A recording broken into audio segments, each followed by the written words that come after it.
Yes, it is. It's Eastland match of the round down here at the LSA for the first time in, I reckon, about 8 years we've been down here at the LSA, and it's a huge clash between the two local rivals, you might say, between Lilydale and Croydon. Both sides in the top four, and for the winner today, well, could be an 8-point game for them, because if they win today, they go above the team and, of course, get more premiership points to you. This is Eastland match of the round, and, well, we've got to go straight away here because we're joined here by Rhett Jordan. I'll introduce the crew straight after this, but we're joined here by Croydon senior coach Rhett Jordan. Rhett, welcome to E4L's game day.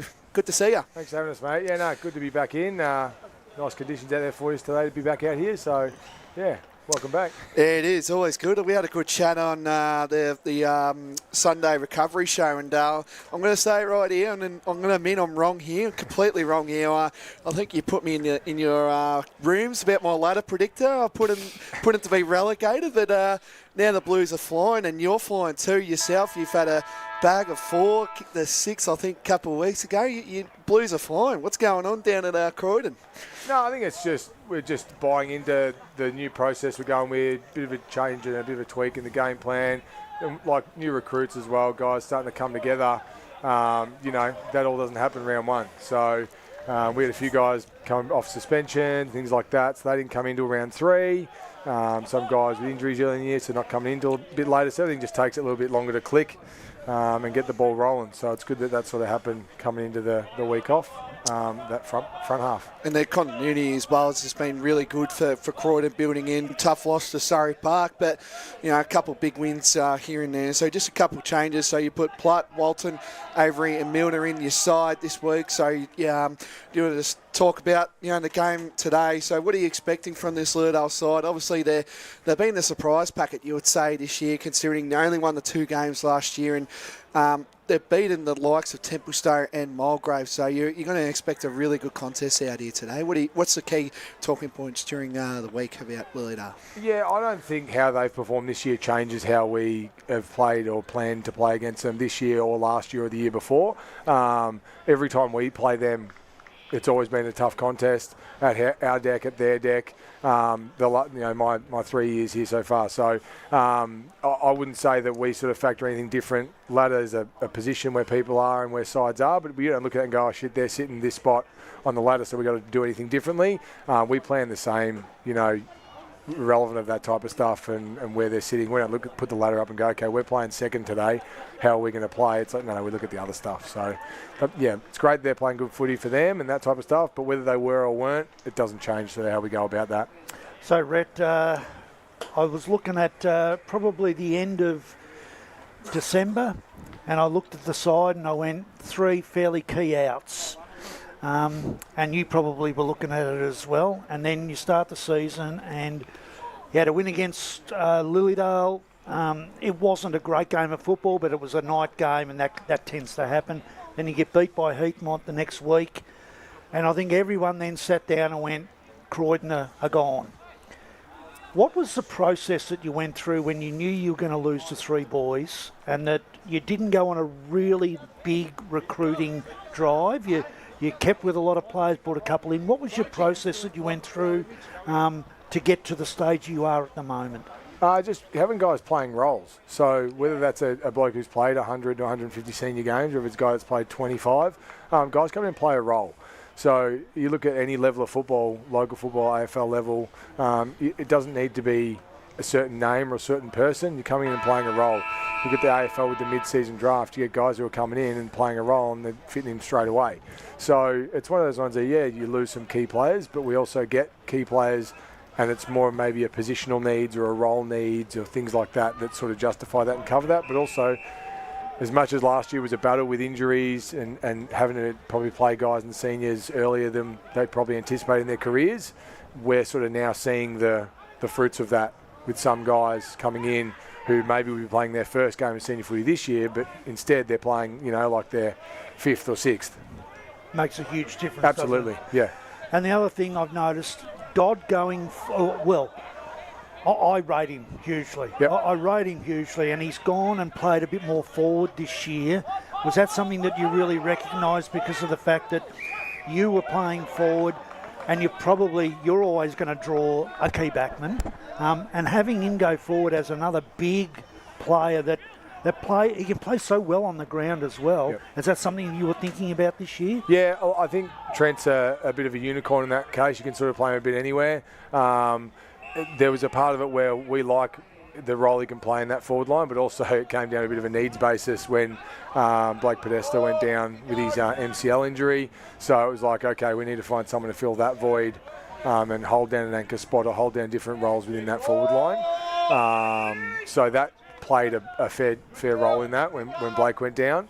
So that was a bit of a play, but we also know what he can do, in a forward line, and I've seen that the last couple of years. So he gets a good matchup. He's an awkward matchup. He's a very awkward matchup, isn't he? Because you need a tall, but you also need someone that's got the strength. He's such a strong player. And the tank too. Knees, He'll run all day. Yeah. So that's the other thing. I could play him on ball for 120 minutes, and he had no dramas.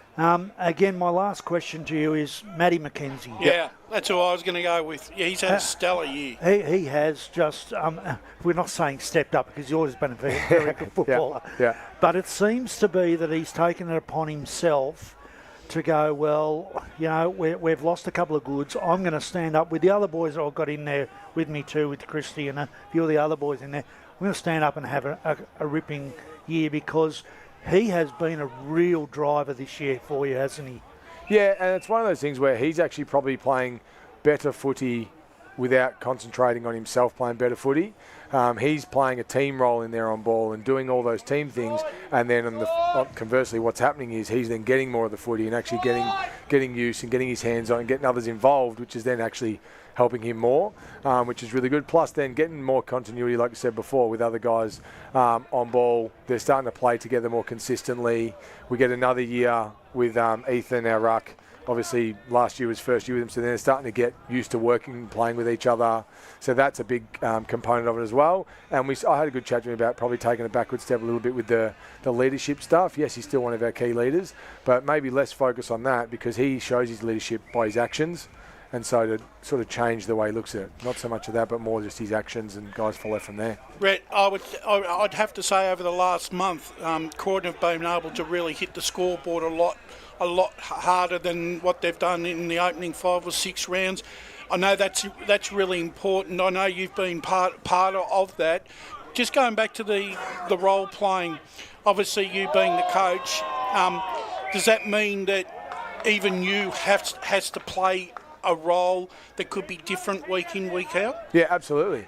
Yeah, so it's one of those ones where, like I said at the start, it took us a bit of time for guys to gel together. Like Cooper Holmes come in, didn't play the first 2 games for us. So then all of a sudden he's not going to be ready to go by round 3 and be able to perform straight away. So it's taken a bit of time. The guys get used to playing with him.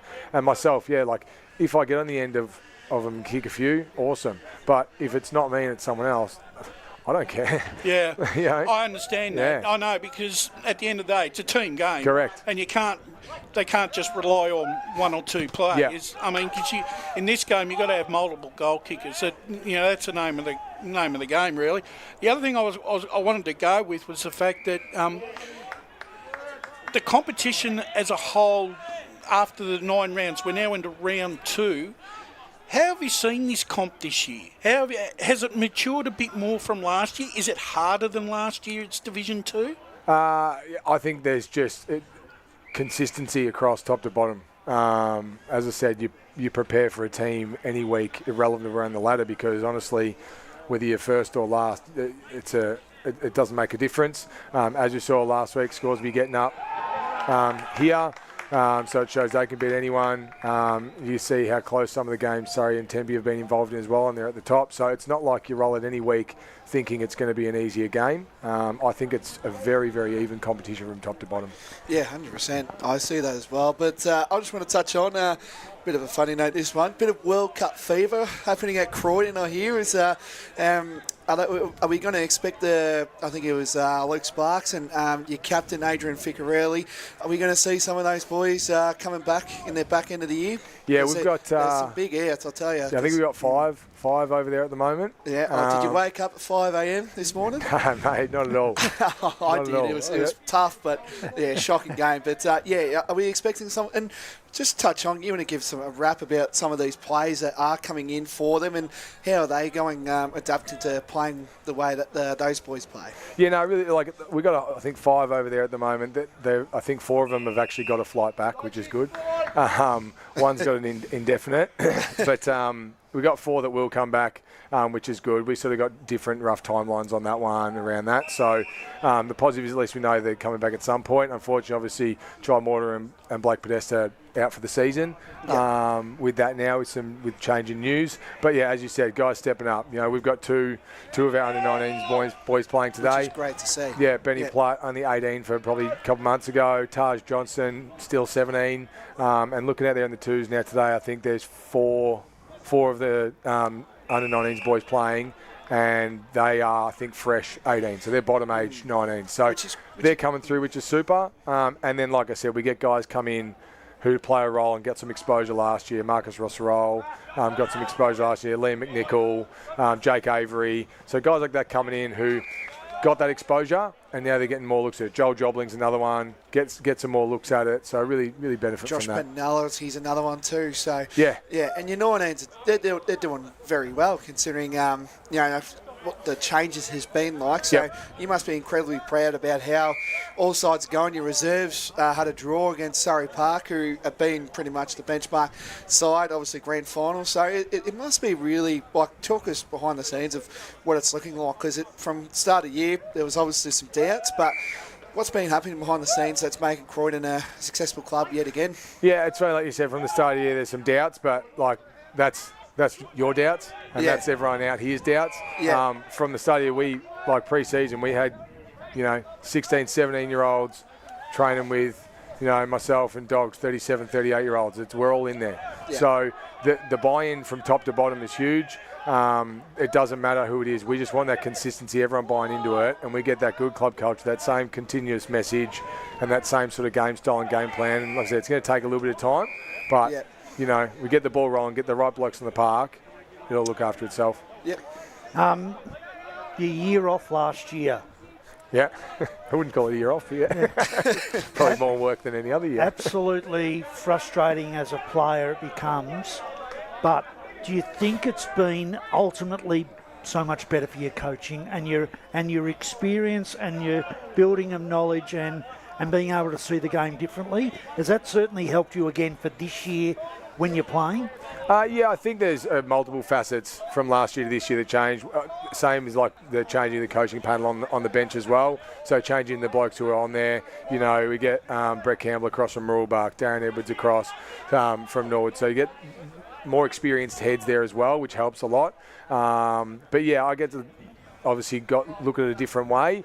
Then there's frustrating times last year when you go, if I was out there, I probably would have delivered this message a bit differently, or that could have been a bit quicker, and then that's the same frustrations you get this year. A couple of weeks ago, you're like, oh, if I was on the bench, that could have been a bit different. But that's part of the process. It's part of the role. It's part of the job of a playing coach. It has its ups and downs and spins and everything. So it's one of those ones where you just embrace it. And yes, it's probably helped, and it probably helped me footy a bit too, because you get, as much as I was recovering, the body gets a bit of a rest. And so for yourself, I know coaches think week to week, and players tend to do that as well. Are you thinking that the body feels good enough, and if it stays healthy enough, that another year playing coach would be something you'd like to do? Yeah, mate. I'm a bit of a footy nut, so I kind of count myself one of those ones where I think I said on the Sunday chat, COVID, I struggled just because you didn't have that footy outlet. So it's one of those ones where, while the body's able and capable, I'll be playing for as long as I can. And it's with my son growing up, it's always good to be able to be playing and get him to come down and watch and run out with me and have a kick, and that sort of makes you keep going a bit more, because you go, how good is it? he can get to see me play. That sort of gives you a bit more of energy and spirit as well. No worries. Well, great to have you on board, Brett, and let's hope you kick a bag today. We want a celebration. I know you're good at the 1 point, doing that too. But yeah, it's great to have a chat, and considering what happened in the off-season, and now you're in the 5 and win today, you'll go points clear and a bit of percentage if you have a big win too. So we want to wish you all the best today, Red, and let's hope the Blues get a good win, and the Blues are back. Cool. Thanks, boys. Appreciate it. No worries. Thanks, Brett Jordan there, the Croydon senior coach, Norwood champion as well. Good to have him on the broadcast. I know I did put some big doubts on Croydon coming into the year, put them relegated now. They're playing some good footy, which is great to see. And that was a great chat as well. Just talking about all four walls, about what's going on down at Croydon. Well, he's been a stalwart of the Eastern Football Netball League. He was a great footballer at Norwood. I think he's transitioning into in the coaching gig very nicely, Davo. Yeah, look, and I think, not that I've ever playing coach, because unless I was going to play in some teams' fifths, I might have. But the reality is that, it's a different experience standing on the boundary line the whole time compared with playing and relying on others making taking control during the quarter. But I think he really has become a better coach because of it. And I think that's something that we've seen this year. And I really like the idea that he's talked about role playing, because in our division, in this second division, and even in, definitely third and fourth, but even probably in first division as well, the reality is that you're not 40 deep, and if you lose 3 or 4 players, and especially if they're 3 or 4 good players, often teams just drop right away. Oh, definitely. Blake, I actually wonder sometimes whether we as pundits sort of overrate that fact that because they're missing players that they're not going to be any good and don't place any faith in the blokes that they're bringing in. Well, it's part of the reason why I put Croydon to be relegated, coming into the year, losing Fraser Smith, your club captain, who's been team of the year and gets best on, quite frankly, in that team. And then you got Riley Britton, who's a winger that can push forward and push back. And then you got Andrew Carter, who's a tackling machine. And that was my only doubts coming into the year. There would be a rough year for Croydon. So. Look, and I thought the same thing, but I thought it also because I looked and they didn't bring anyone of note that looked like that they were going to cover those roles. So, and with Ficarelli going out and Will Sparks, that's losing club captain is huge, and I hope he's not the indefinite one because so the coaches keep on coming, fellas, and we're joined here by Mark Sandilands here, the Lilydale senior coach. Beaker, his nickname. It's great to have him on board here as well. Welcome aboard EFNL Saturday, Mark. Cheers. Thanks, guys. Yeah, good to be here. I've obviously followed you. I've been obviously part of the Eastern Rangers program, bit of upway coaching as well, which is good. And then you get the call to coach Lilydale midway through the year. And let's face it, it was pretty tough back then. But do you want to just talk us through what happened and how it's all going in the pre-season and then to now, which is you guys are flying at the moment.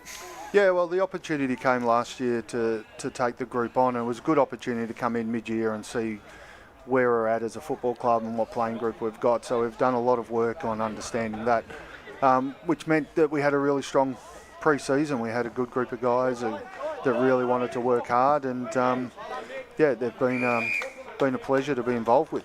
Yeah, it's great to see as well. And, I think we had a chat for our In Focus article saying that you wanted to win more games. Well, I think you've done that very well this year. And you've had a big win against Templestowe on the road, which isn't easy to do. And then you go to Mulgrave at the LSO and you win here. Do you feel like playing at the LSO is a bit of a home ground advantage, but it's a massive one for Lilydale and for all these sides that have to travel up here? I don't think it's a massive home ground advantage for us anymore. Like the style of play we play and the group that we've got, we probably enjoy a little bit more space, to be honest. But it's a different environment, that's for sure, to come to. But no, we're pretty happy on a bigger ground as well. So Yeah, we've had some good wins, and I know that where you tipped us, Blakey, I haven't forgotten that, mate. So Is it on the wall like most that. clubs? No, you don't get that much. You're not that much of a attention. celebrity yet, right, Blakey? No, sorry, mate. So, but no, our goal has always been this year not to look any further than the week that we're looking. As a footy club, we couldn't do that. You can't make big future plans. You just want to build a group that can play good footy, and the results start taking care of themselves. Yeah, we've had some really good wins, and we've had some losses that have been a bit disappointing for us as well, which I think is a sign of the division is very competitive, and sides play good footy, and it's who can play the best footy for the longest in a game a lot of the times. And yeah, we're going to have some inconsistencies, and we know that, and we're developing and growing that as a group. When we spoke to you earlier in the year, one of the things that you when you came in, you said, I wiped the slate clean, and I think in my mind, I think that took a lot of pressure off the existing playing group, and in the fact that they then got a chance to think, oh well, I get another chance to, set my goals with a new coach. Do you think the players that you've got now, because they're not unencumbered of the past, are actually starting to perform to the abilities that even they know they can perform at? Yeah, they definitely are. I think one of the key things was giving them some freedom to be able to play the style of footy that they play, and sitting back and having, as you say, a bit of a clean slate of, look, I'm going to look at you as players, and we're going to build a game plan around how you guys play that I see. And that's freed up a lot. It's given some opportunities to a lot of guys. Like, we look at games now, like today, I think we've got 7 or 8 players that played in those last 7 games that I was involved with last year. It's a massive change of personnel, and it's not all recruits.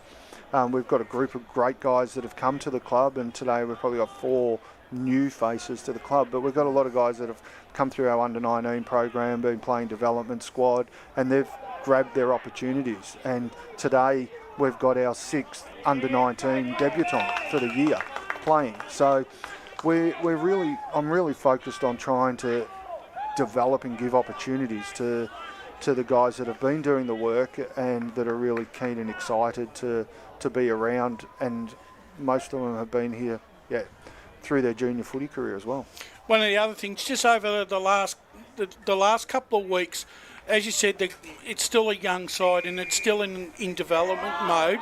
Do you think, I won't say plateau, but what I will say is, do you think the last 2 weeks have sort of maybe given the guys some sort of realisation that, there's still a long way to go? Because what did you actually learn out of Surrey Park, who are actually top of the ladder, and then last week you played Scoresby, who are desperate? So we're talking top and tail here, and you were caught right in the middle of it. How have the players actually felt about those 2 losses? They've been really switched on in regards to understanding where we're at and the development that we need to do. Yep. They've all sat back and assessed and learnt themselves about what worked against Surrey or what didn't work, what worked last week and what didn't work, and we've really assessed that. And they've been really good in understanding that we are up and down, but we want to be more up than down, and we're learning from it. But a lot of them are learning the standard that you have to play at for a full 4 quarters as well. Like, they're coming in young out of the under-19s. Like against Surrey Park, we had 11 players that were 21 or younger. Yeah. And 7 of them were under-19s last year, under-19s this year. So we were young and fresh and creating great opportunities for them, which they're stepping up to. So it's all about growth and development and building, and it's not we're going to go from being relegated last year, or actually not being relegated, but in that relegation position, to actually having 5 wins on the board midway through the season, and we're going, right, we're growing. Yeah. And that's the reality is we'll just keep doing that. I'm the first person to put my hand up when I'm wrong, when I picked the wrong team, but I'm going to put my hand up here and say that I was right. I'm the only person on the panel that I put Lilydale in at 5th this year because I looked at the way that you set up your team, and the thing about growing sides is that you've got to have potential around the ground, and your bookends have been sensational. Evans and Chilekian. I've been a huge rat for Chilekian. I coached him in the interleague. He's got so much upside in, not just about the black, he's a good player, but it's the way he goes about the game and his attitude, and he's got a swagger about him that's really nice for a young guy. Yeah. And then you got that Evans at the back who's just a smart head who plays a really calm game. And then you've put in some midfielders who are able to help Riley. Yeah. Riley's been that talisman for years. He's been not carrying the side, but carrying parts of the area for years. And while he's still doing it, he's now got some support around him. It's just opened up the ability for you to play the football that you'd like to play. Would that be right? 100%. Yeah, like we were really specific on who we wanted to bring into the football club, and not just in regards to their ability. It's the style of person that they are. Culturally, it was really important for us to bring in the right people with the right attitude, and we worked really hard on that. I had some of the connections through some Eastland Rangers work that I've been doing, and Chile was one of them who I knew from there, and Jakey Vipond and that, and they've got their friends that wanted to play with them as well. So we've worked really hard on looking at what we needed, and they're good people. Chile is a fantastic guy. Like his energy, his attitude that he brings to every session, to every game is fantastic. It's hard for him. He cops it. He cops it week in, week out, physically, verbally, and he doesn't deserve that. He's a great kid. He's a great kid playing great footy, and he loves his footy and he's passionate about it. What I love about it is that when he cops it, he turns around and smiles at them. Oh. He doesn't. I know he's angry, but he turns around and smiles at them, which upsets them even more. Yeah. Last week, I looked at you and I went, it looked like Scoresby came with a plan which was to physically stop you from getting any sort of space at all. They just physically close you down. And on a ground like this, and I agree with you, on a ground like this you can do that. On a bigger ground, which allows you to run and spread, which I think you could do better, it happened. So was that a really good learning thing? Because I think Croydon will look at it and do exactly the same thing today. Yeah, we expect pretty much the same today. So we've hopefully picked up some learnings that we can implement, a couple of tweaks and changes.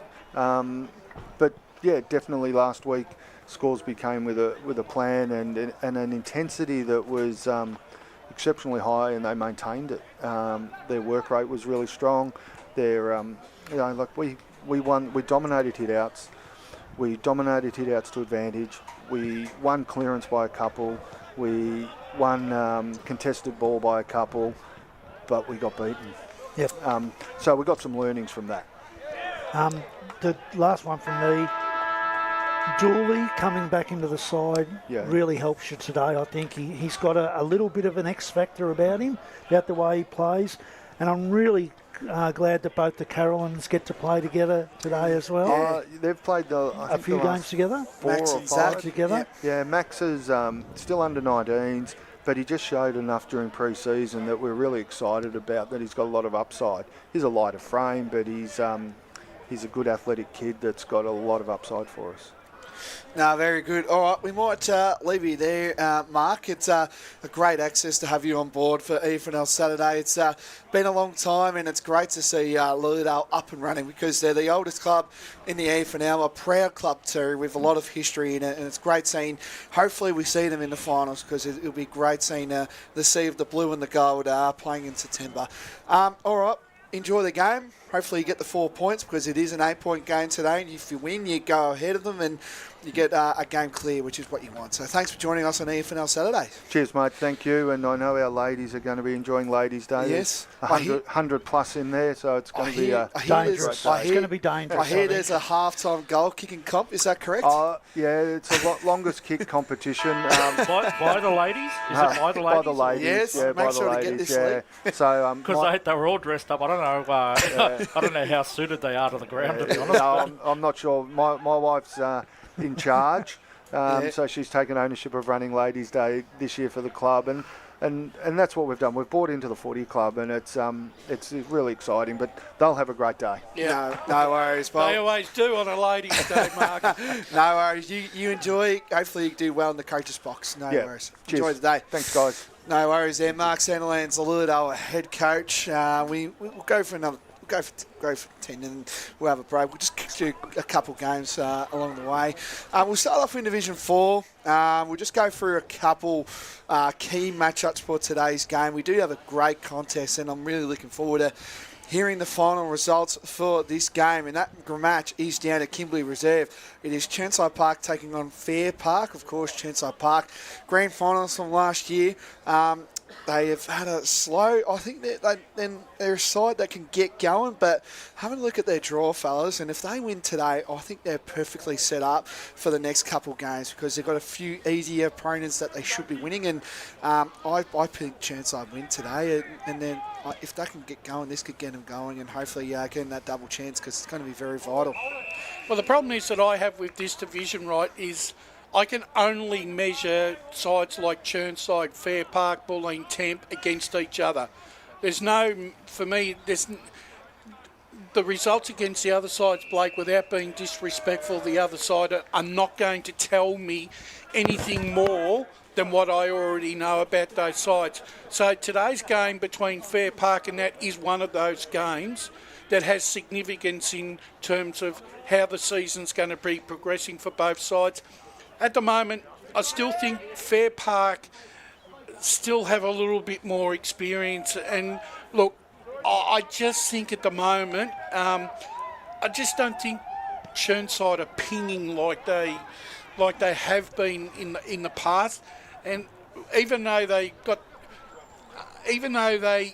they were heroic in their first encounter of the year, when the chips were down, they couldn't complete the win and allowed Fair Park away back into the contest. That's still that to me still sticks in my head, and I just think that Fair Park have still got a bit more experience, and I think they're playing a little bit better football at this particular stage of the season.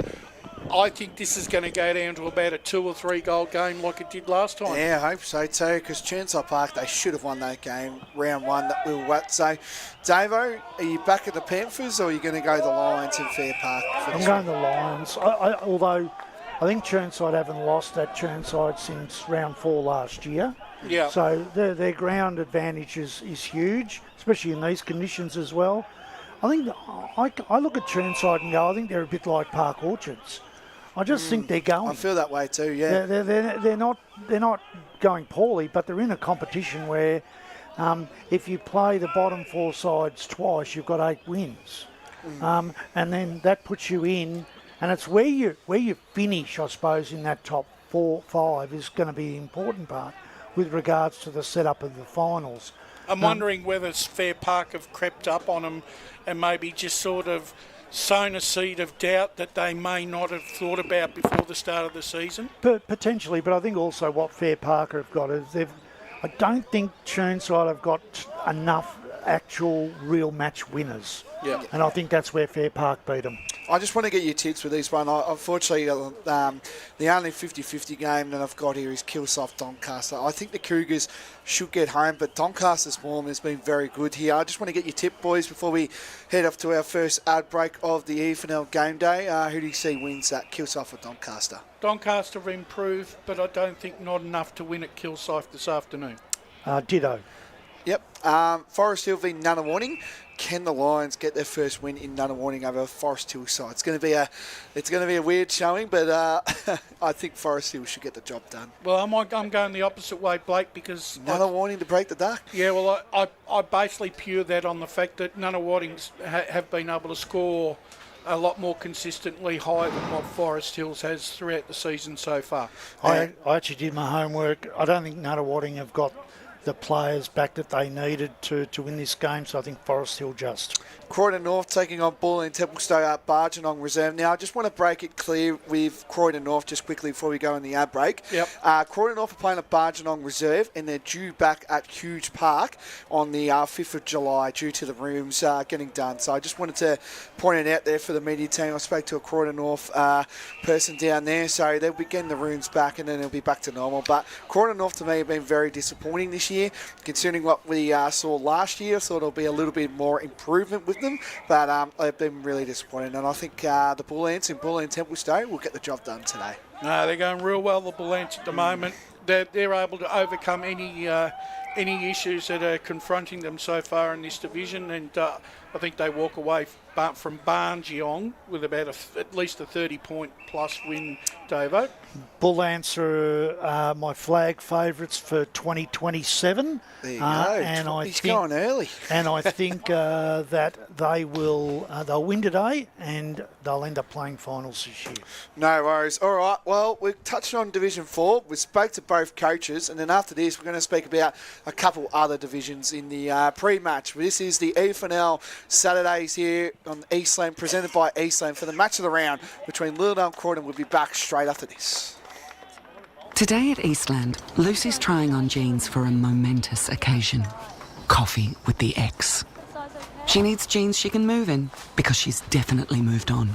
Jeans that get a second look, but don't give any second chances. Jeans that say, why yes, I have spent the last 8 months in a post-breakup juice cleansing, kickboxing, personal training frenzy. And it looks as though she's just found the perfect pair. Yeah, that's great. Bravo, Lucy. For all of life's little moments, there's Eastland. Eastland. Live real.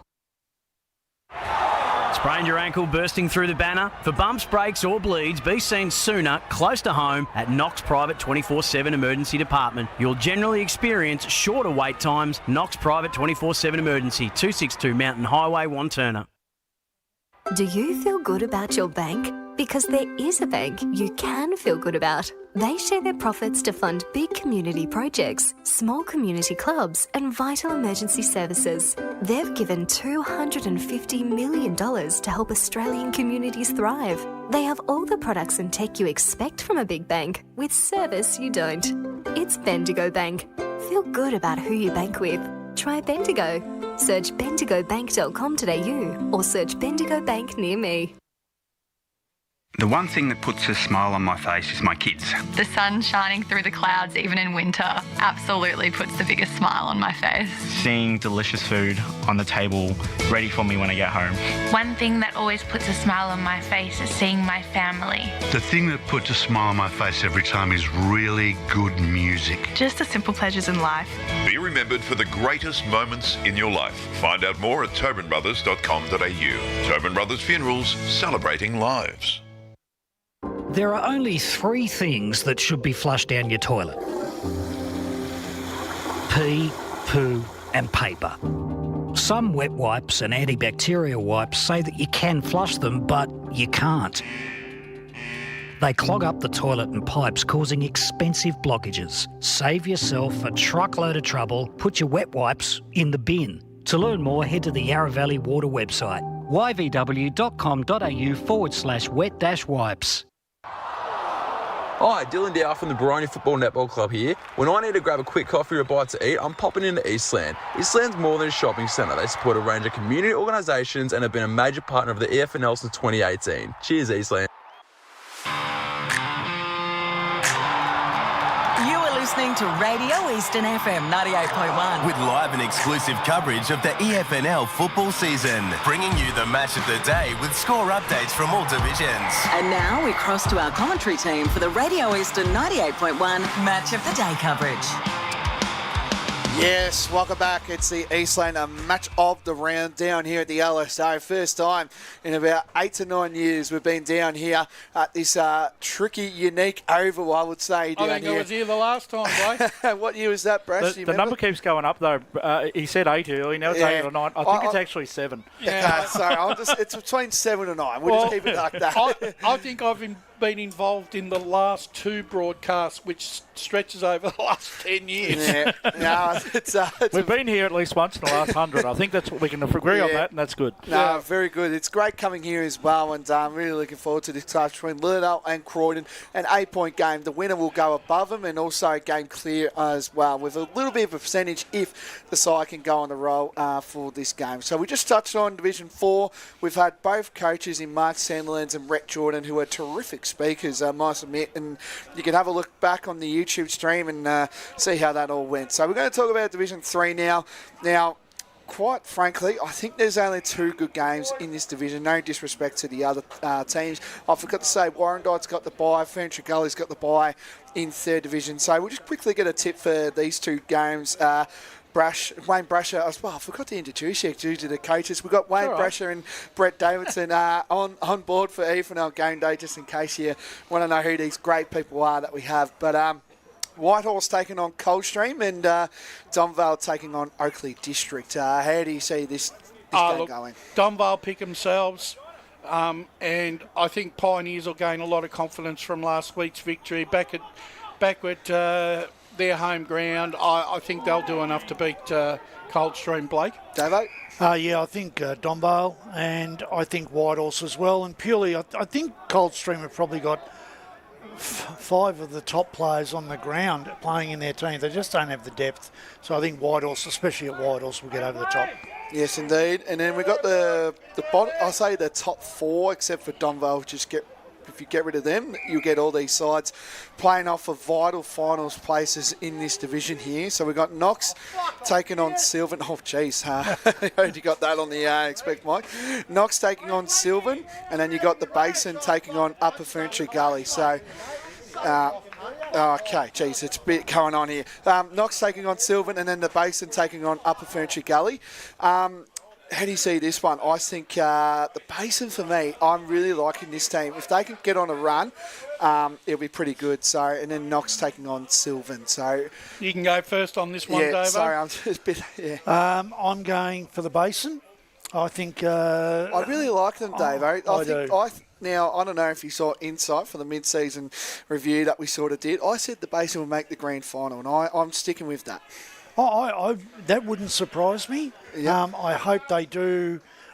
Everyone bags them a little bit because of where they are and what their ground's like and all that sort of stuff. And they have got an interesting crowd at times. But I just like the way they've gone about it. And I think they've got a group together now that are going to be really competitive. And I think they'll be too good this afternoon. So I'm definitely going for the Basin. And then the other game was... Knox and Sylvan at Knox Garden Reserve. I'm going for Sylvan. I think Knox are a bit of a disappointing to you, Davo, because considering they're Jekyll and Hyde for me. I have no idea which Knox is going to turn up. You look at their list and you think there's some real quality on every line, and yet they just consistently can't produce it. And I think that Sylvan will come out and play some pretty solid footy against them, knowing that they really need the win. So I'm picking Sylvan. Rush? Yeah, look, I think Sylvan have banished the demons of their home and away form. I think they're going well enough at the moment, Sylvan. They sit third. They haven't really done that much wrong.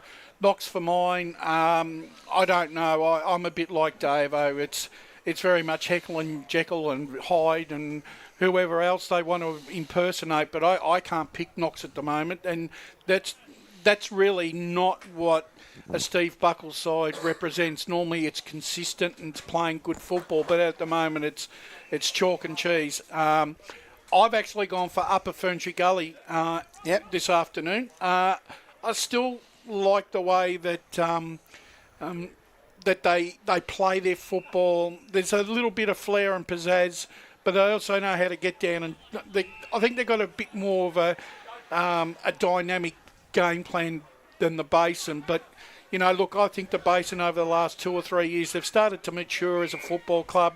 They're starting to get better players in there, and I think that's the reason why the results that football club have improved.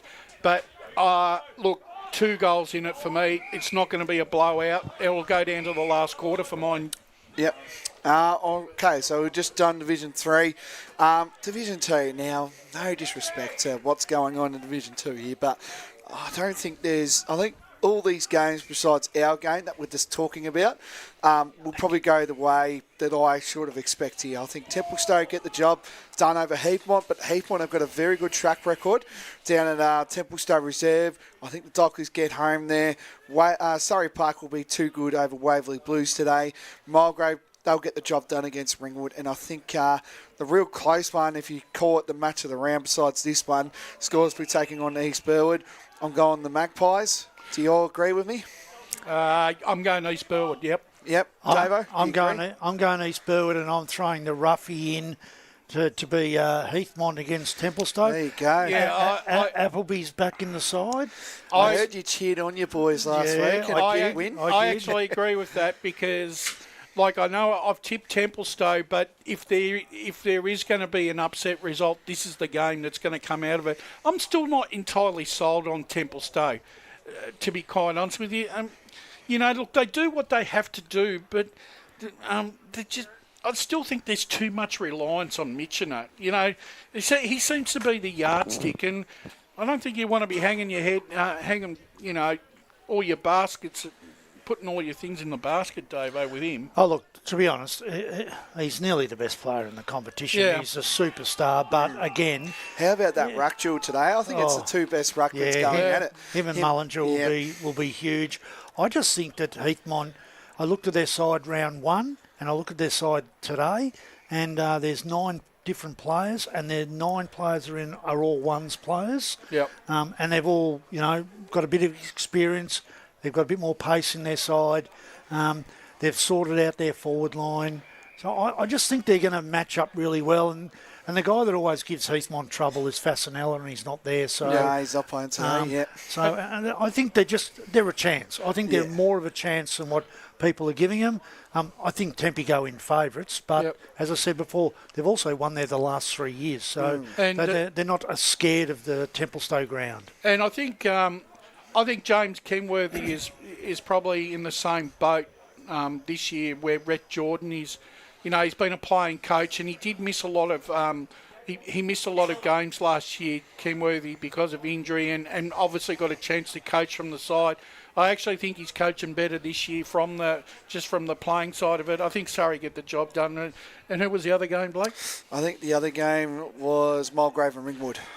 Mulgrave for mine. Ringwood are just terribly out of form. Yeah, I agree with the Mulgrave. And I think Surrey are the side to beat now instead 100%. Of Tempe. And I think it's because have a look at their emergencies today. Their emergencies are Monks and Contraneo. Yep. Now, both those players have played extremely good football. Especially that game at the match of the round that we covered as well. Yeah. All right, so there we go. We're going to move on to Division 1 now. Yep. Now, I know this game has got, you know, it should go the way of the result here, but Montrose taking on Bayswater. Now, I had a chat to you during the week, Brash, and Montrose have not won an away game all year. And I just want to touch on it here. They've got 6 away games to come, and they've got 3 home games and 6 away games to come. So if they can get this game here, that'll be their first away game, and it could get them going. So well, they're actually playing down at Lewis Road. So I mean, look, to be honest with you, Blakey, if you're looking, you've got to look. The form staring at you in the face. Montrose's form is far superior than what Bayswater have put up so far this year, and I expect Montrose to win and win well this afternoon. Yep. And if they don't, they're in the furnace. Well, they're not, but they're certainly going to be looked at, because I think today is the day when they've got an opportunity to come out. They won't have big O, but that doesn't matter. They're going to come out. You know, they should be able to play good football at that ground against a side that's looking at relegation. Baronia Mitcham, I think this is the match of the round in First Division. That's how I see it. Is how it might have been. Start of the year. No, it might have been last season, but at the moment, Brian, you've got too many injuries, too many players out of form, and I think you said it yesterday, Davo. Not enough of their experienced guys that are fit are firing, especially in their forward 50. I think at the moment they're behind Mitcham at the moment. I know it's at Tormore. I expect Brian, they'll put their best foot forward, but I think Mitcham win this by about 5 goals. Yep. Mitcham have got a few players back in their side that have really strengthened them after the last time we saw them against Montrose. So I think Mitcham to win this, and I agree. I think Baronia they're just going at the moment. I just want to get a tip here for this one. Park Orchards taking on Norwood and 1 turn to South and Mirrabak. I'm going 1 turn to South and Park Orchards with this one. You happy with that? Yeah, I am. Yep, so am I. North Ringwood taking on Beaconsfield. Now, you would have heard this on the EFNL podcast as well.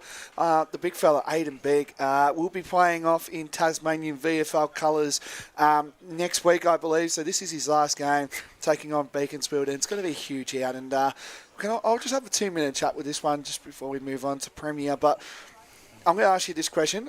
North Ringwood win today, but does this hurt North Ringwood's flag chances after when Begg leaves? Well, it probably will, because you can't replace a guy that gets 32 possessions and nearly 50 hit-outs a game. That's probably where it's at with Aidan Begg.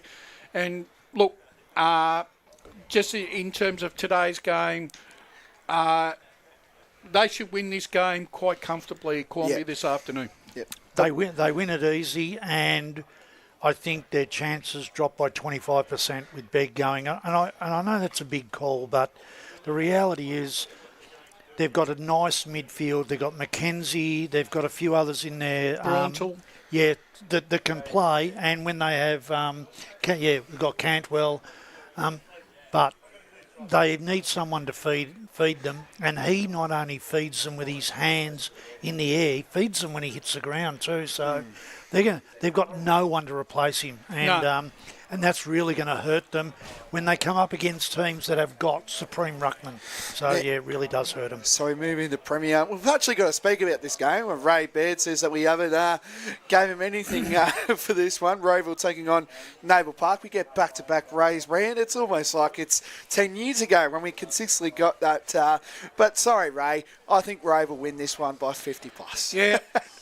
Sides are coming out, unfortunately, Ray. Unfortunately for Noble Park, and they got nothing really to cheer about at the moment. Davo,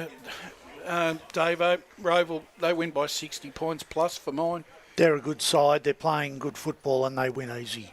Match of the round in Premier. I think this one is the match of the round. Blackburn taking on Baldwin, the grand final rematch from last year. The Tigers welcome back Bowen Smith and Stephen Slimming. Couple big ins. I haven't really got the ins and outs for Blackburn just yet, but I think Baldwin win this game, but I wouldn't be surprised if Blackburn win as well, because they've got a classy forward line, as you were talking about yesterday, Davo. So I think the Burners win this one. I still think that Baldwin's back six are still a little bit iffy. Those players, especially with Lynott getting another game under his belt last week, helps their midfield and their forward 50. Blackburn's strength is their forward 50. That's where I think the difference between the two sides will be. Blackburn will I think Blackburn will win by about 5 goals. Blackburn will win. I think Baldwin with their few players back in, will start getting into a little bit better form and watch out come towards the end of the season if they've got them all back. But at the moment, I think Blackburn's forward line will be a little bit too strong. We're just short on time here, so unfortunately we'll probably just get a tip for these next couple of games. South Belgrave welcome Berwick up the mountains for this game here. And Berwick for mine. Yeah. Berwick too good. They've been good.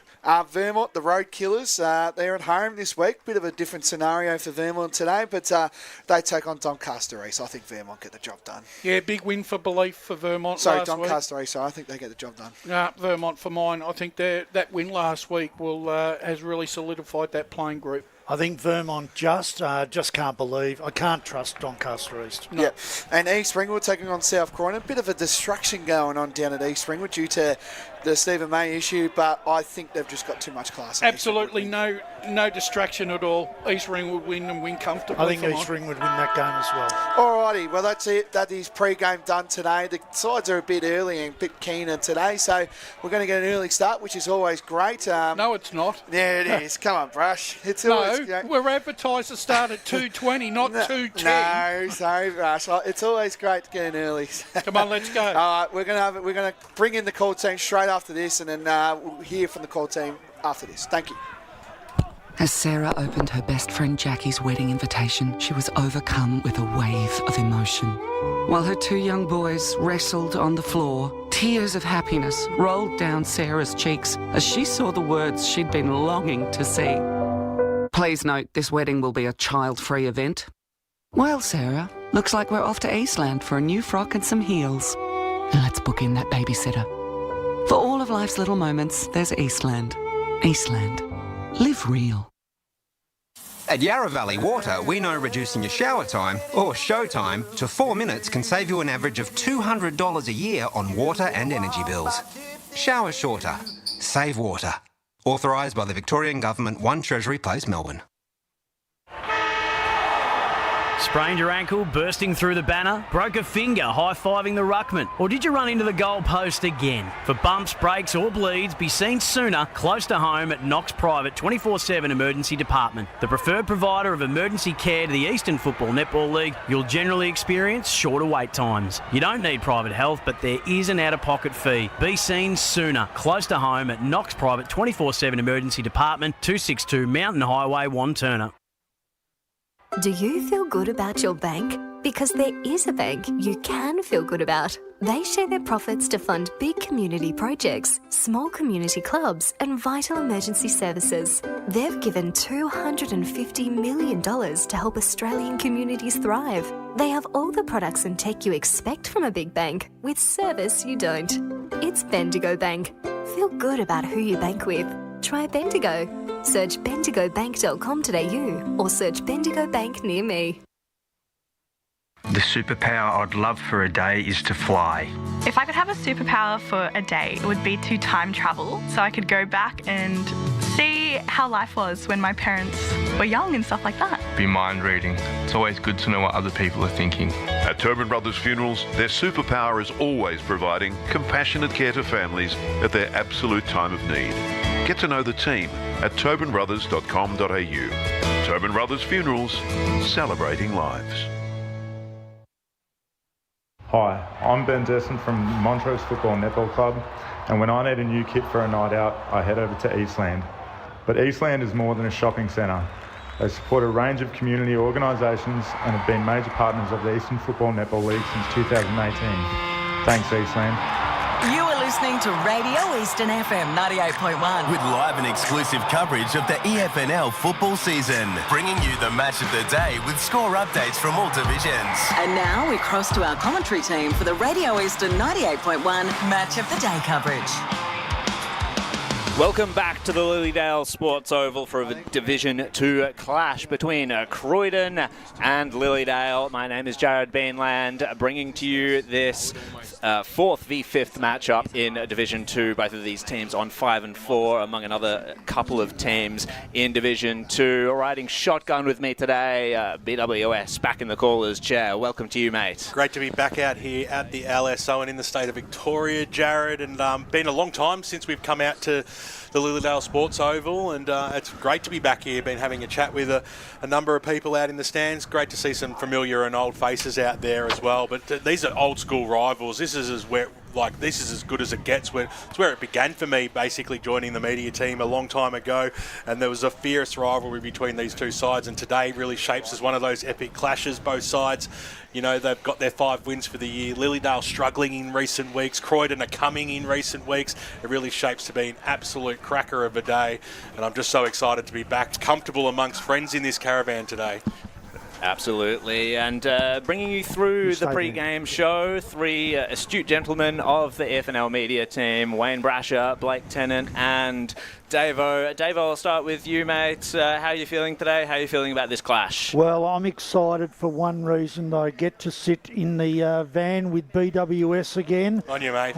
It's been a long time, and I still have his calls echoing in my ears. Not most nights, because that would be a little bit weird. But when I certainly go to the football. But looking forward to this clash. I think it's going to be two teams coming off losses. It's going to be a really, really good game of footy at the LSO. The teams are about to get underway. They're just taking their place now. I'll introduce our boundary riders if they're down there. Ryan Long, the media manager, and Oscar Lutka. Yeah, thanks, Jared. As you can tell, conditions are going to be a bit tough today, especially if the rain comes. We're about to get ready to go, so our tips down here, I'm going for Croydon.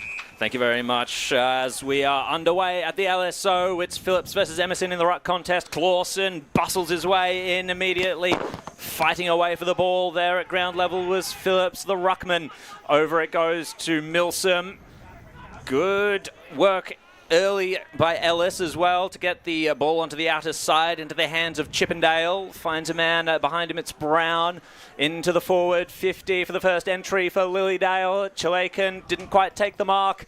Ball in dispute here. Can Lilydale get the opener? Great tackle by Christie to make sure that doesn't happen. Quick tips from Brash and Blake as well.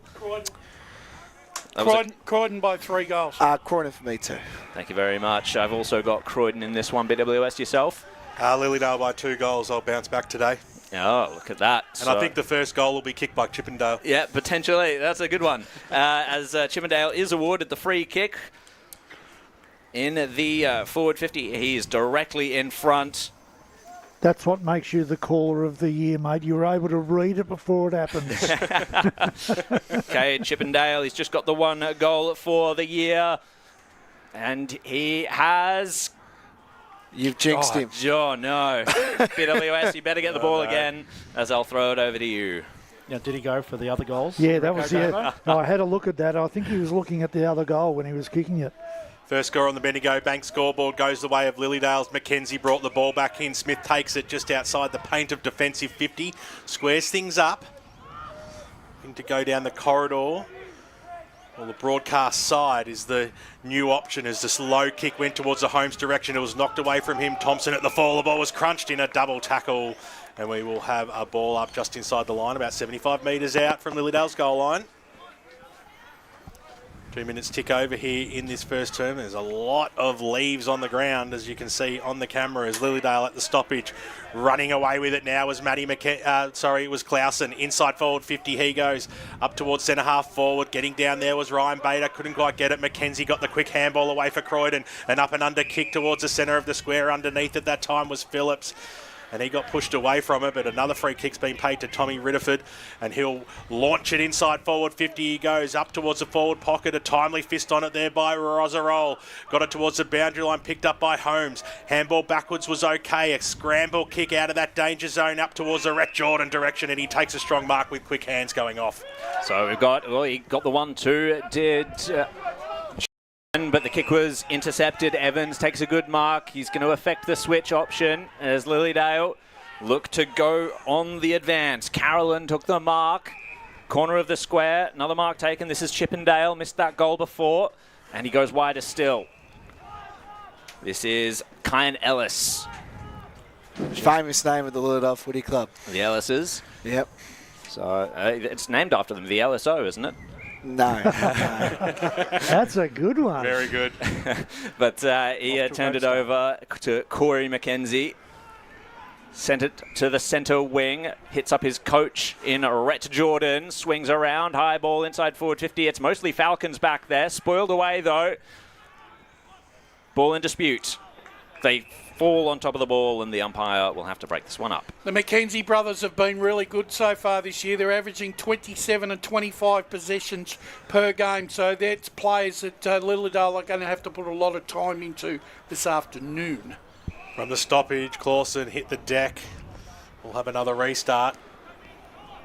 Davo, what was your tip this afternoon? I'm going for Lilydale by 10 points.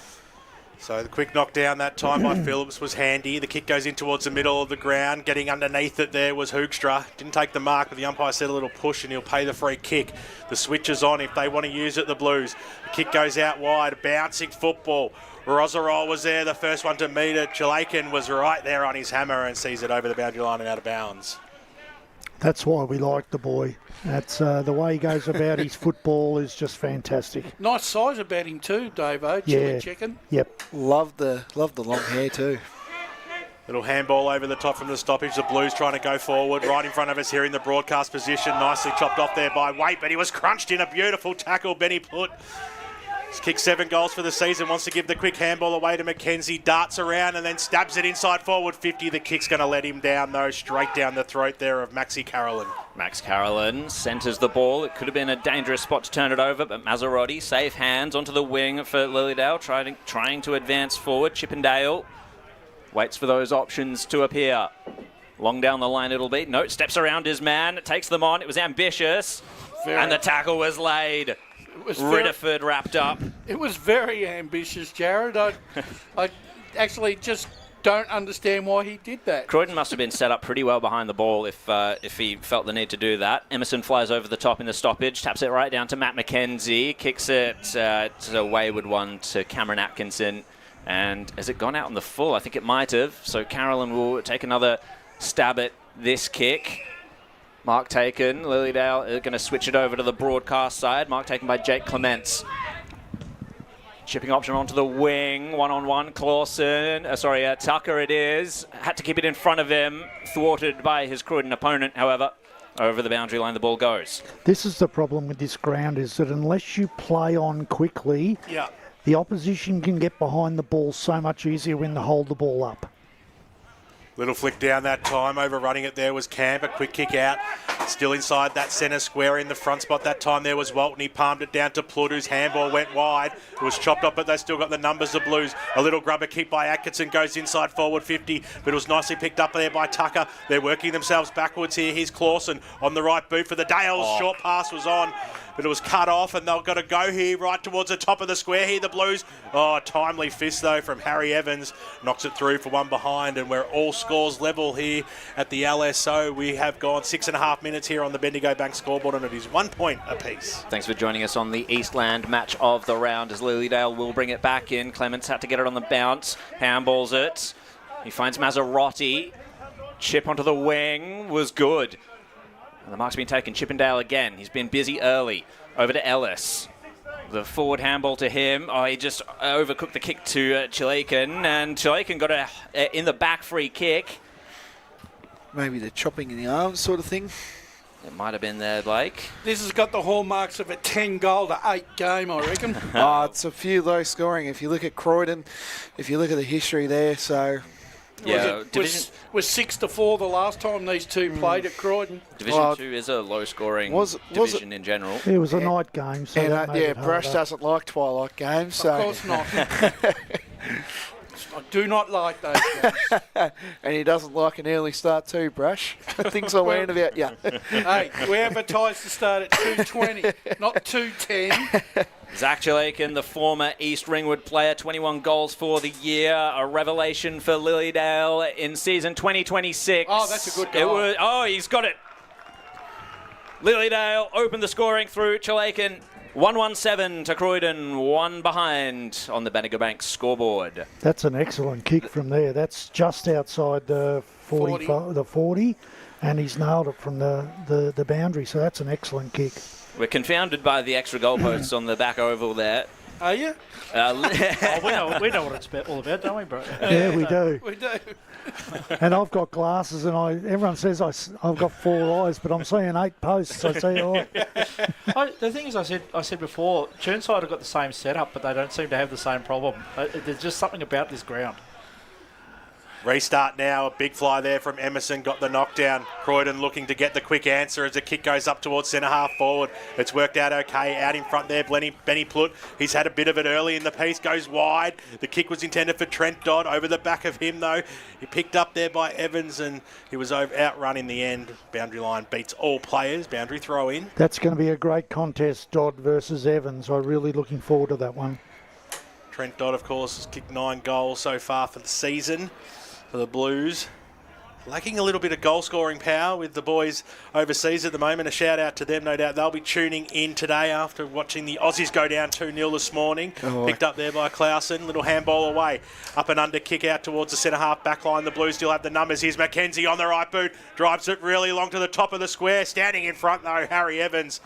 He looks like as solid as a rock so far early in this game. Takes a timely mark for the Dales. So he's going to send it over to the other side of the ground from us. The whistle's gone in that marking contest. It's going to go the way of the Dales. Chopping the arms again. They've been really onto that so far with the umpiring, and yeah, hopefully it goes both ways because Lilydale's got 2 free kicks from that.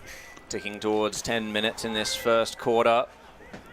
Lilydale lead by that 1 Chilekan goal. This is Oscar Brown with ball in hand, sends it forwards, bounce out of hands, roving it at ground level. Croydon unable to muscle their way through. That was a nice try by James Smith, but he couldn't beat the tacklers. Up we go again. Rocks lock-ons over to Matt McKenzie. Tackled as he kicked it, so it's a scrambling ball into the centre of the ground. Wilson lays a great tackle on Clausen. Ball spills free once more. Kick forward for the Blues. Stopped immediately in its tracks. That was good by Ritterford. Over to the boundary line. Ellis tackled over it. Into the leaves and mud. And we'll get a ball in. It's the first time I've seen Ritterford, and I really like the way he plays his footy. He's on, not sure who he's picked up. Oh, he's a former Blackburn player, played in the 2023 Reserves Grand Final for the Burners. As Ellis finds the handball, gets the kick off the ground as he was challenged. Tucker fires it out. Brown upended. Lilydale with an opportunity here. They just need some clear air. Croydon with hands around the ball. Numbers around the ball it is. Kick squeezed out by Zach Carolyn. Top of the goal square. Could it go over? It has! Lilydale get their second. And that was just purely from a scramble in that dangerous area. And notice both sides are not willing to go through the middle here. No.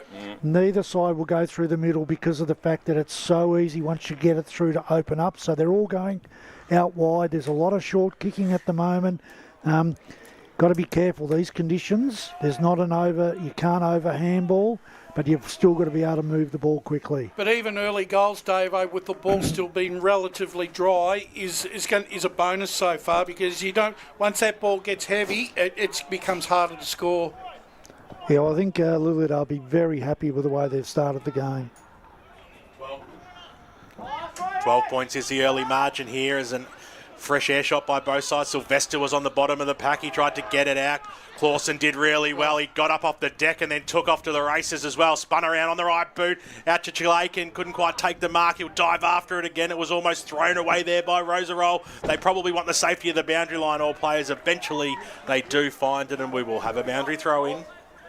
I think he's nearly falconed that back into his arms when he tried to mark that. Pretty much.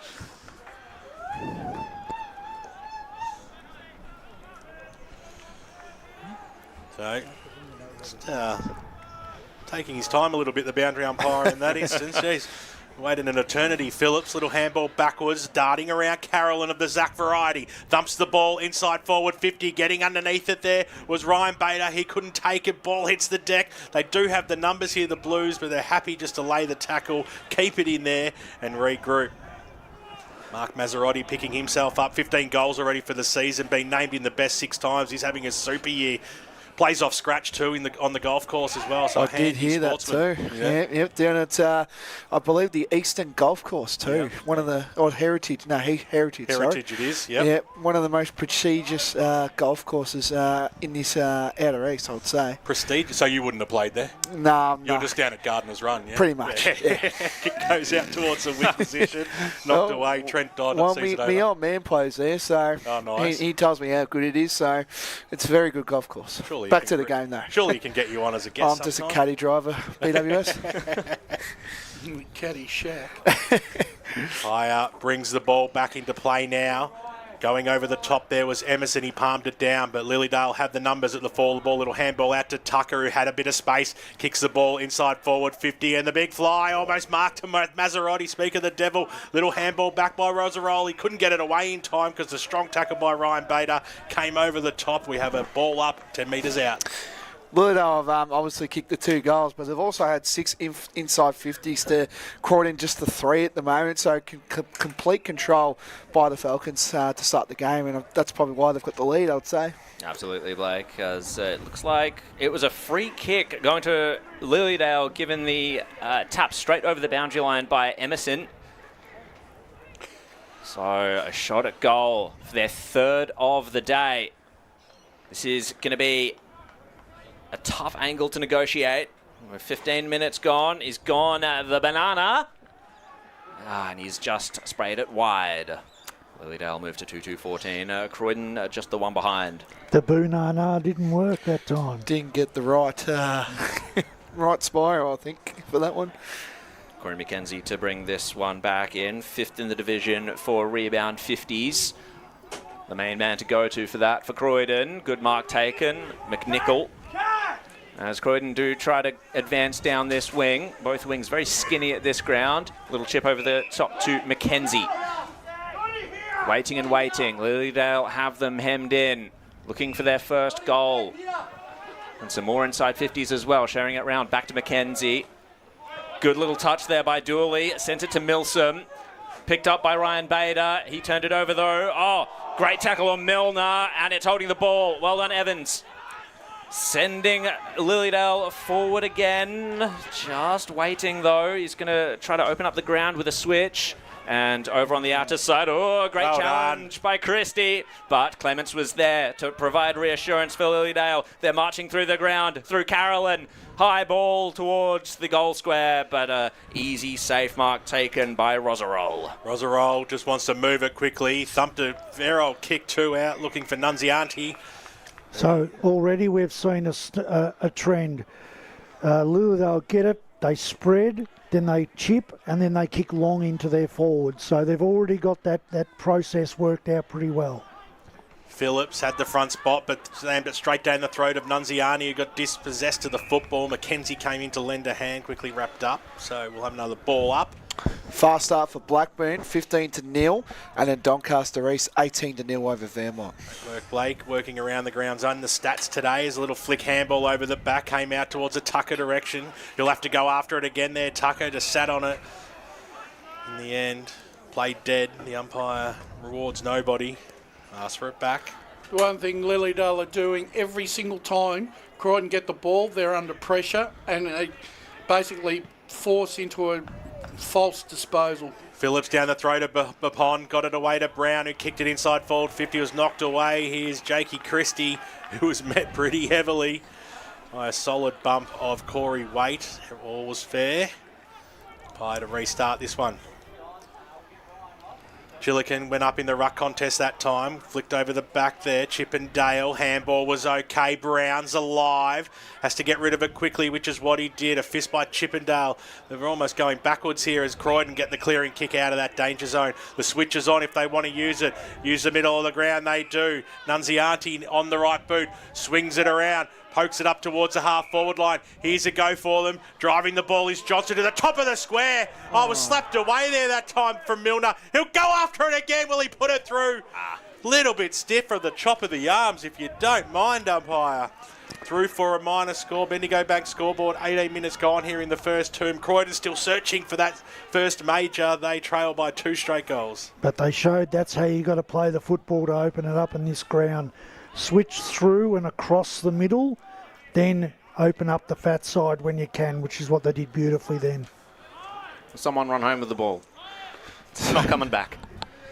There you go. There it is. Well, someone in the beer garden of the Linda Creek. Yeah, it's in the pub. I was going to say it is Lilydale. Sorry, that was more intended Just to Blake. wait till the 19s and reserves go in their little pocket down the end there, I'll tell you boys. what, Steve from the footy operations from Lilydale today, when I arrived, he said, "So the van's still here?" No, I don't mean that in a bad way. In the sense that apparently there are a whole lot of fires in the area. People setting fires to wheelie bins. Yes, that's correct. That was true. And there was plenty of locals here, but that does not surprise me as a Lilydale resident. Well, good thing we've got the Croydon bench in front of us, not the Lilydale one. Croydon I thought they were about to attack there, but thwarted by Vipond. They got it back through Mackenzie, tried to delay the handball. It was a roller of a kick, only came off the boot minutely. Taj Johnson was there. Jordan round the body. Is it going to bounce home? Oh, it just defeated the Lilydale defence. He sticks the hand. Oh, it was touched. Jordan's celebration completely fooled me, and Lilydale will bring it back in. They're wasting no time either. Thumping kick goes out wide. A big fly over the back there by Waite. Couldn't quite pull it down. Waiting for it was Tucker, who quickly wrapped up and seen over the boundary line by McNichol. Right in front of us here in the broadcast position. Hope you're enjoying the broadcast so far on 98.1 Radio Eastern and streaming live around the globe on YouTube and Facebook as the umpire bangs the ball back in now. Phillips got the palm down. It was to no advantage, but Lilydale eventually do win out. Little handball looking, searching for Waite, but the boundary line once again comes into play. We'll have a boundary throw-in. Almost into time on here in the first term. It's a handy 11-point lead to the home side at the moment. Charging after it there was Bapond. Couldn't quite get it. The big man Maserati, I should say. The Maserati's a car. Sure he'd like to own one of those, as we all would. There's a little flick over the back there by Phillips. Almost that looked like a set play there, but Pond was running onto it. He had support there in Clawson, but the Blues win out in this one. Shot passes on inside forward 50, and it was a good one. Marks taken by Cam Atkinson. We're right behind him here. Good shot on here, I reckon. Going to back himself in. He's been given the okay from the bench. Left to right, I reckon. So Cameron Atkinson comes in now. On the right boot, he pushed it to the top of the goal square. A big flies there. The ball still stays alive. Here's Jordan, just like did a little dance towards the boundary line. He knew it was slippery. He knew Clements was right there, and we'll have a boundary throw in right forward pocket. It was clever by Jordan to make a beeline for the boundary line rather than the goal line. Force the stoppage. Certainly was. Little knockout now. Here's Atkinson. Can he come alive again? There might have been a bit of holding in that play. There was. Now he went charging at the ball in a straight line, Atkinson. Someone grabbed his jumper and he's received the free kick, only 10 metres out. Yeah, the umpire was in perfect position there to play that free kick. It was there. It was definitely there. I'll be interested to see what happens around the ball because young Jack Walton is, I think he's nearly wearing Clawson's pants at the moment. He's that close to him. Coming in now, Atkinson kicks his first goal of the afternoon, and that's Croydon's as well. It took them 21 and a half minutes here in this first term. The margin back to 5 points. 2-2-14, Lilydale, Croydon 1-3-9. In the context of the game, it's probably a really important goal, Dave, considering that Lilydale have really dominated the possession in the first quarter. Yeah, look, I think you've seen the last 5 minutes have opened up their forward line quite well, Croydon, so they've just got to be careful, Lilydale, and not allow them to get that quick, easy ball into their forward line. They're dangerous when they do that, Croydon. Lilydale up by just 5 points now. Goals worth every penny in these early stages of the game. Dave, I think that's the first time I've ever heard anyone reference another player wearing the other bloke's pants. Yeah. I think the ball, sorry to get back on track here, but I think the ball's gone over the behind the pub at the moment again. So No. The umpire's got We've got the replacement ball. Got the replacement ball. Oh, dear, okay. That's what I mean. So someone in the pub, if you want to get a free sharing, go right now. That is the quickest I think we've ever seen a replacement ball come in, though. Well, I reckon they've got Sometimes a few. they take forever. I think they've got a few, I reckon, at this ground, particularly. I'd be just pulling out one of the older ones that I've got there. There's one in the corner here. We're not going to be welcome back at Lilydale if this keeps up. But Clausen, wrapped up in the tackle, tried to break away from that clearance. But no, says Croydon. You're not going anywhere. It's all right. We've been 7 years since we've been back, so we won't be here for the next 7 years. I'm a very good resident of this great Lilydale, so he's up. Maserati sends it, top of the goal square. Chilican was the target. Great defence by Croydon. Spills out to Matsayas. Sends it back towards the centre of the ground. Phillips, though, roves it back out to Maserati. Has another go at this inside 50. Punch over the top by Croydon. and it trickles away towards the boundary line. They may not be using a Sharon in 7 years. It might be a Burley. Thanks for joining us on this Eastland match of the round from the LSO, the Lilydale Sports Oval. 2-2-14, that's Lilydale. 1-3-9 Croydon. 23.5 minutes gone. Chillican will take this ruck contest, but it was Dodd to get the tap. They're all going to fall on top of it. The umpire's going to have to break this one up once more. I want to see Lilydale Smalls work a little bit harder. The ball's been on the ground there a lot, and they've allowed it to come out of that area way too easily. So about 40 metres out from goal. Umpire's blown his whistle. Matt McKenzie wants to run on with it. It's going to come back, though. And it's going to go to Chillican from that rock contest. So I think there might have been a bit of shepherding in play there. Must have been something, because Chillican actually looked as if he thought it was going the other way. How old is he, Davo? He'd be 20. He's my age. He's my age. Yeah. What's that? 20. Come on, you guys should know how old I am. What, 23. 23. You had 3 years of 21st for all we know. So Zach Chillican has already kicked 1 goal today. That's 22 for the season. It was harder the last time. He kicks from the paint of 40, goes goalward. Has it got the legs right there? It's got there. It has. That's his second goal, and a free kick's been paid on the goal line to Avery. So he kicked the goal. The umpire's come in and paid holding on the goal line. Free kicks 4-2 in this game. So a big let off there. Croydon fans breathe a sigh of relief as the kick by Avery goes out wide. It was over the back there was Clements, just bangs it on his boot, then a kick back off. It's a World Cup, so we'll get used to that as it comes out towards the wing position. Croydon have done well to work this up towards the half-forward line or thereabouts, with Zachy Carolyn was there to take a timely chest mark and drive the ball forward once again for the Falcons. We'll see what he can find with this. It seems pretty gummed up, that forward line. He has to find the forward handball. It was Camp that presented. Hands it over now to Clements. Good overhead mark taken by Oscar Brown as Ryan Emerson came over the top. They'll need to find another clean mark, though, if they're going to have a shot at goal to close out this first quarter, as we're in the shadows of quarter time. Tapped down by Croydon, scooped up by Mazzarotti, hands it off to Brown. Snap is not going to be good enough. It's into the goal square. Crashing out was Ryan Bader. Worn by Hoekstra heavily in that tackle. It'll be a ball up in the pocket. Plenty of players around this. Croydon looking to do what they've done pretty consistently throughout these past few minutes. Just force the stoppages in their defensive line, but it's come out. Oscar Brown round the body. Oh, it's a beauty! Lilydale celebrate their third. Well, that's what we asked for, didn't we? We asked for their Smalls to get involved at ground level, and that was a nice goal from that area. It's exactly what you want to see from your small forwards, the old school front and centre being in the right position when the ball hits the ground, and that's a beautiful finish there from Lilydale, and they'll be happy with that as well, because that's what we've seen over the last 10 minutes or so. Croydon have worked themselves back into this game, so they probably deserve to go in with a couple of goal lead, Lilydale, after the term they've had. South Croydon lead by 2 goals against East Ringwood, 14-2. Ooh, interesting. That was a potential Tobin Brothers goal of the day, can't forget that. Ball back in the middle here, 27 gone in the first term. Pretty low scoring, not too sure how long will be left as Zachy Carolyn on the right boot. Bouncing football, inside forward 50. It almost went through the legs there of Mazzarotti. We'll see it over the boundary line and out of bounds. Used to go to school with Zachy Carolyn, very good footballer. One of the best, I reckon, that the school had to offer, I reckon. He's very good. Pye throws it in now. Shallow throw in that time. Ryan Bader got the handball back. His weight. Looping handball over the top. They've lost it here. McKenzie quickly got the handball away. Kick goes out of that danger zone. Jordan had to get down low to take it. He couldn't take it on the first bite. On hands and knees there was Clawson. Handball backwards. A lot of players around this football as a strong tackle over the top by Cam Atkinson keeps the ball in and safe for Croydon, as we'll have a ball up just outside the centre square here.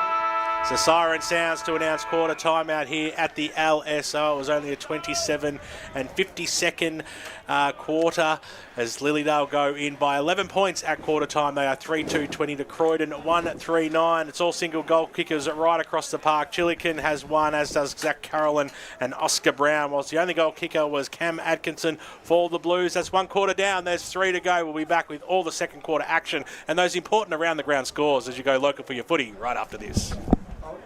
As Sarah opened her best friend Jackie's wedding invitation, she was overcome with a wave of emotion. While her 2 young boys wrestled on the floor, tears of happiness rolled down Sarah's cheeks as she saw the words she'd been longing to see. Please note, this wedding will be a child-free event.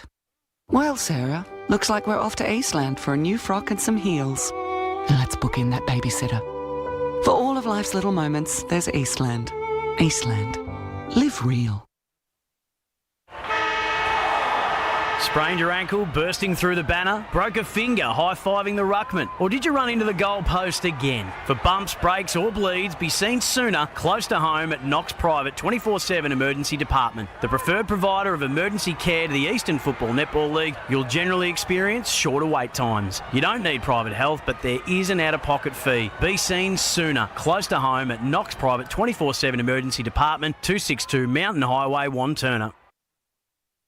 Do you feel good about your bank? Because there is a bank you can feel good about. They share their profits to fund big community projects, small community clubs and vital emergency services. They've given $250 million to help Australian communities thrive. They have all the products and tech you expect from a big bank, with service you don't. It's Bendigo Bank. Feel good about who you bank with. Try Bendigo. Search bendigobank.com.au or search Bendigo Bank near me. The one thing that puts a smile on my face is my kids. The sun shining through the clouds, even in winter, absolutely puts the biggest smile on my face. Seeing delicious food on the table ready for me when I get home. One thing that always puts a smile on my face is seeing my family. The thing that puts a smile on my face every time is really good music. Just the simple pleasures in life. Be remembered for the greatest moments in your life. Find out more at tobinbrothers.com.au. Tobin Brothers Funerals, celebrating lives. At Yarra Valley Water, we know reducing your shower time, or show time, to 4 minutes can save you an average of $200 a year on water and energy bills. Shower shorter. Save water. Authorised by the Victorian Government, 1 Treasury Place, Melbourne. Sprained your ankle, bursting through the banner? For bumps, breaks or bleeds, be seen sooner, close to home at Knox Private 24/7 Emergency Department. You'll generally experience shorter wait times. Knox Private 24/7 Emergency, 262 Mountain Highway, Wanturna. You are listening to Radio Eastern FM 98.1. With live and exclusive coverage of the EFNL football season. Bringing you the match of the day with score updates from all divisions. And now we cross to our commentary team for the Radio Eastern 98.1 Match of the Day coverage. To the Lilydale Sports Oval. It is a Division 2 clash between Lilydale and Croydon. At quarter time, Lilydale lead 3-2-20 and Croydon 1-3-9. Gentlemen, what's our assessment on that first quarter before we get an interview from one of the coaches? Yeah, look, I think Lilydale played extremely well. Look, as Davo said early on, they're looking to run and gun right across the ground. They're trying to switch the ball and stretch Croydon. Look, I think they've basically dominated possession. I think the one thing that is very glaring for me is that the half-back line of Croydon is increasingly under the pump and they're not being able to allow to dictate the contest and set up play further down the field. I just want to touch on as well, Mooroolbark 26-0 against Wanturna South, so that's a bit of an issue. Baronia Mitcham 15-16, North Ringwood lead 42-14, Norwood lead 9-8, and Montrose lead 15-0. I'll read other scores during halftime. I was just thought the Mooroolbark one was a bit of a surprise. That is indeed. Wanturna South looking a bit shaky there. Celebrating there. I must say, just before we get into the interview, I forgot to say it in pre-match today, but they're celebrating their 1996 Premiership reunion today, so 30 years of Premiership glory. I think you don't really see both sides going undefeated as well, so I must add that. Jeez, better not drop the ball on this auspicious of occasions, one turn us out. Yeah. As I reckon we'll get a interview with one of the coaches very shortly. Yeah, we've got Mark Sanderland down here. Mark, a really good quarter, got 3 goals on the board. The pressure was good. How was your assessment? Yeah, real positive. The boys brought some pressure, which we've been asking them to do, so that was really good. Using the ball quite smart in the wet, sort of we've been composed and getting it in directly, so that's all we can ask for the boys, so it's been good. Riley's copping a bit of a tag in the middle, but I thought he worked hard in the middle, and you also had a fair group around him that have been able to handle that really well. Yeah, he's copping a hard tag, and he probably likes it more than not having a tag. So he'll just keep raising the bar every time he goes to the contest, and it's like an Energizer bunny. He'll just keep bouncing up and keep going. Great start. All the best for the rest of the game. Cheers, Ryan, as the ball safely recovered. Haven't lost this one yet. Back into the centre, and we'll get the second quarter underway. I'll just go through some key stats as well, just quickly before we start. Lilydale had the lead, 10-5 in the inside 50s, 3 intercepts to 1, 6-8 in the tackles Croydon's way. Thank you very much, Blake. Up we go, Emerson and Phillips to clash again. They clunk into each other. Trying to feed the ball out was Pettinella. Unable to do so until Mackenzie got his hands on it. To centre half forward go Croydon. Trying to look for a quick first goal of the second quarter. Carolyn says no. Here goes, that was Wilson. Tackled, but here we go with Lilydale down the wing. The handball missed its target in Sylvester. Whistles going. Sylvester will take the free kick. Their quick hands are... Lilydale's quick hands are really unsettling Croydon in general play as well, Davo. Yeah, no, the good thing is they're not over handballing. They're making sure that it's one and then a kick. Over the top they go. I thought perhaps the switch was on, but Clements was down the line. Feeds it off and releases Sylvester once more through hands, safely into the hands of James Smith for Croydon, the captain. Clunk goes Clements. Lays the spoil. Johnson tried to paddle it to advantage, but Lilydale had that one wrapped up. Sylvester crunched in the tackle. Ball up. So right in the middle here of the LSO. Just forward of centre here for Croydon. Pye throws it up now. In the front spot there was Phillips trying to get a palm on it. There was Pettinella. But away come the Falcons. Nicely done there by Clausen, who's broken the tag this time. Got the handball away. Bouncing football up towards the Wilson direction. Couldn't quite trap it. Charging through there. Thompson tried to break away again. The umpire will come in and throw this one up. That's the problem when you try to do the 2 and 3 handballs in this ground, these conditions. Can't do it. Well, Phillips used his body well. Did the little palm down over the back, but to no avail. Manny Mackenzie was right there, but he was wrapped up by Clausen. 2 number 4s going at it. Emerson, big fly over the top. Got the good knockdown that time. Go after it again. Mackenzie was on hands and knees. A quick kick for Croydon. Inside forward 50. And playing out in front there was Benny Plutt. And he takes the mark, and you expect him to back himself in from here. He'll kick from just inside the 40, directly in front. He did some nice things in the first quarter, so he's a lively left footer, I think. So, yeah, good to see the young lad. Heard about him on pre-match from Rhett Jordan. He'll come in now. He's kicked 7 goals for the season. On the left he goes. He pokes at it and kicks it straight through the middle. Fantastic start here from the Croydon boys. And they're off and running here in this second term. It only took them 3 minutes here in quarter number 2. And on the Bendigo Bank scoreboard, they're back to within 5 points. 2-3-15. Lilydale 3-2-20. It's probably important for Croydon to hit that scoreboard first, considering that Lilydale have probably dominated position for the majority of the first quarter. And the other thing is that that was old-style football. When the ball's a bit wet, bit heavy, and you're going forward, play in front. Play in front, the ball will drop many more times and it'll go over the top. It's a close, dogged game worthy of a 4th v 5th contest. 2 teams battling for a Division 2 finals berth. Mackenzie gets the clearance. It was a long kick down to half forward. Johnson Had to wait for it for a second, but had help as well. Another kick for Croydon, inside forward 50. Running after it is Milner, bumps his man off the ball. The handball fires out to Sylvester, tackled again, buried by Aiden Thompson. 3.5 minutes gone, 5-point lead to Lilydale. Nice to see the sun come through. We've had 4 seasons in one day today. Well, Thompson seizes the opportunity to kick Croydon's third and the second for the quarter. They're in front by a point.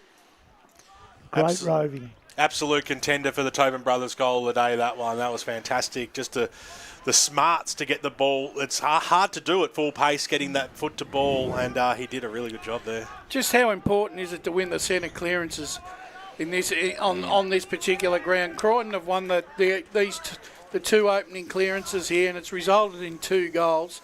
Lilydale will probably want to even that up again. They can't afford to let McKenzie get on top in the midfield here. Yeah, well, young Emerson's done a good job since he's gone in there. He's got a bit of a spring to him, and he's been able to get over the top. Yeah, followed his career. Played with him, actually, in the under-19s at Montrose, and just transferred over this year as a ruckman. So he saw the light, did he? I think so. Well, he's no Forest Hill reserves player. That's for sure. Asked me to come back, actually. Emerson in the middle of the ground, got the knockdown. Maserati got the handball away, but it was chopped off here by Petnell. They're going forward again here, the Blues. Bouncing football right to the top of the square. Clements had the cool head in the situation. He'll have to win back his own football as it didn't hit the target. The Blues forward pressure is super here. Handball into no man's land, though. Picked up by the big man, Phillips. He thumped it on his boot out of that danger zone. Bouncing, and over the boundary line and out of bounds. Let's cross down boundary side to Oscar Luca. I was just at Croydon Huddle at quarter time, guys, and they're pretty happy with how they've gone so far in this game. A bit more communication, they were saying, but definitely converting back inside 50s in the second term. Thanks very much, Oscar. Just breaking up a little bit there. Next time, just take 2 steps to the right, and we'll see how we go.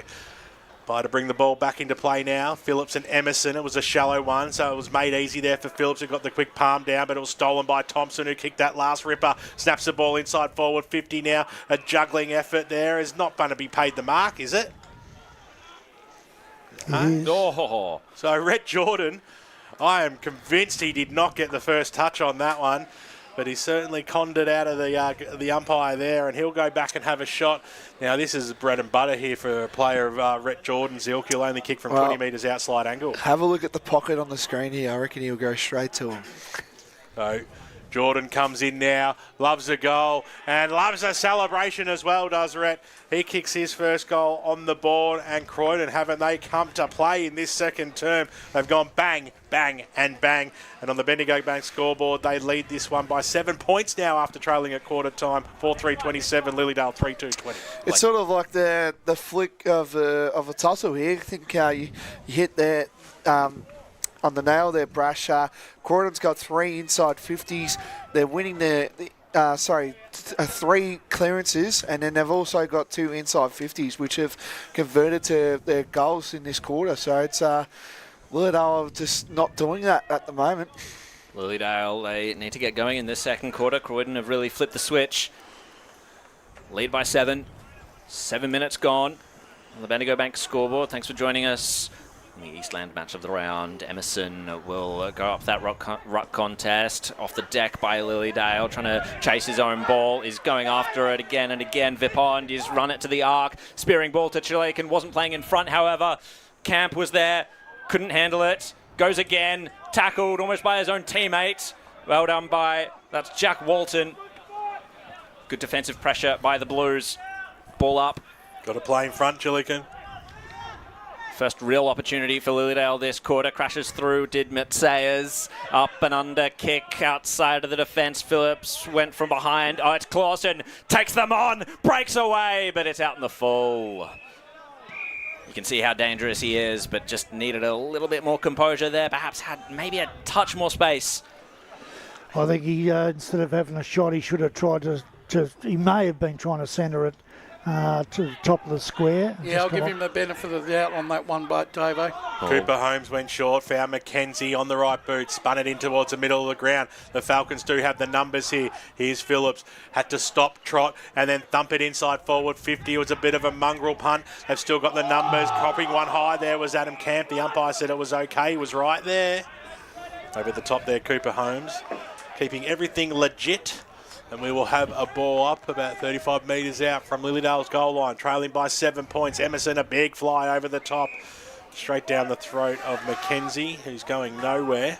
He's been good, Emerson, hasn't he, this quarter? He's directing it with his hands too, which is nice. He'll have the fly this time against Chilligan, who took it out of the ruck contest and then got smothered, kicked it straight into his opponent's bum. Actually, he was very lucky not to get a free kick there, Emerson. I thought he was taken out of the ruck contest. Well, we'll get another chance here and take two here from Chilligan up towards the top of the goal square. Last line of defence and a timely one there for James Smith. Smith kicks it to the pocket. Mark taken. Ooh, nearly a false start by Rosarol, but he got the kick away and the boundary line will swallow that whole. I reckon that original kick barely went 10 metres there, I reckon. And off the full back line. The thing about that is if you're going to have a short pass, you've got to hit the target. Otherwise, you've got to go long. Well, why go out of bounds now, still inside the forward 50? Yeah, it gives Lilydale just that bit more territory than they otherwise would have. But Corey McKenzie will get the clearance. Tumbling ball onto the wing. Clausen wasn't able to gather it. Milner dropped it. Scrambling after it. Carolyn stands up in the tackle, gets ripped to ground. There's Milsom again, takes on two, brought to ground. Ball up, right in the centre of the ground.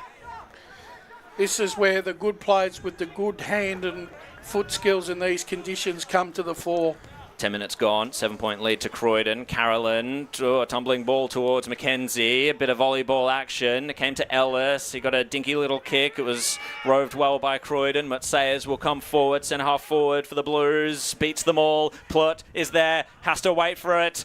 Good little dodge. And the snap. Can it be another one for Croydon? No, not quite. They edge a little bit further ahead of Lilydale. That's an 8-point lead. 4-4-28 to the Dales, 3-2-20 on the Bendigo Bank scoreboard. But it'll beat WS to take this away. Well, free kick's been given away here by Evans, who knocked down Jackie Walton at the top of the goal square. Totally unnecessary. And it's going to be a certain goal here for Lilydale. I can guarantee you that the players have all said, every time Walton goes near you, give him a little bit of a bumper bar because he's the one that's tagging Clausen. Spot on, Davo. That was mentioned at the huddle. And so what's happened is he's done it. He's got caught at the wrong time and wrong place. So, coach killer this one, Jack Walton. He'll make no mistake. Comes on in now and puts it straight over the goal umpire's hat. So I think it was touch. Yeah. Oh, are you joking? Yeah. Well, it didn't look like that as well. With the way the approach from the goal umpire strutting in, I didn't think he was going to pay that. That's the second time you've jinxed it today, BWS. As a kick comes out and a big mark taken by Phillips. Scores 9-point lead to Croydon. So, Lilydale advance. It's Matsayas will be first to it. Shoved over by Chippendale. Happy to see the boundary line. I dare say Walton's going to get a few extra pats on the back after The Lilydale guy on the mark, I don't know if you saw, he's just gone straight in with the old ha-ha in his earlobe. Well, Walton. Nelson Muntz ha-ha. So, tap down it was towards Carolyn. He gets another inside 50 for Lilydale. They continue to press this quarter, but well done by Cooper Holmes. Busts through, gets it to McKenzie. He books it towards the wing. Punch over the line by Clements. And good wearing of his man by the defender. I reckon that was a poor option there by McKenzie. I think that's also going... Oh, no. I thought it would be going in the creek, but No. Croydon supporter found it. It's not going to sail away today. As Emerson gets it down. Feeding it out was, I believe, Tucker. Corey McKenzie stands up in the tackle. It was good strength. Chain of handballs now for Croydon. Walton brought down. Brilliant tackle by Vipond. Lilydale turned the ball over. Fighting for it, Clausen has to find it at ground level, does so, puts the Jets on and gets it to Brown in the middle of the ground, jobbling, wearing him like a glove. This one is a massive upset at the moment. Mirrabbuck 38, Wannie South haven't scored. Ball up. Oh, wow. My word. Yeah, I thought I'd just mention that one. And that is at Wannie South. Yep. Yep. My goodness. Secondary ball up, pat on the head by Clausen. No, it was holding the ball against Walton, so Clausen gets his own back a little bit, sends it forward. Ryan Bader juggles it, didn't quite take it. Well roved, though, by Vipond. Hands it to Waite. Flying shot at goal. Camp over the back. Not quite. Comes to ground level. Can they get it off the deck? McNichol tries to make sure that doesn't happen. Matsayas, he's going to have to be composed. Stands up in the camp tackle. Gets the handball away. McNichol, in the darkest depths of defence for Croydon, sends it over the boundary line. Darkest depths of defence. I love it. Wow. How good is that? This is a game for all the words today. Sounds like Jared's a master of the dark arts. Kick goes right to the line here. They've got all the numbers. The Blues, they made a meal of it. Cooper Holmes almost like slid the ball in on his chest.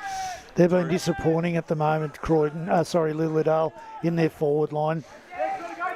8 points is the margin. As it goes across half back, a little over the back there was Pettinella. Got the ball and snapped it around the body. Gained a valuable 40 metres or so. Clemens gave the easy knock on. Strong tackle there by Trent Dodd. Keeps the ball alive for the Blues across their half-forward line. You're right, Davo. Their smalls are not working hard enough to keep the ball in their forward 50. So that score between Wanty South and Roebuck, it's quarter time at the moment now. Some Premier scores would be nice too, Blake. As the umpire throws. We don't need to know any Premier scores. Well, I know Doncaster East are leading 37-18. Yeah, we only talk about the necessary games that need talking about. And Bowen are leading 20-8. Yep. Dodd goes inside forward 50 once again for Croydon. Sorry, Roval. And they've got the answers. He was very passionate as well. 2 raised rants, but we'll talk about this game though. So Taj Johnston, one of the young guns of this side. Well, Croydon basically have dominated the opening 15 minutes of this quarter. So much so, they could be in front by 2 goals here. Well, they currently lead by 8. Can that stretch? Well, the goal umpire did not have to move that time. What a fantastic kick from the young man, Taj Johnston. He kicks his first. And now on the Bendigo Bank scoreboard as we cross halfway here in this second term, 5-5-35. Now out to a 14-point lead over Lilydale, 3-3-21. First senior goal for Johnston. He made his senior debut last week against Surrey Park, so good on the lad. He was one of the main people that Rhett Jordan was really talking about in the pre-game. So great to see the young fella getting rewarded on his senior debut from last week, and it's continuing on. And it's been 3 smalls that have scored their goals for them. So that's been the difference at the moment, is that the Lilydale talls are not taking the marks, which is understandable in these conditions. It's just their smalls haven't worked hard enough. Lilydale are going to need to progress this ball forward if they are to stay within touch of Croydon. They had a serious burst a few weeks back, defeating Templestowe, defeating Mulgrave. What can they do here against Croydon? And Dodd, he got the tap down, scooped up by Jobling. McKenzie squeezed a kick out, mark inside 50 for Croydon. Milner, has he got the range in him? It's the midfield again, isn't it? It's the clearance, short kick, play in front, take the mark. It's it happened 3 or 4 times this quarter. Sam Milner, 4 goals for the year. He only played 1 game between the years of 2022 and 24. So good to get some footy into him. From the arc, he swings at it. Has it gone the right side of the post? No. Just the one behind. Croydon moved to 5-6, 36 to Lilydale. 3-3-21, 17 minutes gone, BWS. Zach Carolyn goes short. Mark's taken by Alice, a little bit indecisive, and it was a risky one. Jordan came over the back, got the quick handball away. Oh, balking it nicely there. Jobling, you little beauty. Just all class and no stress. No, just had the patience with the football, win it, got the handball away. Fantastic goal there by Jobling. That's great poise. And I think what you've seen there is that Lilydale want to go for the switch. It was being cut off by Croydon. They've stopped them switching, so they're now trying to get the short pass out, which is dangerous in these conditions. Now, all of a sudden, Lilydale find themselves 4 goals down, 18 minutes into the second quarter, and Croydon have just put the foot on the pedal here. 5 goals for the quarter for the Blues. Lilydale just the 1 behind thus far. 5 goals, 3 as well for Croydon. So all the scoring shots, 18 minutes gone in this second quarter. The LSO The faithful here will be willing their team back into this contest. Up goes Dooley, it was in the ruck contest. Got the tap down, great tackle laid. They're going hard at it, Croydon. But Croydon are playing the football that they always like to play. Hard, tough, uncompromising type football. It's right down their alley, and they're getting all the spoils from it. So the high contact free kick in the ruck contest goes to Max Dooley. Sends it towards Chilaken. He's the obvious target. Over the back went Holmes with the spoil. Oh, slipped over. Did the Lilydale man there, trying to get away. I think that was Matt Wilson. Unfortunate action there by him as it's a ball up. Collapsed in on by the Croydon player. Up goes Dooley again. Has to contend with Dodd, who's about a head taller than him. Thompson gets the bouncing ball towards Milner. This is Christie on the inside, fires it into the pocket. The race is on. First to it was Plutt, has to dodge around Milsom, does so. That was beautiful. Oh, the outside of the boot. No, not quite there. But it was a good shot at it. 6-7-43 to 3-3-21, 19 and a half minutes gone. He's very dangerous down there, isn't he, at the moment? Good. Well, I think he's making his senior debut today. They're all over him at the moment, Davo, Croydon. I think Christie's really lifted in the middle. He's been able to get the ball forward. They've just been smarter with the way they use the footy at the moment, Croydon. Caroline's had to go for another lap of the other oval. Yeah, I know. It frustrates me when players have to do that. Where's the fans down there? Well, they do have that pocket there with all those fellas there. Got 7 guys at the gate all having a chin wag, letting everybody in, not paying. Instead, no one's behind the goals getting the ball back. As the kick goes inside forward 50, bouncing now for Brown. Handball over the top. They need to get it out, and they'll do so. Nice kick out towards the Chippendale direction. He had to raffle it. They sort of waited. They're a little bit fumbly at the moment. They're under pressure here. The Dales, a handball up towards the wing position. Nicely done there by Tucker. Had a player running wide in Clawson. Inside forward 50, he goes. Who's going to be the goer? Getting a hand on it there was Dooley. He'll go after it again. Crunched his opponent. Ryan Bader's in there. He's getting gag tackled. Pushed over the right forward pocket boundary line. Just inside, and we'll have a ball up. It is as deep as it gets down here for the Falcons. Chilikin's going to go up in the ruck contest. We know he likes to just grab it out and get it on boot to ball. Palmed it down nicely there. Tucker had a fresh air shot over the back there. Brown still in there. Got a bear hug from 3 Blues, and we'll have another ball up just outside. They need a goal here. Lilydale need a goal. Well, they're not going to get it, Brash, this time. It was a beautiful knock away from the ruck contest. Christie kick was smothered magnificently there by Rowan Tucker. And over the boundary line, it goes for a boundary throw-in. He needs to get more from Tucker. He's a clever player around goals.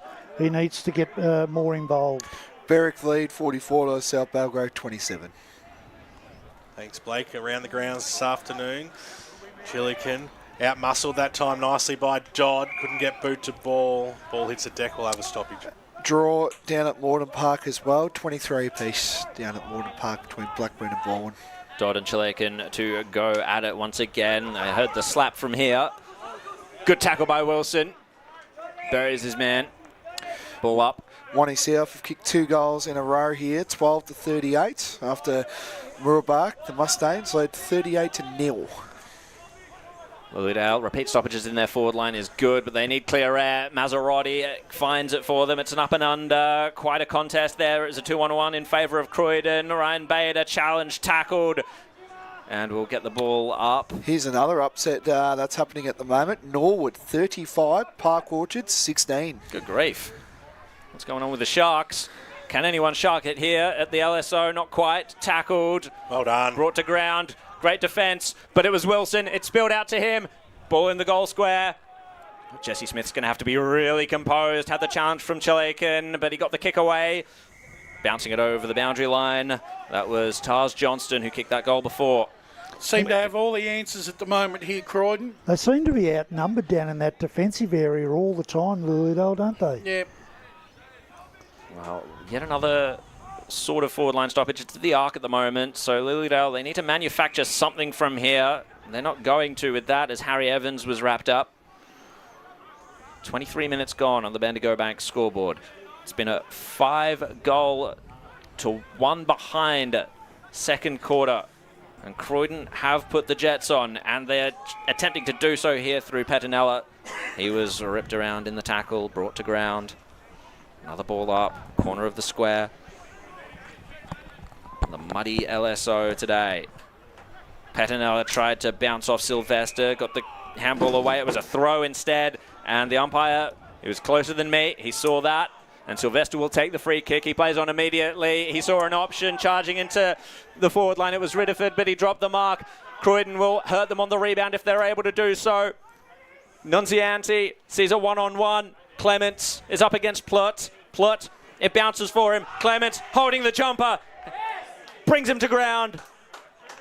And it was an obvious free kick. Yeah, obvious free kick against Clements, and that is brutal. You could see how nervous he got against Plutt, who got goal side of him. The ball bounced for him.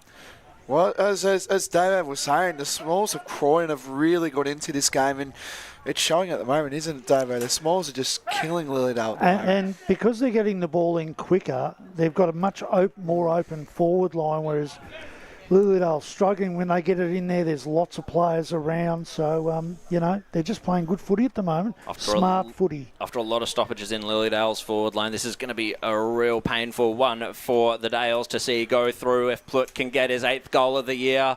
Second goal of the game. No, not quite. A couple now for him. That's the second time that's happened, isn't it? Where they're directly in front of the miss, and as well as Chippendale in the first quarter. So, and tell you what, he took the whole 45 seconds of the 30 seconds he's allowed too. So a let off for Lilydale. Zach Carolyn.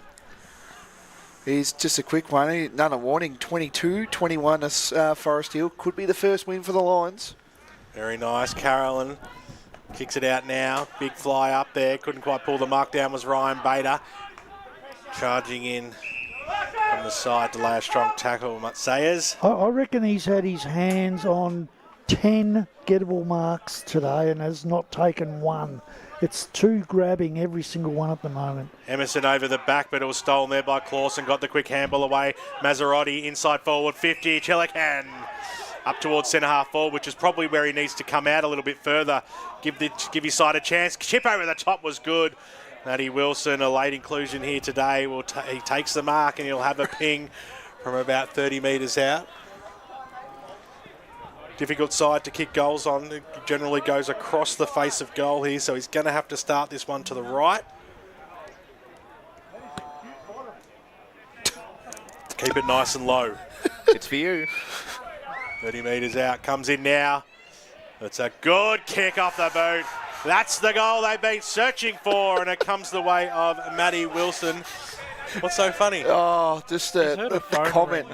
One of the comments from the supporters just here. Oh, right, okay. It's pretty funny. Yeah, okay. You don't want to include us in that one? I don't know if we can repeat it, but right. he just said he had a cute bottom. Oh, right.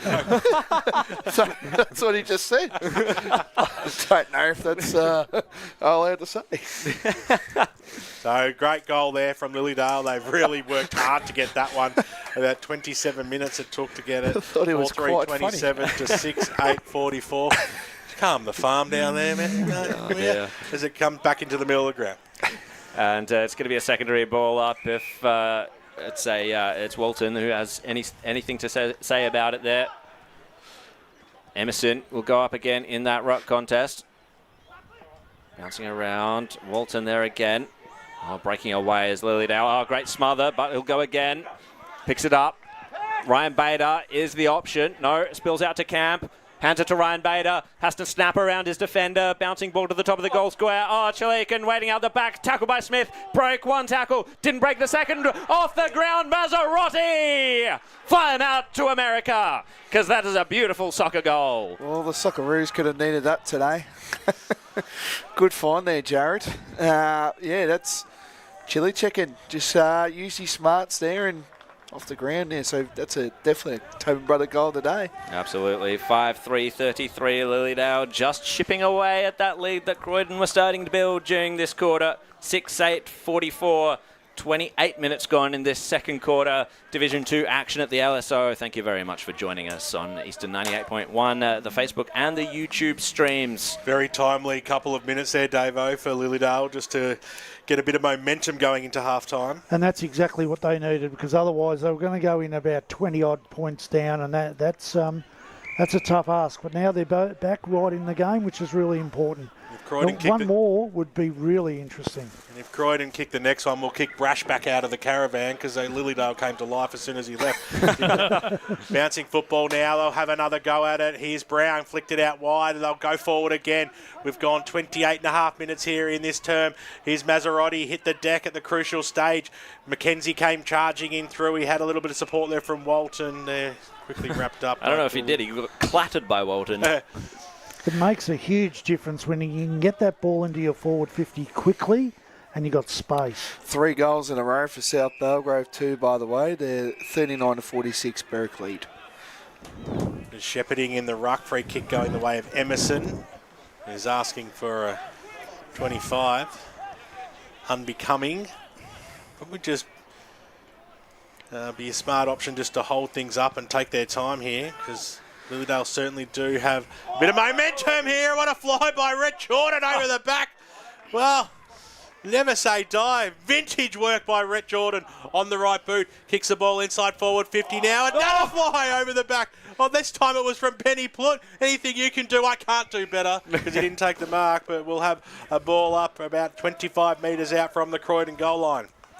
It's going to be that danger player, I reckon, in the second half, Plutt. Came out now, picked by Bapond, scooted it out wide. He's Jordan again. Bapond on top of him. Will have a ball up deep in the Croydon arc. Senior debut too, so imagine him in his peak. He'll probably be up there. Jordan and Phillips lock horns. Smothered kick by Lilydale, unable to get the clearance. Jobling at the bottom of it. Ball up again. 11-point lead to Croydon. Half an hour gone in this second quarter. Shadows of half-time as the shadows lengthen. And it's holding. And it doesn't matter. It went the way of Lilydale. So no shot of goal for Croydon in the dying minutes. Thank you very much for joining us on the Eastland match of the round. Division 2 action. Croydon v Lilydale. Croydon go into half-time with a lead. 6-8-44 to Lilydale 5-3-33. We'll come back to you after this break with the half-time show. Don't go anywhere. As Sarah opened her best friend Jackie's wedding invitation, she was overcome with a wave of emotion. While her 2 young boys wrestled on the floor, tears of happiness rolled down Sarah's cheeks as she saw the words she'd been longing to see. Please note, this wedding will be a child-free event. Well, Sarah, looks like we're off to Eastland for a new frock and some heels. And let's book in that babysitter. For all of life's little moments, there's Eastland. Eastland. Live real. Sprained your ankle, bursting through the banner? Broke a finger, high-fiving the ruckman? Or did you run into the goal post again? For bumps, breaks or bleeds, be seen sooner, close to home at Knox Private 24/7 Emergency Department. The preferred provider of emergency care to the Eastern Football Netball League, you'll generally experience shorter wait times. You don't need private health, but there is an out-of-pocket fee. Be seen sooner, close to home at Knox Private 24/7 Emergency Department, 262 Mountain Highway, Wantirna.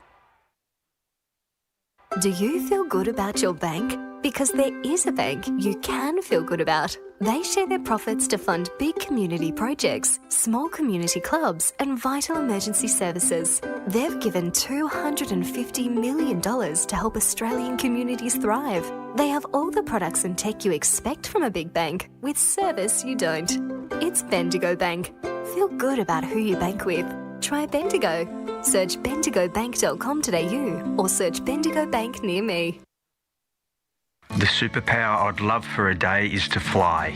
If I could have a superpower for a day, it would be to time travel, so I could go back and see how life was when my parents were young and stuff like that. Be mind reading. It's always good to know what other people are thinking. At Tobin Brothers Funerals, their superpower is always providing compassionate care to families at their absolute time of need.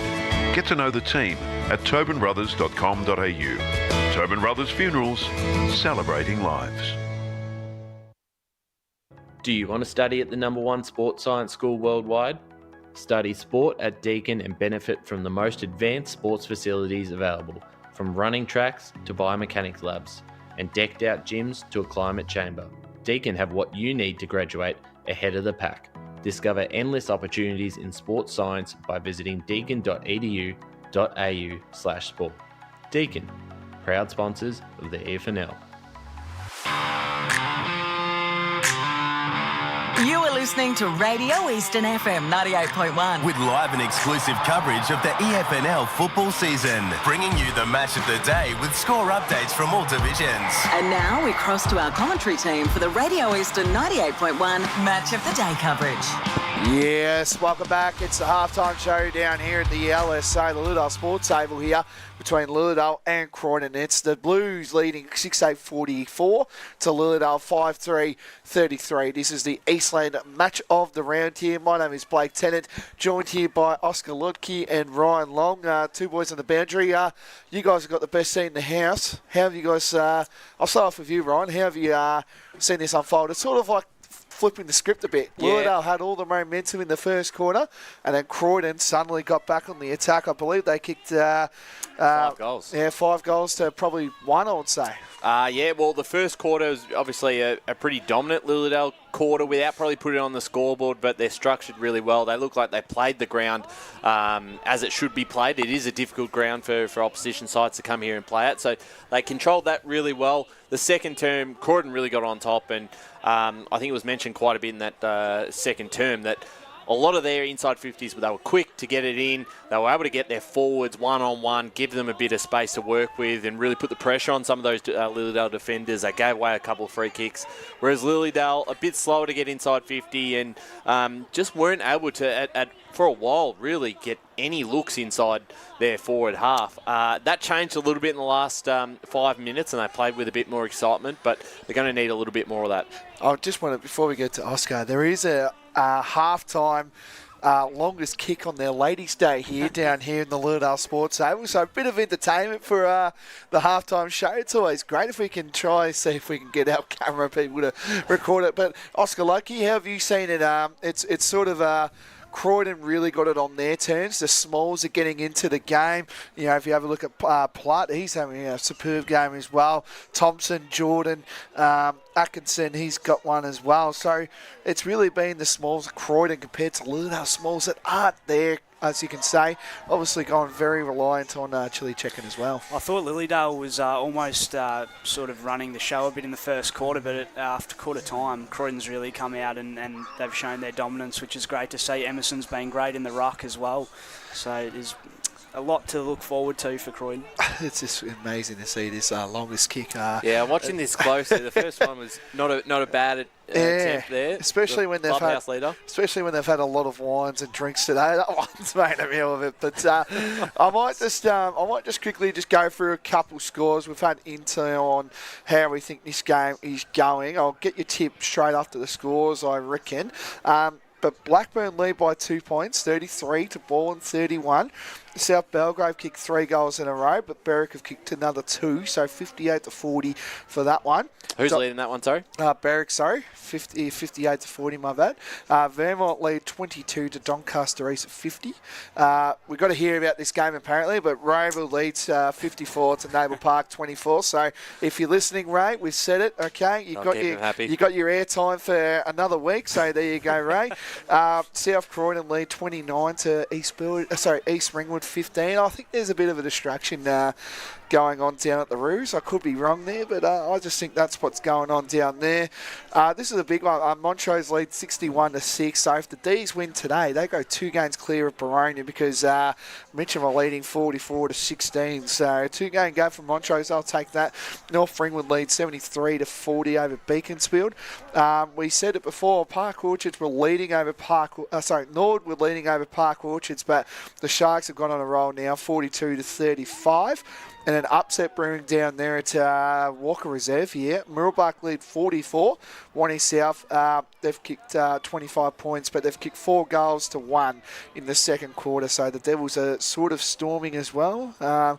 We go to Dividend 2, and let's face it, Scores have really gone the way we sort of expected it. That was a pretty good attempt. Scoresby lead 40. That's a clubhouse leader, Blake. There you go. Scoresby lead 44 to Eastfield 37. That's probably, besides this one, is the match of the round in Division 2. Mulgrave lead 37 to Ringwood 31. Now Heathpot 22, lead Templestowe 20. Brett Davidson said that the Jets have won their last 3 games down at Templestowe, so could get the win there. Surrey Park leads 61 to 27, so one-way traffic down there at Mount Waverley Reserve. We go down to 3rd Division now. Sort of results we sort of expected here. Coldstream 47 to Whitehorse 22. Donvale leads 63 to Oakley 12. Knox lead to Sylvan 30 to 17. And a low-scoring affair down at the Batteron Reserve here. I'm just waiting to see what the scoreline is. No, it's sort of respectful, I would say. The Basin lead 2-5-17 to Upper Gully 1-4-10. We move to Division 4 now, and there was a couple one good game that we're all excited to hear about. Kilsyth and Doncaster, we got that one. No scores at the moment. But Chancellor Park lead 41 to Fair Park 21. So I think the Panthers, if they can win this one, could set up their season in really good steads. And here's this, boys. Nunna Warning could begin their first premiership points at the moment. They lead Forest Hill 49 to 31, Ryan and Oscar. So it could be a big party down at Koonung Reserve tonight, I reckon. I might have to join them if there is one. Bulleen Templestowe. Just invites himself. Bulleen Templestowe got a strong lead over Croydon North here, 54 to 7. And Warrandyte have got the bye, so no games for Warrandyte today. As Croydon, they're not wasting any time. They want to go straight on the ground at the moment. Do we see who won the half-time kicking comp? I didn't catch the winner there. I completely forgot about it, to be honest. And, I just saw him walking off then, and I thought, oh, hang on. Well, it's great to see, because if you listen on pre-game, Ben Sandilands and his wife, Emily, Emily's the one who's running this whole Ladies' Day today. So it's great to see that Mark and Emily are really strong contributors in this great club. It's going off inside too. Is it? There's I so haven't many been in people there. It's fantastic. Looking forward to the post-game after this. But can we just talk about this game as well? Who wins from here? Croydon lead 44 to 33. Who do you see? Blues for me. Blues? Yeah, I'm sticking with the Blues. I think they're looking dangerous, and their forwards have been up and about. So, yeah, definitely. Blues footy for me. I'm really excited to see how this goes. All right, well, let's be in the halftime show. After this, we're going to get the call team back in, and the second half is well and truly going to be alive straight after this. Today at Eastland, Lucy's trying on jeans for a momentous occasion. Coffee with the ex. She needs jeans she can move in, because she's definitely moved on. Jeans that get a second look, but don't give any second chances. Jeans that say, why yes, I have spent the last 8 months in a post-breakup juice cleansing, kickboxing, personal training frenzy. And it looks as though she's just found the perfect pair. Yeah, that's great. Bravo, Lucy. For all of life's little moments, there's Eastland. Eastland. Live real. Sprained your ankle bursting through the banner? For bumps, breaks or bleeds, be seen sooner, close to home, at Knox Private 24/7 Emergency Department. You'll generally experience shorter wait times. Knox Private 24/7 Emergency, 262 Mountain Highway, Wanturna.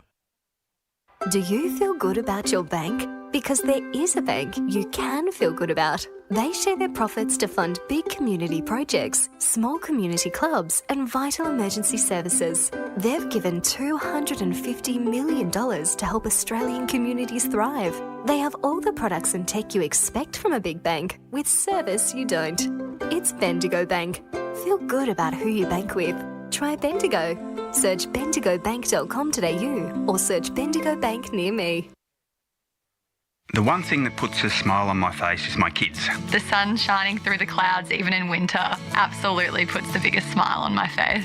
Seeing delicious food on the table, ready for me when I get home. One thing that always puts a smile on my face is seeing my family. The thing that puts a smile on my face every time is really good music. Just the simple pleasures in life. Be remembered for the greatest moments in your life. Find out more at tobinbrothers.com.au. Tobin Brothers Funerals, celebrating lives.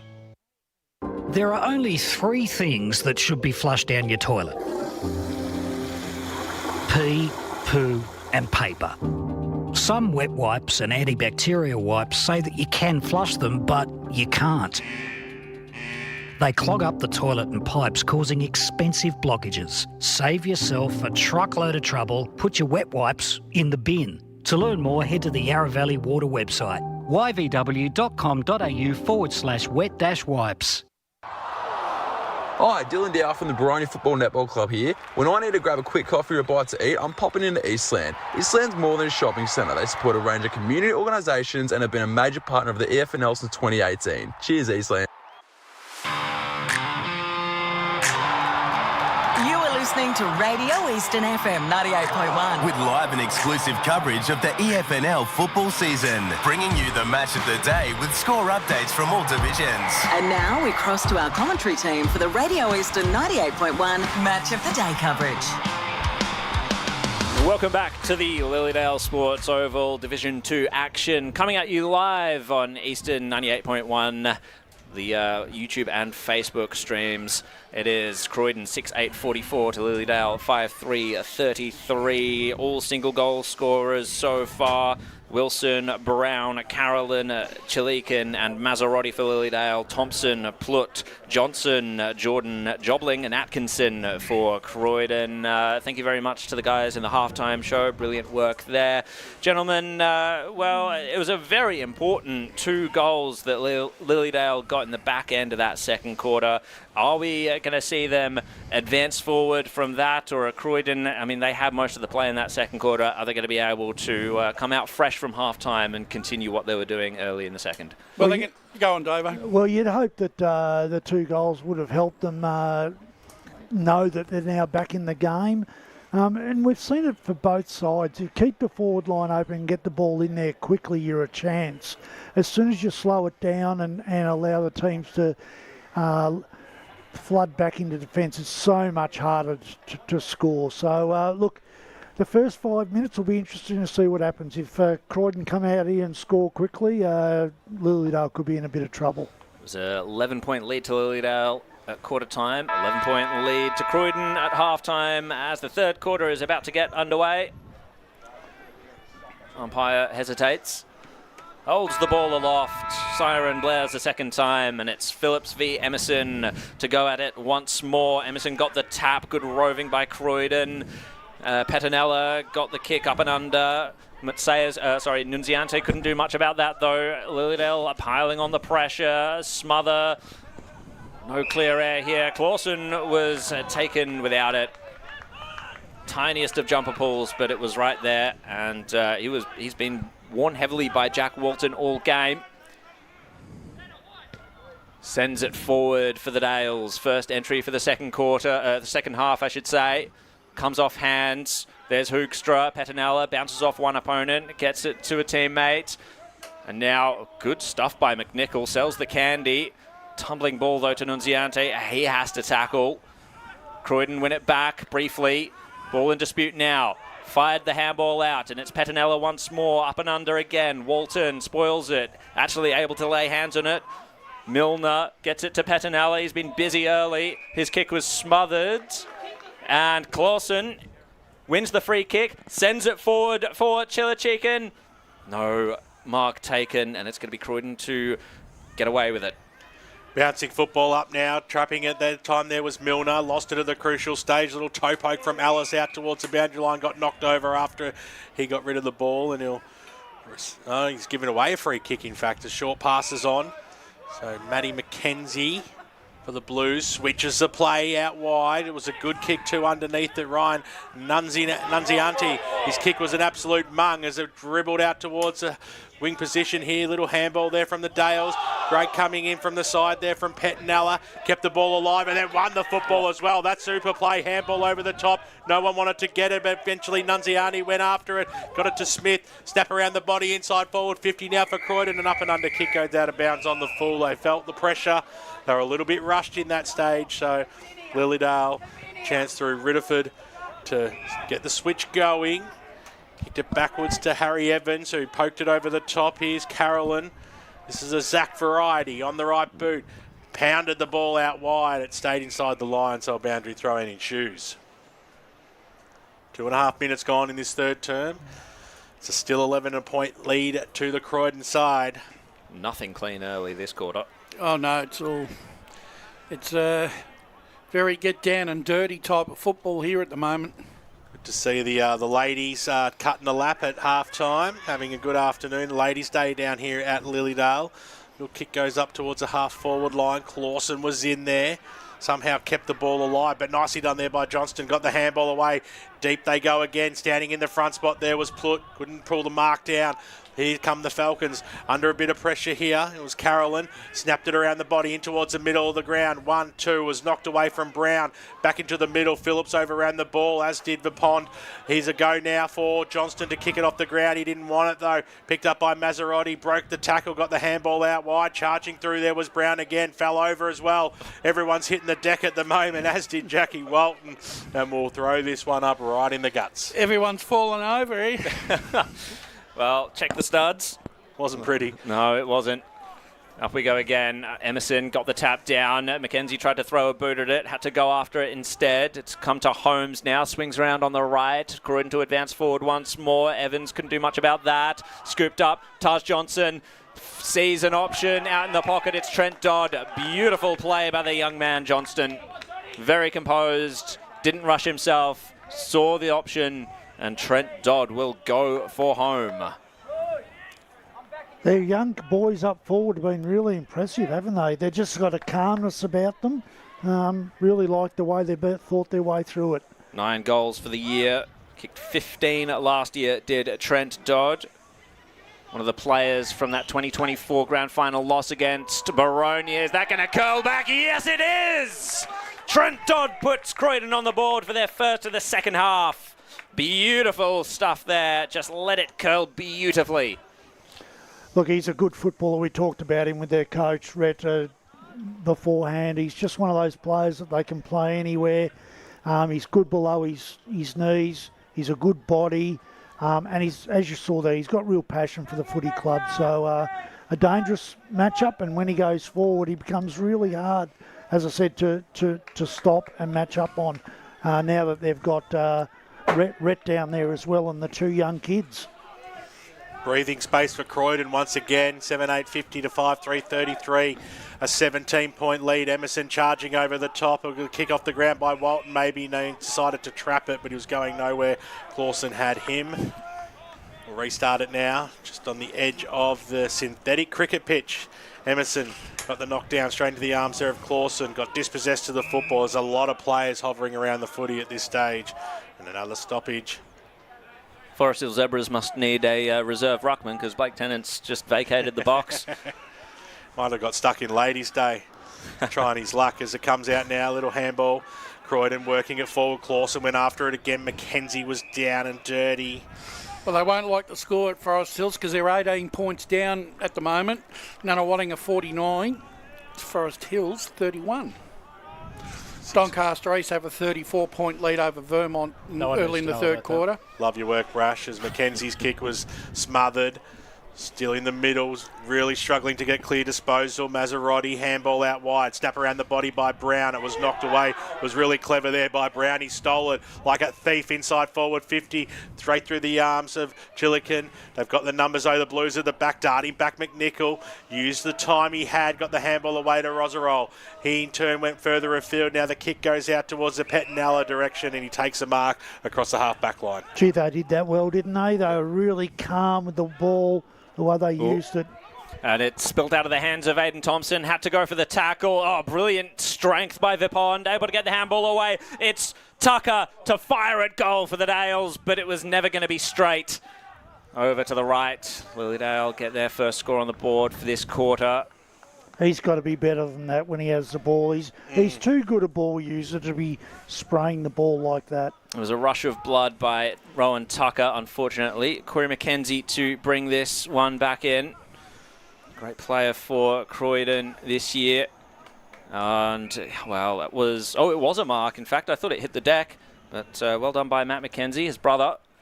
Searching and searching. Croydon to try and advance up this wing. It's a chip over the top to Walton. Takes the mark in front of Clawson, who's been wearing heavily today. The helmeted Walton, former West London Wildcat. from a couple of years back. Real. The pack formed. Well done by Ridderford. Got the handball out to Mazzarotti. Now it's Ellis to send the Dales back forward. Chalikan bumped out of the contest. It's all Croydon defenders here. Hoekstra, great option to see Nunziante on the half-back line. Croydon, they've been in this position before. Can they go forward from here? Punch over the top. Good spoil. Well done to Jake Clements.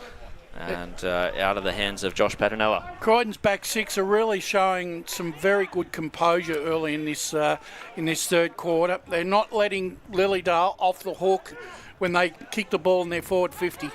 Valuable fist there by Emerson to win every bit of 20 metres, charging through. The Clawson tackle was too strong that time on his opposing number in Matty McKenzie. That's happened quite a bit so far today. So Phillips will go up. Emerson, little flick over the back. He'll go after it again, the big man. McKenzie once again on the bottom of the pack, and we will have a ball up right in front of us here in the broadcast position. Hope you're enjoying the broadcast today. 98.1 Radio Eastern is streaming live around the globe on YouTube and Facebook. Wherever you're watching today, we welcome you to the broadcast because Mazzarotti almost threw it backwards that time. It might be advantage paid here. Here's a go for Nunziante. Got the handball away. Good little bit of play by Milner. He can't put it through. He started the celebration. It just didn't have enough curl. Minor score is the result. And the Lilydale faithful breathe a sigh of relief. 17-point margin. Ridderford kicked it back in, upended, or on his head almost was Thompson, but Lilydale, they'll win it back. Ellis had to find the kick round the corner, and it's going to come straight back. Safe option, safe mark, in fact, by James Smith. Not a great kick, though, a bit pedestrian. It's going to roll over the boundary line in front of Rowan Tucker. Do you reckon the local tattoo artist does well up here at Lilydale, Blake? Yeah, there's been a few tats around. Well, I think they all go to Bali for footy trip. That's where they do it, Brush. Ever been there? No. My stomach wouldn't be the same if I went there. It's a good big Bali belly. It's a good way to drop 10. Kyan Ellis wrapped up. I don't want to drop 10 kilos over there, Peter. Close. Sorry, back to the footy. 30. Close game down at South Belgrave Reserve. Berwick leads 73 to South Belgrave 64. Carolyn crunched in the Matea's tackle. Couldn't burst through it. The umpire will have it. South Croydon 29, East Springwood 15. Tap by Phillips. Carolyn to it again. High up and under. Trying to find Chippendale, who's gone out of the game. It was Ryan Bader who took it. Handball from Tucker to Chippendale. Can he chip in for a goal? Absolutely. Well, they needed that, and that was good hands then. 6-4-40 are the Dales, 7-9-51 are Croydon. 10 and a half minutes gone in this second quarter. Lilydale keeping in touch. And well done to Cade Chippendale. Good kick there.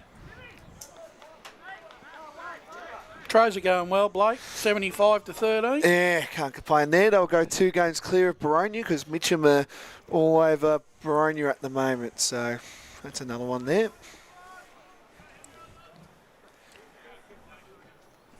All single goal kickers on the park so far in this game. And I think there's about 5 of them should have kicked 2. Yeah, true that. The umpire throws it up. Fresh air shot by both sides. Clearance this time for Croydon up towards centre half forward. It is this time. Bouncing away that time from Jordan. Nice little kick out of the danger zone there by Carolyn. Bounced out wide, stolen by Avery. Had a little bit of time, wanted to go backwards to go forwards. So here's Trent Dodd on the left boot. He poked it up. Zachy Carolyn underneath it takes a strong mark. A fantastic mark that was. I've liked his game, Zach Carolyn. He's certainly been reliable. Sporting the Tash. It's the switch on. Can be risky to do so, but it's worked out okay. They'll go further afield to the broadcast side. Good kick up, straight down the throat of Adam Camp. A little bit indecisive. Just to keep it low. He kept it way too low. It was stolen by Jordan. He just read that so well, didn't he, Jordan, then?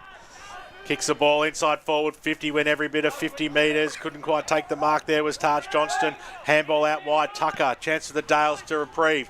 up towards the wing position now. It's a 2-on-3 situation. The Blues had the numbers, came charging through there. Sylvester did well to put his body on the line, but to no avail. Hoekstra, he dropped the pill like a hot potato.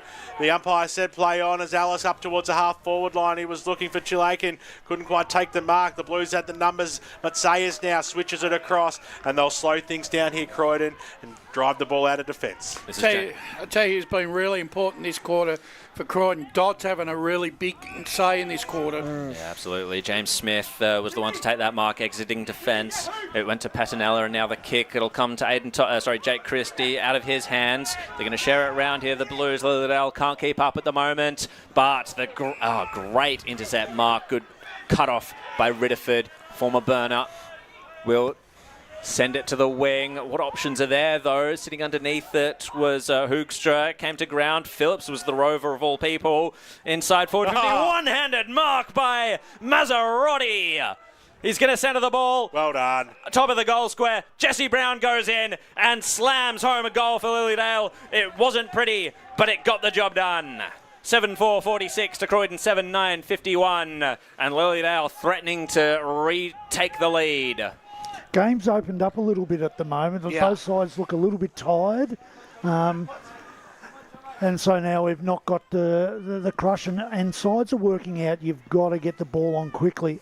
The one thing that's hurting Lilydale at the moment is that at the centre bounces, Croydon are playing one player back and they're handballing back all the time. Lilydale haven't picked it up yet and have allowed it to happen probably 3 or 4 times. Basin lead over Upper Gully, 24-16. Low scoring affair down there, and I think all other results in Division 3 have sort of gone the way that we predicted. Well, out of the ruck contest, Phillips just tried to palm it volleyball styles away, but it'll be now Dodd, the recipient, on the right boot, drives it up towards the half-forward line. Big fly over the back there from Evans, got the spoil, came down to Carolyn of the Zach variety, bouncing football up towards the wing position. Nicely trapped, though, by Holmes. Banged it on his boot. It's a little bit like kick-to-kick at the moment because it went straight back down the throat of Zachy Carolyn. He's probably been in the votes, I reckon. Yeah, he's been very good. Kick was smothered. Thanks for the Moz that time there, Blakey. He'll have to go after it again for take 2. Comes out there. Atkinson tried to keep the ball alive. Really strong tackle by Taj Johnston. Just to lay there and make sure that the ball stayed in that forward zone. Chernside Park lead Fair Park, 60-21. Big win here from the Panthers. Dooley comes out now. Atkinson, what can he do? Kick it to the top of the square. It was a smart kick as well. Plut couldn't take the mark. He'll go after it again. Little handball over the top. It was good. Keeping the ball alive. Walton going nowhere. Bear hug from Jesse Brown. That was really good corralling of Plut then, because he's a left footer and they wouldn't allow him to go around on his left foot. Yeah, he's got no right foot yet, Dovo. Jordan that time, he won the knockout. Comes out, Walton, snap intercepted. Clearing kick now for Lilydale, but going nowhere. Mackenzie's taken the mark. He's had a lot of the ball, Corey McKenzie. Yeah, he's been good, hasn't he? Done very well. Causer in towards the forward pocket now. And the second bite attempt has been taken by Sammy Milner. And he'll have a ping. He's tugged up on the boundary line. About 35 metres out from goal. Currently leading by 5 points, Croydon. This will be a handy one. Starts his approach. Kicks goalward. It's a helicopter punt style, which ended up absolutely not perfect. Through for a minor score. I thought I might have just swung in at the last moment. So it's a goal, the difference out here at the LSO. 7-10-52 Croydon, Lilydale 7-4-46. I think that's 3 behinds on the board for Sam Milner. Zach Carolyn takes his distance. And it's a bit of volleyball here. Slapped forward. No, there's still no clean possession. Wrapped up in the tackle was Vipond, going absolutely nowhere. Brought down by 2 or 3 Croydon players. 20-point lead to Blackburn over Bowen here, 51-31. Evans got the tap down down the throat of an opponent. On the outside, it's Corey McKenzie. Sizes up his options, centres the ball. Max Carolyn puts himself in the way. Good stuff by the young man. He's played in the under-19s this year, so good for him to break into the senior lineup. Evans's ball went to the wing, spoiled over the line. Safe work by Cooper Holmes to kill that one. Yeah, the both forward 50s are really finding it hard to get scoring opportunities here. Back into play it will be from this stoppage. Evans gets the tap down. It thwarted Maserotti though. In goes Clausen. Walton doing the grunt work at ground level. Trying to break away was Dodd, I should say. It's almost like a war of wills here, David. Yeah, it is. Devils are coming. They've kicked 5 goals to 1. Evans slaps it down. It's going to come right back, though, through Avery. Dodd shares it round. This is Jobling. Inside forward 50. Bounces off the chest of Jordan. Clements and Carolyn combine. Milsom. Dooley it was. Slaps a kick out of defence, and it's going to be Evans to size his options up. Are they going to switch it like they did in that first quarter? No. Down the line, Chalikan sets himself. The spoil came from the Croydon defence. Chalikan out the back, couldn't quite handle it. Kicked it along the ground. He's got Vipon for company. And then Brown, centering ball. James Smith puts himself in the way, and the Croydon defence will hold up under duress once more as the ball's been taken by Cooper Holmes. Cooper Holmes in the fancy pink boot. It was a risky kick, got it away to Smith, whose handball just had to get away in the nick of time. Jobling was there, banged it on his foot out of the danger zone. Lucks of fortune. They just didn't work hard enough then, Lilydale forwards. That was really poor. It was scrappy play by the Blues, but they made it work in the end as it came out. Pettinella got the running handball. Now the kick up towards centre half forward. It goes off. Great mark there by Ploot. What can he do? Jordan's Maybe on. he might be a little bit too far out to score. He keeps the ball low, kicked it towards the top of the goal square. Jordan was there. He might receive the handball and kick the easiest of goals. And when you run aside, you don't miss those ones. Rhett Jordan becomes the first multiple goal kicker on the ground out here at the LSO. Breathing space once again for the Croydon side. They're up by 12 points. Yeah, and that was, once again, really good hands by Dodd there. Yep. Had to bend over and look at the just good hands there, and very quick hands as well. Better hands than Clements, unfortunately. If you're going to come off Rhett Jordan, you better take the ball cleanly. You didn't. Dodd beat you to it. And Jordan was out the back. And that all started from what I would call lazy work from the Lilydale forwards. They just ran it out too easily, followed it up, and then were just too hard of the contest up forward. It was a poor kick by Cooper Holmes, but there was no pressure on it to punish it. So Pettinella, he'll take the clearance. Christie will slam it forward. Jordan over the back, not quite going to take the mark, comes to ground. It's Plut in the horns of a dilemma. And again, that handball backwards each time. They've got to get it worked out there, Lilydale. Jordan got the tap down. Good work in the ruck by him to take front position, but it was only as far as Vipond, the former Shark. Sorry, that's Clausen there. Up we go again. Good slap by Lilydale out to Maserotti. It comes to Tucker. Chasing it is Vipond. Slaps it off the ground with his boot. Good stuff by Lilydale to try and retain possession. It's all under pressure. Maserotti, he was the only composed party in that situation. His kick was looking for Vipond, but good defence by Croydon. It must be really wet out in that specific spot out there, because a lot of the players cannot keep their balance when they're out there. Ball will be thrown back in. It's a 12-point lead to Croydon. Emerson, good body work by him. Off the deck go Lilydale, searching for Vipond. He was able to take it cleanly on the deck. Chilichikin in the goal square, slaps it back. Now to Carolyn. Sorry, that's Chippendale. Just the one behind. Should have done better than that. Yeah, he panicked a bit then, didn't he? Yep. Just panicked. I was just going to say, gentlemen, I think Croydon have done very well to take Chilican out of the game. Yeah, yes. He really hasn't had that much contribution probably since around the 20-minute mark of the first quarter. A very patient Matty McKenzie comes back onto the ground after standing in front of us for about 6 minutes. And here's his brother, Corey, up towards his brother. Matty McKenzie ran all the way on the ground and down to the half-back line to take that mark. Won a quick disposal.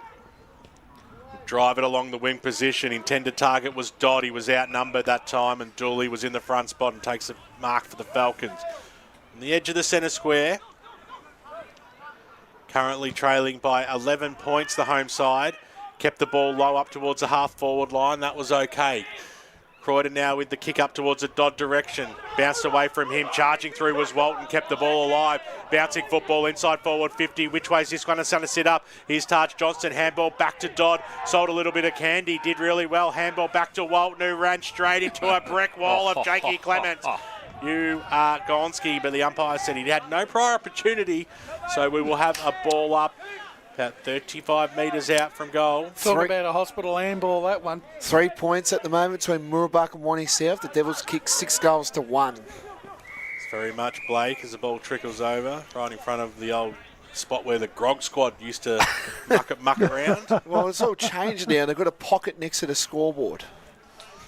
They've migrated where it's closer to the bar.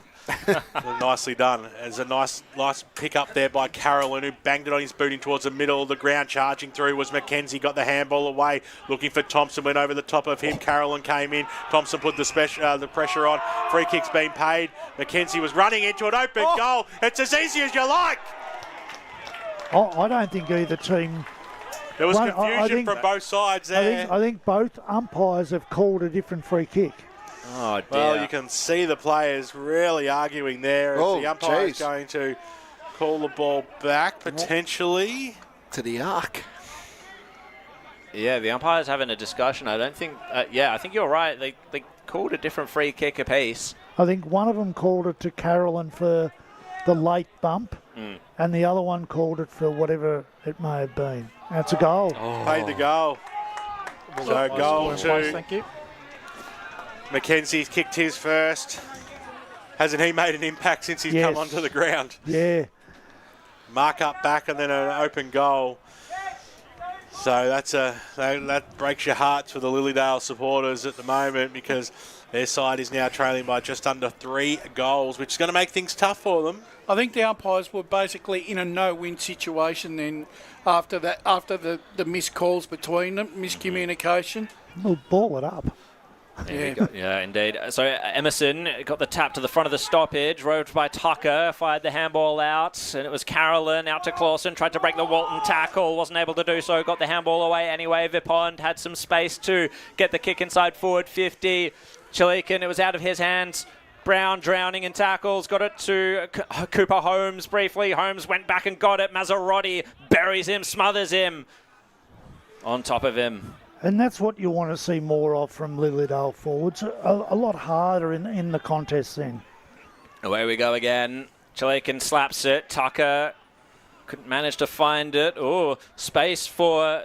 That was Chippendale, able to get a handball away. Lilydale chasing after it again. Camp is there. Coming up with it was Tucker. Oh, that's a high free kick to Mazzarotti, surely. Yeah, you got to pay that one. He did it. Did it? Oh, he called that he ducked. Jeez. Getting slapped on the face. Get your free kick, apparently. Well, here we go.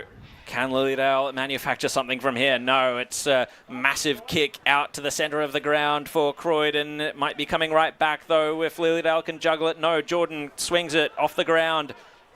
The handball into space to Pettinella. Croydon will advance again. Lilydale under a lot of pressure here. Waite has to go hard at it. Christie had enough space. Lilydale under siege. Oh, top of the goal square. No mark taken. Lilydale. The cavalry arrive. Dooley out to Ridderford. Sends it towards the boundary line. Splash it goes out in the full. And Corey McKenzie will send it back. Send us the ball. I think the umpires are as... That was a square up, I reckon. I reckon too. McKenzie, back to McKenzie. Corey McKenzie.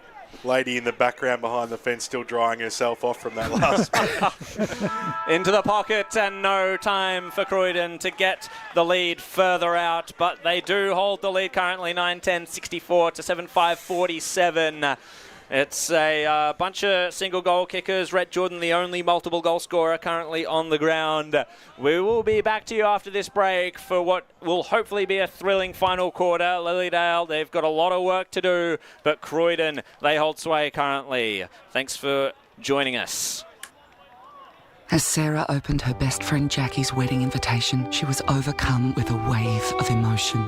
While her 2 young boys wrestled on the floor, tears of happiness rolled down Sarah's cheeks as she saw the words she'd been longing to see.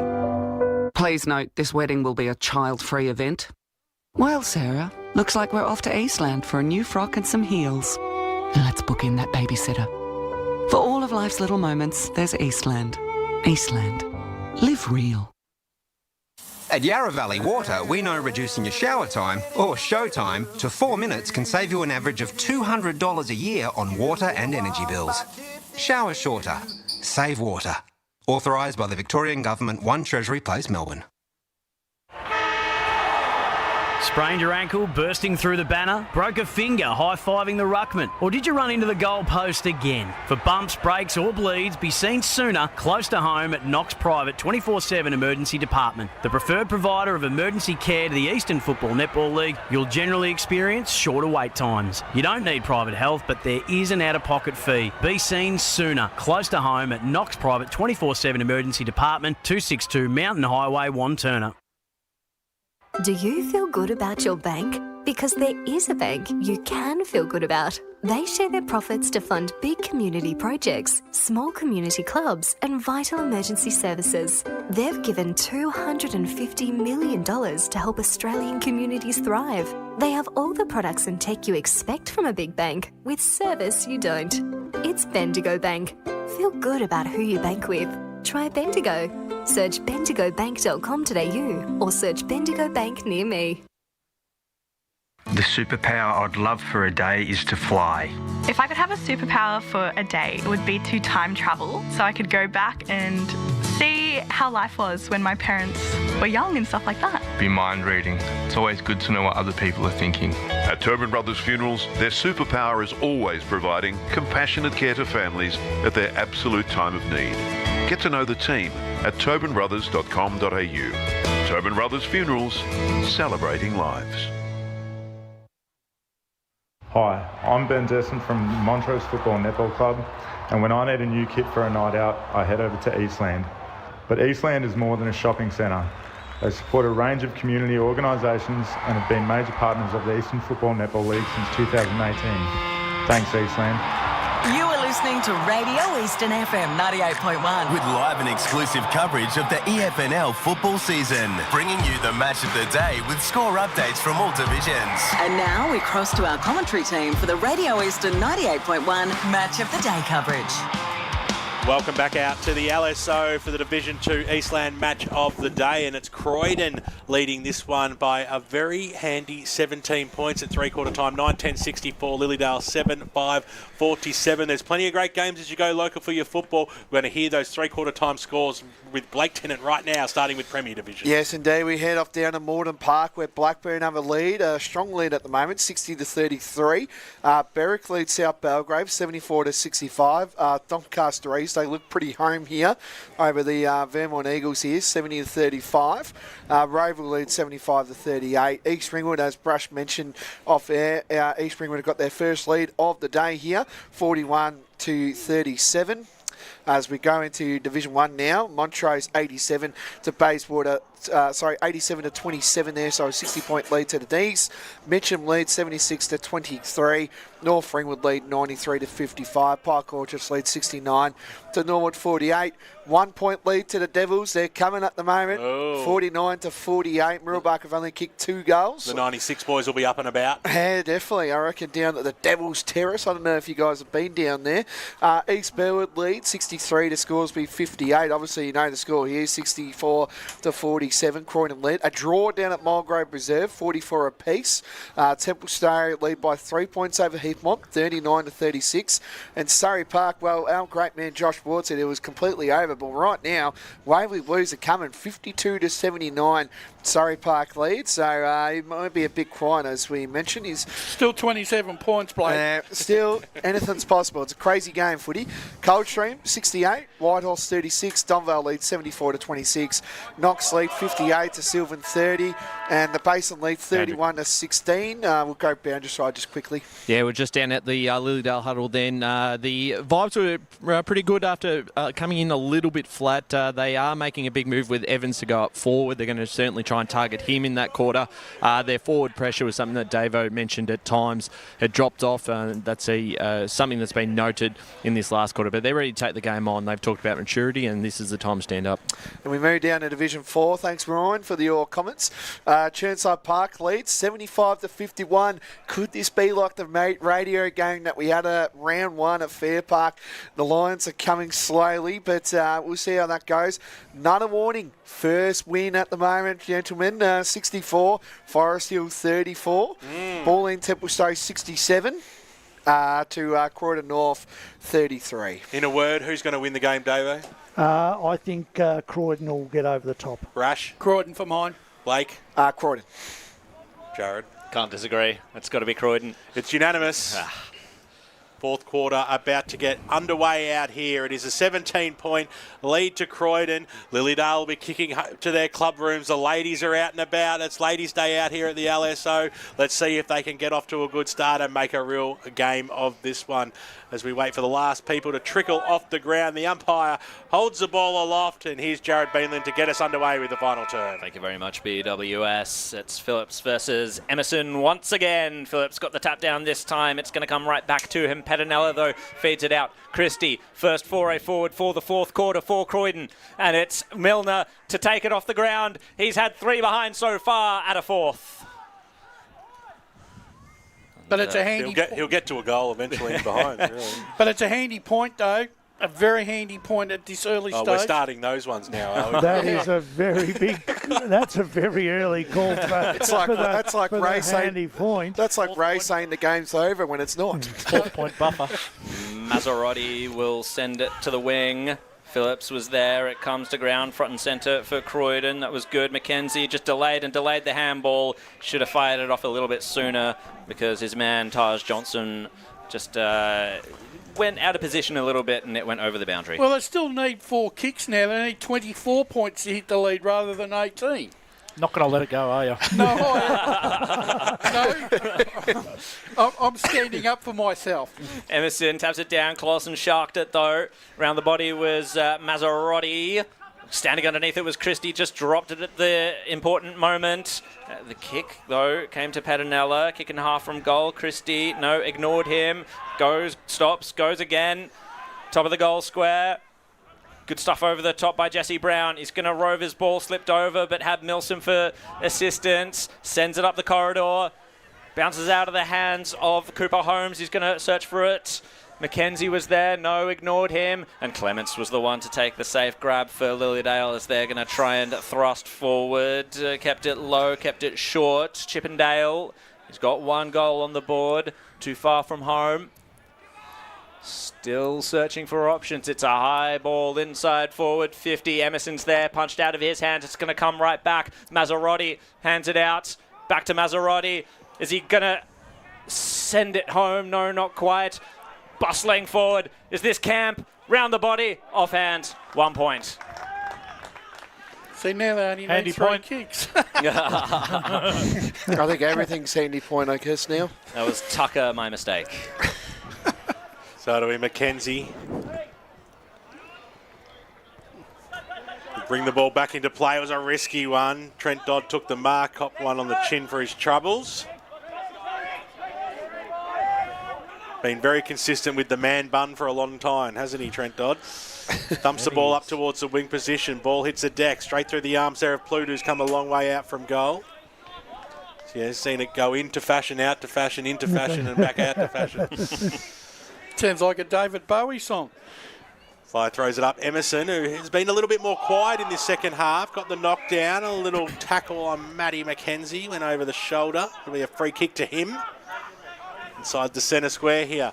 Just pokes it up towards the half-forward line. It was a low percentage kick, and the free kick's been given away. It was unnecessary. Sammy Milner, kick 4 behinds today, weighing up his options. Dumps the ball right towards the top of the goal square. Over the back, this might sit up for Naziate!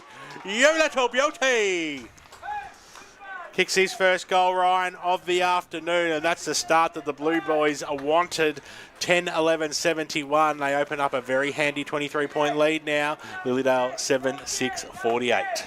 That's not the goal that Lilydale wanted to happen so early in this last quarter.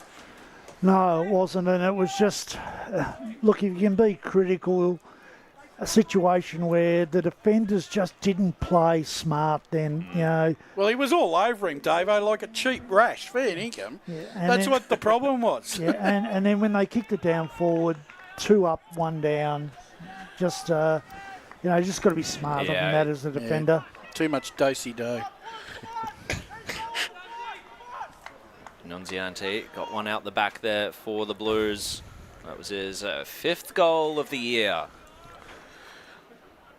Back into the centre, Emerson. Phillips got the tap down. Pettinella tried to rove it. No. We'll get a secondary ball up. Walton. 2-point lead to South Croydon, 49-47 down at East Ringwood Reserve. Wow. Emerson this time gets the tap. Pettinella again. Farms it out to Christie. His eyes light up, but the boot just didn't work with the brain. Milner. And sees really, it over the boundary. We'd be talking about him nearly as best on ground if his kicking had been right, but he's had a lot of kicks like that which have not gone anywhere close to their target, but his work rate and ability to get the footy's been fantastic. And a draw down at Walker Reserve at the moment, 50 apiece between Wanty South and Murrelbach. Gee, that's a real hard one there for Wanty South if they end up dropping that one. Flashing through. Oh, it's Taj Johnson hit the wrong part of the ball. And another behind added to the total of Croydon. They move to 72, Lilydale 48. The Jets have hit the lead here. We get a big fist from Brett Davidson here, 42-39 over Templestowe. Could be the week of upsets here. Yeah, but the others have been pretty straightforward, I guess. East Burwood lead by 10 points over Scoresby. Yeah, so I think the others, Mulgrave lead by 7 points over Ringwood, and then Surrey Park lead by 33 over Waverley Blues. Someone needs to buy old mate a beer from behind the goals who went and got that football that time. The kick comes in that time. Mark's been taken by Maserati, a long way out from his favourite spot on the ground. The Dales are going to do it in bits and pieces. Chippendale. That's exactly what they need to do. They need to chip away at this game. They desperately need the next goal. It's 4 goals is the margin. They just got that valuable brush point back. So kick comes in towards the middle now. The Falcons, a little bit indecisive. Emerson's just under this one. What a soda that was. Well, as soon as you start chipping the ball around, you're just giving Croydon ammunition to drop players behind the ball. Yeah. And he went the wrong way when he went to kick it, so that didn't help him either. Emerson went back to Jobling. Jobling now has Holmes all by himself. Had to wait for it in the end. Didn't take the mark, but had the time to swing around on the right boot. And it was a beautiful kick as well. Straight down the throat of Milner, who's loving winning the football at the moment. He goes further afield. And Croydon can afford to take their time here. Swinging around now, Jakey Christie, quiet by his standards today, goes towards the Jordan direction. He didn't need to take the mark. The huge flyer was Jackie Walton over the back. No, sorry, it wasn't. It was Nunziante who kicked the last goal. I love saying that. Nunziante. Good soccer name. It's also could be a good horse name as well. Not referencing him as a horse, but he swings around now and he puts through his second. Fantastic final turn there. Nunziante, what a fantastic mark that was, and finished it off magnificently and gives the double cobber out to the side crowd as well. Yeah, I think the game was probably over after that goal. Yep. Yeah, it's going to be hard to kick. Well, we've got to kick 5 goals to get back now, so I think it could be a bridge too far for them, but they've got to continue to work, Lilydale. They can't afford to sit back and allow them to get over the top here. Sorry, Dave. They can't afford to drop off now, Lilydale. No. Such a tight division. Both of these teams on 4 and 5, along with Waverley Blues and Mulgrave. So percentage could really count at the end of the season. This could be like the grand final 2.0 here. Baldwin 49, Blackburn 60. Tigers are coming. And Mackenzie just walks it out of the stoppage. Dodd, easy mark. Kick and a half from goal, or is he going to load up himself? It's a high ball. Milner sees it float over. It's out in the full. Well, they did that in round 1 as well, Baldwin, against Blackburn. We were out there calling that game, and Blackburn started well, and Baldwin snatched it at the end. So could it be a three-peat, in fact, Blakey? Oh, jeez. Imagine that. Speaking of Blackburn, former Blackburn player, Riddiford got it to half forward. Phillips, it was off his hand, slapped forward by Clausen. Oh, Dooley met heavily. Vipond is going to have to work for this ball. Was set a task by his teammate, equal to it. Steps around, finds the ball inboard. Clausen had it punched away from him. McKenzie tackled out of it. Ball still in dispute. Walton going hard as he's gone all day. Ball up. Ball up on the arc here. 9 minutes gone. 5-goal lead to Croydon. It seems to be that the thread that Lilydale was hanging on by has been cut. But we'll see if they have anything to say about that. Another ball up. They just haven't had the transition forward for quite a while, Lilydale, that they've needed. Clearance will matter if they are going to mount a charge. Vipond couldn't quite handle it, but Lilydale do manage to take it out of the stoppage. Contests all the way down the ground. Maserati was beaten to it, but Tucker roved it. Oh, Corey McKenzie, brilliant tackle, just halting the advance of Lilydale. He's had a really good game, Corey McKenzie. And that's where you just need to kick the ball. Don't handball it like that. Out it comes. Scooped up by Tucker. Fires it out in front of Sylvester. His teammate slipped over, so it didn't help him out. He was tackled. Fight away at goal to Lilydale. Getting in the way was Croydon. It's a line ball down there. They need a soccer goal. It was touched. Oh, I don't know. Cooper Holmes dropped it and gave Lilydale the opportunity, but desperate defence by the Blues won it out. BWS to take it away. Yeah, it looked like Evans got a little toe poke on that, but he didn't complain too much, Lee, when it wasn't paid. So he must have known, yeah. Do you think, Davo, they've probably overdone the handball a bit, Lilydale, and not been direct enough by kick? Yeah, definitely. And I think, and their handballs haven't been to the correct position. They're just panicked with them at times. Pye throws it in, went sideways. No one got a piece of that one. A tackle over the top from Atkinson. Eventually, Lilydale win it. That's okay there. Carolyn paddled it out over the top of Ponds in there as Jobling on top of the footy. I think there's a grandstand finish coming up at Blackburn. Lights have come on here at the LSO. This game's done and dusted. There's no doubt about that. But Lilydale, they want to give themselves maybe the one last little sniff as the ball was deep in their forward line, or handball out from Hoogstra. I tell you what, they've done a magnificent job. The defensive six of Croydon. Yep. Been super all day. Joel Jobling. Devils have hit the lead, 62-56. In Montana South, sorry. Almost expect them to go on with it as Dodd. This bloke's had a good game too, Dodd. Takes the mark on the left boot, goes up towards the Christie direction. It was knocked away from him. Now here's a go for the Falcons. They've got to use the ball cleanly. Up towards the half-forward line it goes. Up towards the Chillican direction. Couldn't get into the contest. Eventually created the spoil. Would dive on top of it. We'll have a ball up. Good work there by Rosarol. He's been excellent today. He has really taken Chillican out of the game. Yep. Yeah, Rosarol. Yep. Pye throws it up. The flick over the back. Taken by Thompson, bouncing football out towards the wing position. They do keep the ball alive, but only just. Christie went in there, over the top of it. Charging through there was Clausen. Haven't seen him in the final term. And we will have a ball up right in front of us here in the Caravan. Well, we get a good look at this stoppage. Where is Clausen? He's out the back there. Walton just trying to block his run. Kick off the deck. Clausen went hard at it, trying to stand up in the tackle. Umpire says no. 29-point lead to Croydon here. Time ticking down. Good tackle by Zach Carolyn. Not letting that's Cam Atkinson go anywhere. Ball up after ball up at the moment. But out the stoppage was Thompson. Good stuff.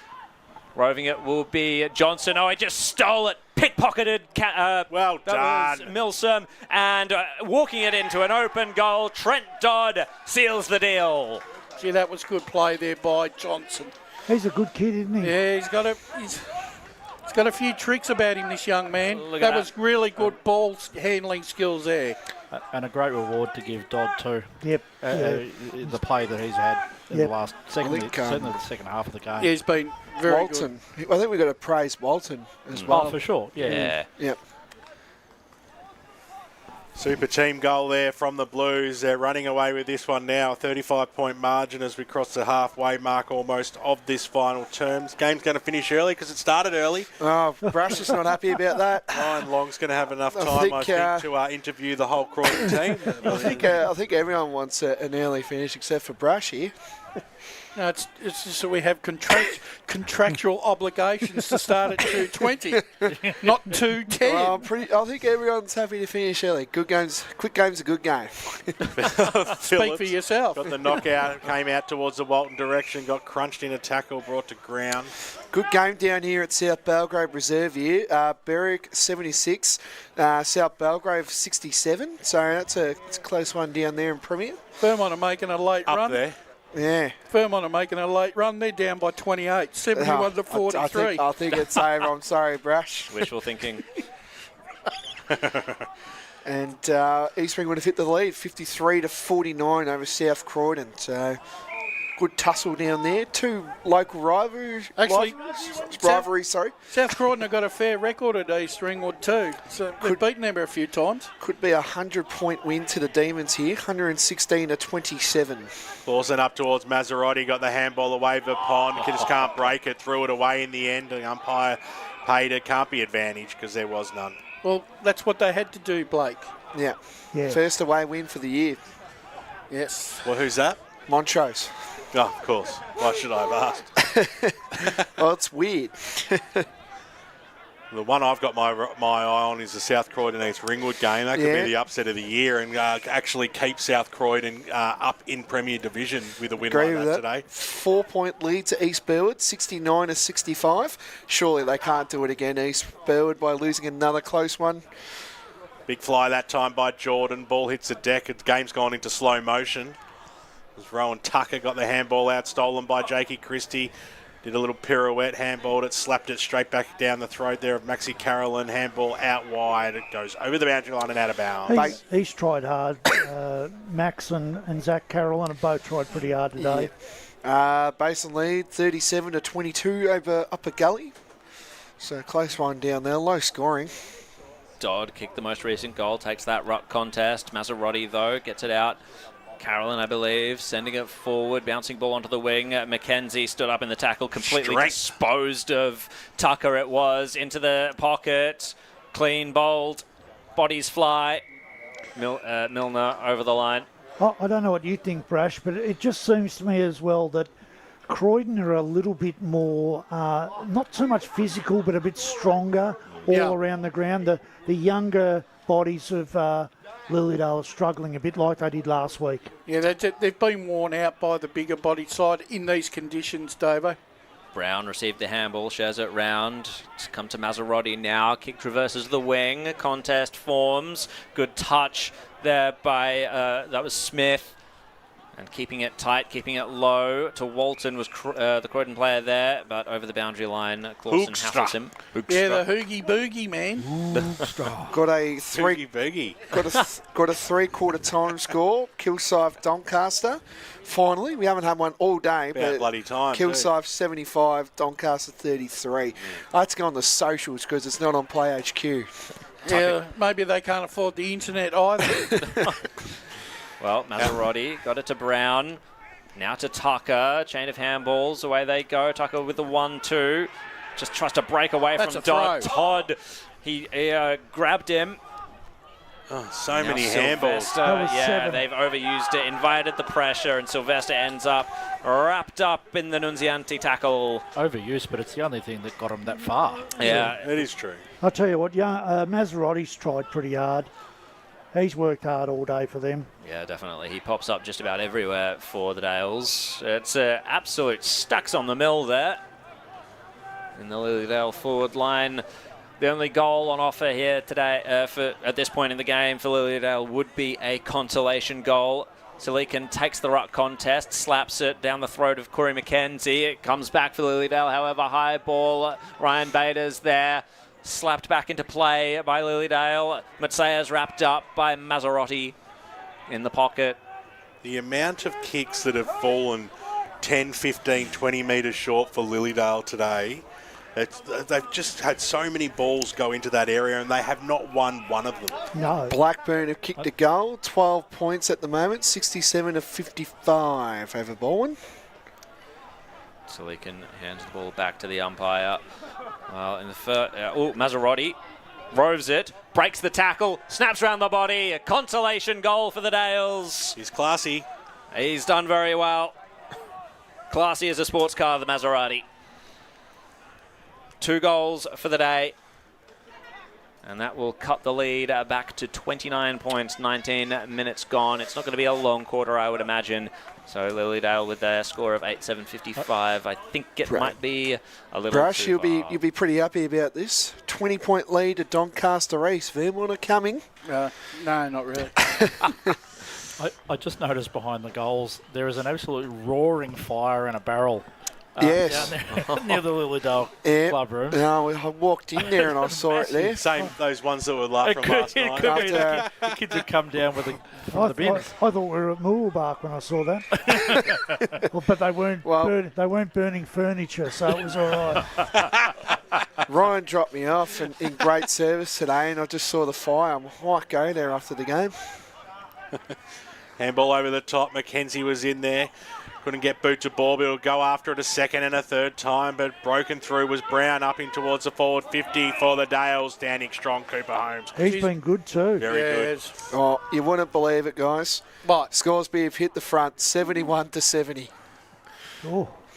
Taken there by Annunziante up towards the half-forward line. Getting pushed out of it there was Jobling. They've kept it alive. Clawson did really well.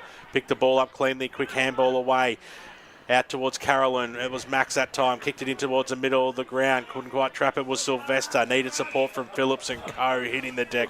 Jake Christie. I might, I'll do some homework after this. I'm going to find out how many close games these builders lost, because there's been a lot. So that'll be my homework for... The easiest homework assignment ever. You just call Spider. Kick goes in towards forward 50 for Croydon now. Little handball away. Here's Clawson. Just shrugged away 2 opponents. Got the handball over the top. That was okay to Tucker in towards the middle of the ground. Here's Carolyn up towards centre half forward. Going up unattended there was Matsayas. Got the handball away. Backwards to go forwards now. Hookstra. He's under a lot of pressure. Hoogie as Camp came in and got him dispossessed but not rewarded. Matsayas had the ball. Good work from Camp. Then he worked hard to haven't had too many days. 23 points up. Chancellor Park lead. Fair Park. Holmes wrapped up in the tackle. Were they going to say high free kick? Yes, indeed. South Croydon are back in front too. As Lilydale, they can't buy a goal other than that one for Maserati. So Corey McKenzie tried to exit 50. Croydon managed to do so on the second attempt. Great mark by Taj Johnson. Looking for options forwards. Lilydale have the numbers by the looks of it. Dooley, first to it instead was Jobling. Thank you very much. She dropped the ball, made a meal of that one, had to step around an opponent, found the left boot, and then in the end found Milner, who's had many attempts at goal. Hopefully he'll get this one on the board. Well, that ball was kicked and down to a 3-on-1 situation where Lilydale had 3-1. The ball they lost, and there was they just haven't worked hard enough in certain areas. Lilydale been a bit disappointing in that area. And then Jobling had so long to look at the ball and pick it up. It's like, where was the other player? Well, their boundary umpire couldn't keep up. Milner, can he get one on the board? No. Yes, he can. The posts confounded me, and finally he gets his 5th goal of the year. And 13th goal of the day for Croydon, 13-12 at 90 to Lilydale, 8-7-55, 23 minutes gone on the Bendigo Bank and when you think of some of the players that they have out, Croydon have been very, very impressive. Yeah, I've been very happy. Very impressive. What I like about them is that their ability to move players around the ground. Dodd's been everywhere. They've thrown guys through the middle. They've thrown Ruckman through the middle. It's been a very impressive in this one. Jobling, they've all played different positions. Yeah, the role players have done their job. Phillips got the knockout. It was a good one too to the run of Tucker. Couldn't pick the ball up, but he copped one in the chops. He's taking a while to get up. Came out for Pond, handball backwards. Kick was smothered, still in the middle. Is it going to work out okay? Walton got a little toe poke on it, and he's the fastest player after it as well. Met the football, ducked under it, then won it again. Fantastic play by him, inside forward 50 over the top of Rhett Jordan's head. Bouncing away to the left forward pocket for a boundary throw-in. And that'll be shown. That'll be shown on Tuesday night, Dad. He's worked so hard on Clawson all day, and yet he's still had enough to keep going, pushing into that situation. So good on him. He might feature in my votes. The Mitcham 95 to Baronia 47, North Ringwood 113 and 68, Park Orchards 101 to 49, and Wanty South lead 62 to 58. Okay, that game's still up in the air as it came out now. The Pond on the right. Just fires away. This time it's Emerson for the Blues. Little handball over the top. He was looking for Holmes, couldn't trap it. Nicely done, though, by Ryan Bader. Handball out wide. Emerson just tried to, I don't know what I could describe that. It's too hard. As it came out, Alice in towards the middle of the crowd. Avery just switches it across. Here's Mackenzie. Be great to see him get amongst the goal kickers today. What a super game he's had in towards the forward pocket. Overall players' heads. Was looking for the coach. Scoresby lead by 1 point, 77 to 76, so 1 point there. Mulgrave 59, Ringwood 44, Templestowe 61, Heapon 42, and Surrey Park 98 to 67. Just something else on you saying switching earlier, Davo. Mackenzie's probably the shortest backman I've ever seen. When he's been in fullback, and he's still effective. Jordan got the tap down. Christie worked his way through traffic. Not quite. Milner's there again. And wrapped up was Clawson. Right at the last line of defence for the Dales. Churnside Park are home here, 84 to 53, unless something dramatic happens. I think Churnside are home. Slapped it out the back to Jordan. I think we can call that one. Yeah. Although they may have all started at 2:20. Oh, yeah, sorry. Yep. Every other game. Add 20 minutes to every other game. Well, Clawson continues to look for the advance forward. Maserati took the mark, had a running player as an option for the handball, but Smith means that it'll come right back. Dooley had a go at it, didn't quite manage to take it. And there is Milsom, tackle to ground. The pressure continues to get piled on by Croydon. Dave, I'm not going to be surprised when I see the Premier data stats, because I reckon both Mackenzies have had over 30 possessions in this game. Easy. Yeah, really impressive game by both of them. Avery tries to stand up in the tackle, was bustled over the line, however. South Croydon got an 8-point lead at the moment now, 61 to 53. Whoa. Who let the dogs out? Goodness me. Not me. Clawson tackled, fighting for the space that he's been fighting for all day, has just not been able to find it on many occasions. The Lilydale leader, Phillips, taps it down. Snap around the body for Lilydale to try and clear those lines, but it's just going to be slapped over the line by Hoekstra. White also coming here, by the way, 74 to 89 over Coldstream. So they've kicked a couple of goals in a row here, the Pioneers. Yeah, Blackie look like they're home. They're up by 31 now. Yep. Emerson slaps it. Dooley, it came to him, and it's going to be a scrounge. Yet another stoppage. As time leaks away, 27 and a half minutes gone. Lilydale 55, Croydon 91 on the Bendigo Bank scoreboard. It's like the last rights, isn't it? Yep. Comes out now, bouncing football. Trying to keep it alive there, Matty Wilson. Flicked it back, that was okay. Lilydale getting a late one. Charging in through from the side was Jobling. He's been really good too. Hits the deck on the paint of 40, and we'll have a ball up. It's down Lilydale's end. It seems ironic, Dave, over the last month, the grounds have got heavier, and I think that doesn't suit Lilydale's being such a very light and young side. Yep. I don't think that game plan doesn't stick up on wet weather grounds. Absolutely, Brash, and we see that happen here at the LSO. Croydon, the victors, 13-13, 91 to Lilydale, 8-7-55. Not sure if the score necessarily reflects how close it was. It was an 11-point lead to Lilydale at quarter time, 11-point lead to Croydon at half time. 17 was the lead at three-quarter time for Croydon, and then it just completely blew out from there in the final quarter. As I'll go through the goal kickers real quickly. The the only multiple goal scorers for Croydon, Ryan Nunziante and Rhett Jordan, both with 2. Joel Jobling, Trent Dodd, Cameron Atkinson, Taj Johnson, Ben Plutt, Matt McKenzie and Nathan Thompson, all with singles. Meanwhile, for Lilydale, 2 goals to Mark Mazzarotti, singles to Zach Chilikin, Zach Carolyn, Kate Chippendale, Oscar Brown and Matt Wilson. As we can see Ryan Long heading out there searching for an interview. Looks like it's going to be Corey McKenzie with Ryan Long. And we'll wait for him to... Yes, there we go. We got Ryan Long with Corey McKenzie. Yeah, Corey, congratulations. Game from you in the side. On the road against a pretty good Lilydale side at the moment. Be pretty happy with that one. Yeah, it was. It was good. It's always a tough hit coming down here. Then they've had the water over us the past couple of times they've come down. So it's good to get one and roll on to next week. Absolutely. Quarter time, the side coming into a couple of goal deficit. Really responded well in that second quarter. What was in that they would have turned the game? I think it was just hot footy to start. We just needed to settle. Too frantic, which they brought the pressure, so they took it right up to it. Once we settled, found a marker, then it really opened it up, and we were able to score pretty freely, which was good. And one player who really stood out, Jack Walton, doing the tagging job on Riley Clausen. We know how good of a player he is. What was your thoughts on his game? Walton, the helmet, not bad. Bash and crash. No, he did well. Fought hard. Had a tough challenge. Riley's really good, so full credit to him. He did well. Congratulations, mate. Big win for you. Awesome, mate. Thank you.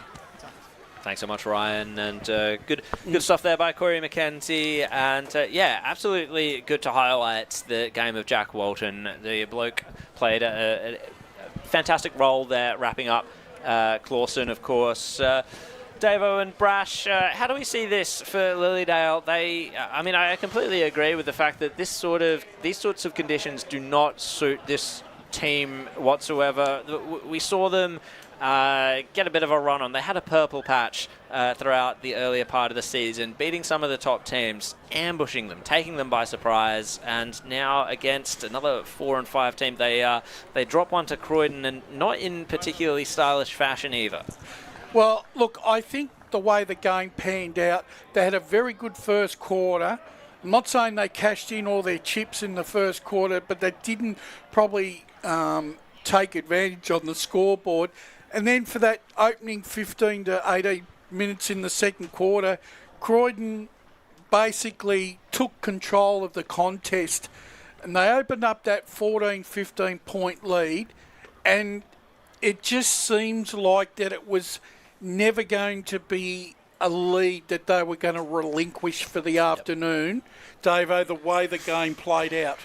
Yeah, look, I'd agree, and I think we've summed it up pretty well when we've talked about the physical size. I was really disappointed with their forward line. I didn't think their forward line gelled at any stage, to be quite honest. And I just had a look. So Lilydale's next 3 are Ringwood, East Burwood and Waverley Blues. So that's where they want to play finals. They've got to win those 3. I think it's a couple of winnable games. And for Lilydale, I think the Ringwood one, I'll give him a huge tip because Mulgrave winners today. But I see 2 wins out of the 3, I reckon. Mm-hmm. Yeah, I do too. But they need to make sure they do it. Yeah, absolutely. And on the way to the finals, it's still up in the air, really. There's plenty of contenders around that middle bracket of the Div 2 ladder.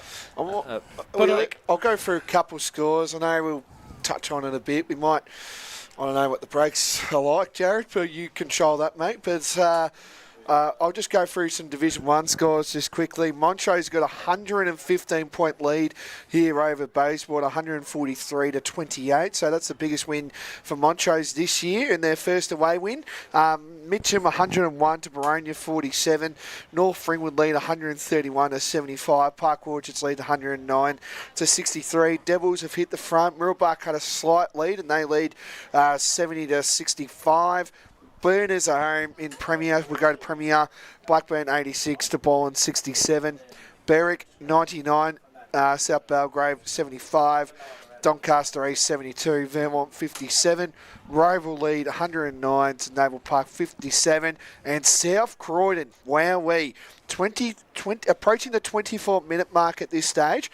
South Croydon have got a 10-point lead over East Ringwood, 69 to 59. So we've got a grandstand finish down now. I still think it is probably a good 6 minutes. That's in what I reckon is going to happen. Second division, Scoresby 77 to Eastbourne 76. So again, very disappointing from Eastbourne. Another close game that they should be winning. Mulgrave 73, Ringwood 51. Templestowe, we thought Heathmont would come and win this one, but unfortunately not the Jets day today. Probably because they didn't have their number one ticket holder in Brett Davidson. But 67, Templestowe. Heathmont 42, Surrey Park, easy winners over Waverley Blues, 100 to 73. We'll just quickly go to Division 3 now. Just waiting for Play HQ to re-download here. Coldstream, they've gone bang, bang, bang here. 103 to Whitehorse 74. Donvale lead 102 to 27. Knox lead 80 to 56 over Sylvan. And this one's an interesting one. 43 to 23. Full time apparently. Wow. 43 to 23. I don't know. Very low scoring game. So maybe it is full time there between the Basin and Upper Ferntree Gully. So big win. The Basin, they've beaten the Kings twice. So this creates such an interesting dynamic given that Upper beat Donvale, but they can't seem to best the Bears. I think they're my grand final tip in Division 3, Basin and Donvale. That's what I reckon. I think that day when we were there, Basin had a few out that day. Oh, they absolutely did, yeah. And I moved it quickly in Division 4. We might go to a quick break. I don't control that today. Got a few minutes. There you go. Churnside Park, they're home. Big winners over Fair Park. This win is going to set up their whole season because if I'm allowed, I can reveal who their next couple of games are because Go for it. Yeah. How about a final score first? 85 to 54. Good start. And if you have a look, they've got Forest Hill next week, and then after that, they've got the bye, so they'll win that one. And then after that, they've got Bull and Templestowe at home, which is another test, but I should think. And guess what, boys? Nunawading got their first win of the day. 68 to 43 over Forest Hill. So congratulations to Nunawading. I might venture up to Coonong if anyone's down. We can have a few beers and celebrate. I live 77.4 metres. There you go. On the ground. Nice. So did Nunawading? Sorry, Blake. Did Nunawading win any games in 2024? They might have won one. Didn't they? I think it was the Forest Hill. Aha. So there you go. So that's the first win for them since 24. And Bull and Templestowe, easy winners over Croydon North. Croydon North have just been very disappointing considering what last year, but from reports, they're a very young team, and that's probably what's the killer at the moment for Croydon North. Well, as long as they can retain some of that young talent, develop it, and potentially threaten for finals in future years. But, some really interesting scores around the grounds. Of course, we've still got a few games set up for decision. Full time down at Vermont, Donny East 78 to Vermont 57. It's a big milestone for Donny East to win out at Vermont today. It is. It's the second year in a row they've beaten Vermont now, so they've certainly got the monkey off their back there now, and that's a very rare double for Doncaster East over Vermont in season 26. Tell you what, my tips have gone absolutely terrible. If you look at some of these results, I don't think anyone tipped South Croydon. No, I think I've only got 3 wrong in my tipping, and I'm the leader. So, that's all I'm just saying. All right, well, keep it humble and drop the ego. Gotta flex sometimes, I guess. Hey, Lee, can you just widen the door a little bit because someone's head's not going to fit out? It does open up the 2 doors there. So. And full time down at Toolmore Reserve, Mitcham 107 to Baronia 53. So I'm saying this right now. This is my bold call of the year. Baronia season done. I'm telling it right now. It's officially over. It's not that much of a bold call. They're 2 games out of the top. You just want to give it to them every single chance you get. Yeah, well, I'm telling you, when you've got expectations in a year, you've got to back them up here. So you're not going to put them in the furnace? Then, mate, they are in the furnace. They're in there right now. Scorched. Well, if you've just joined us, apologies because you've missed a game. It was Croydon 13-13-91 defeating Lilydale 8-7-55 out here at the LSO so in a Division 2 clash.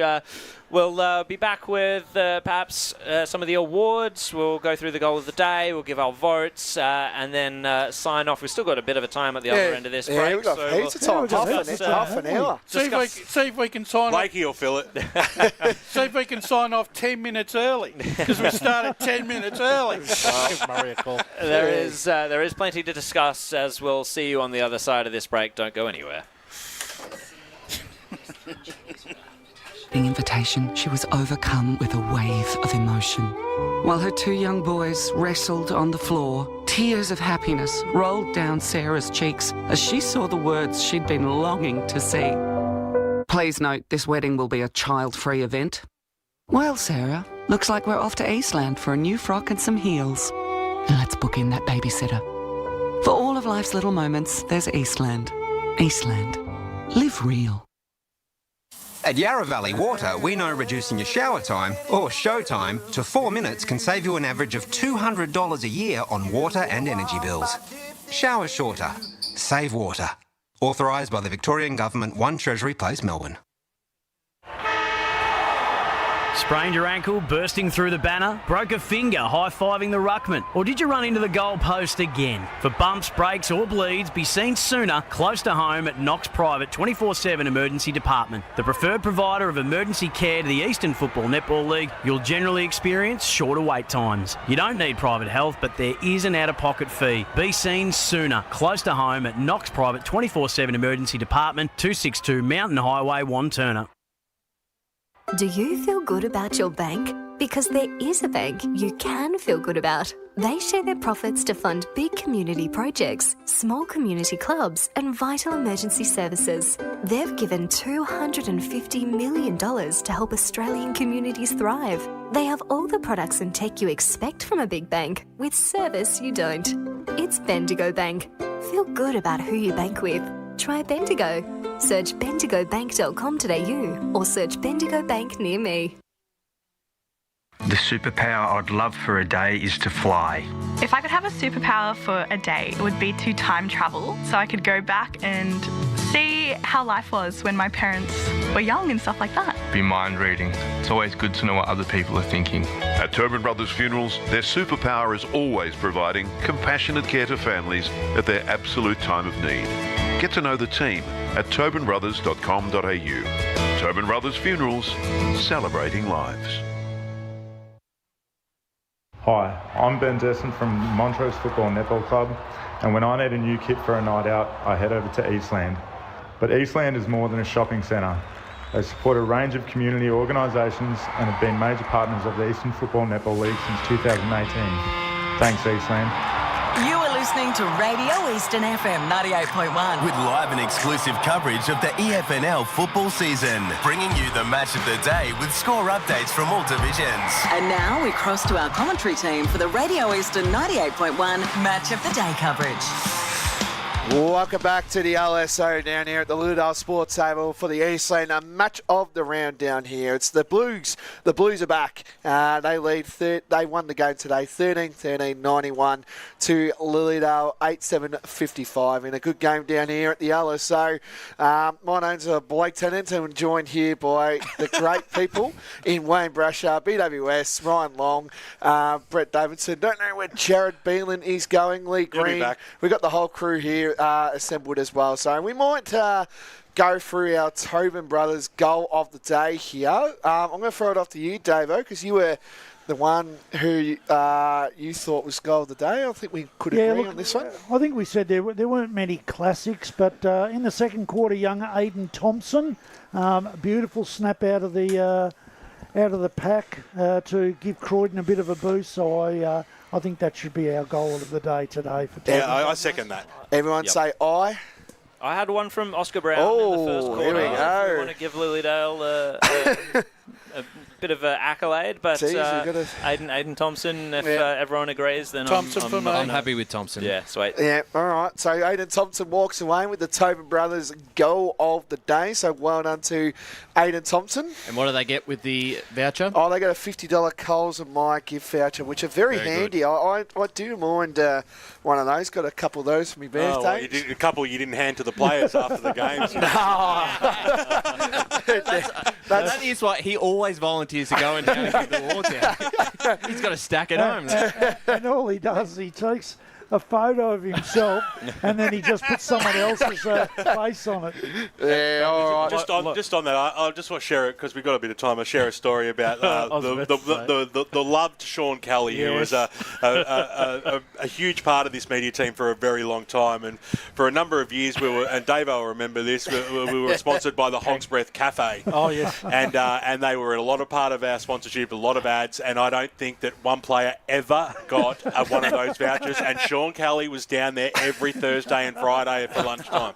It is an absolute fact. So you reckon he's taken them all? He would write his 10,000-word Friday preview. And when he said, I'm done, put a fork in me. Stick a fork in me, He was looking at his hog's breath while he was doing it, I reckon. All righty, so Fantastic, we man. might get back to business here in this game. This is the business point of end here, the coverage here, but we're going to do the Cryo Stay Young Best on Ground Award. Ryan, I actually don't know what you get from this. Now, I need to get educated, so can you just tell the viewers what it is? And because I'm actually been interested in what it is. You just haven't told me what it is. He's reading to figure it out himself. No, I know it. I've been down to Cryo Stay Young at Eastland. Very good. It's a $50 gift voucher there. There's quite a few things you can do. The cryotherapy. Have you heard much about the cryotherapy? No, I haven't. That's why I'm asking. Good for, obviously, players after a game. Yeah. You've got that there. You've got the red light therapy. You've got a sauna there. There's quite a fair bit that you can get Infrared stuck into. saunas and stuff yes, like that. Yeah, absolutely. Sauna's So, good. Yep. Red light therapy, is that what you get in Amsterdam? No, very, very different, Jared. Don't know what you're talking about, Darren. It's just designed to keep you looking younger. It's faster. Very good. Went down there with the Chandler Medal winner from last year, Josh Tovey. Oh, there you go. Down there What earlier. did you get up to?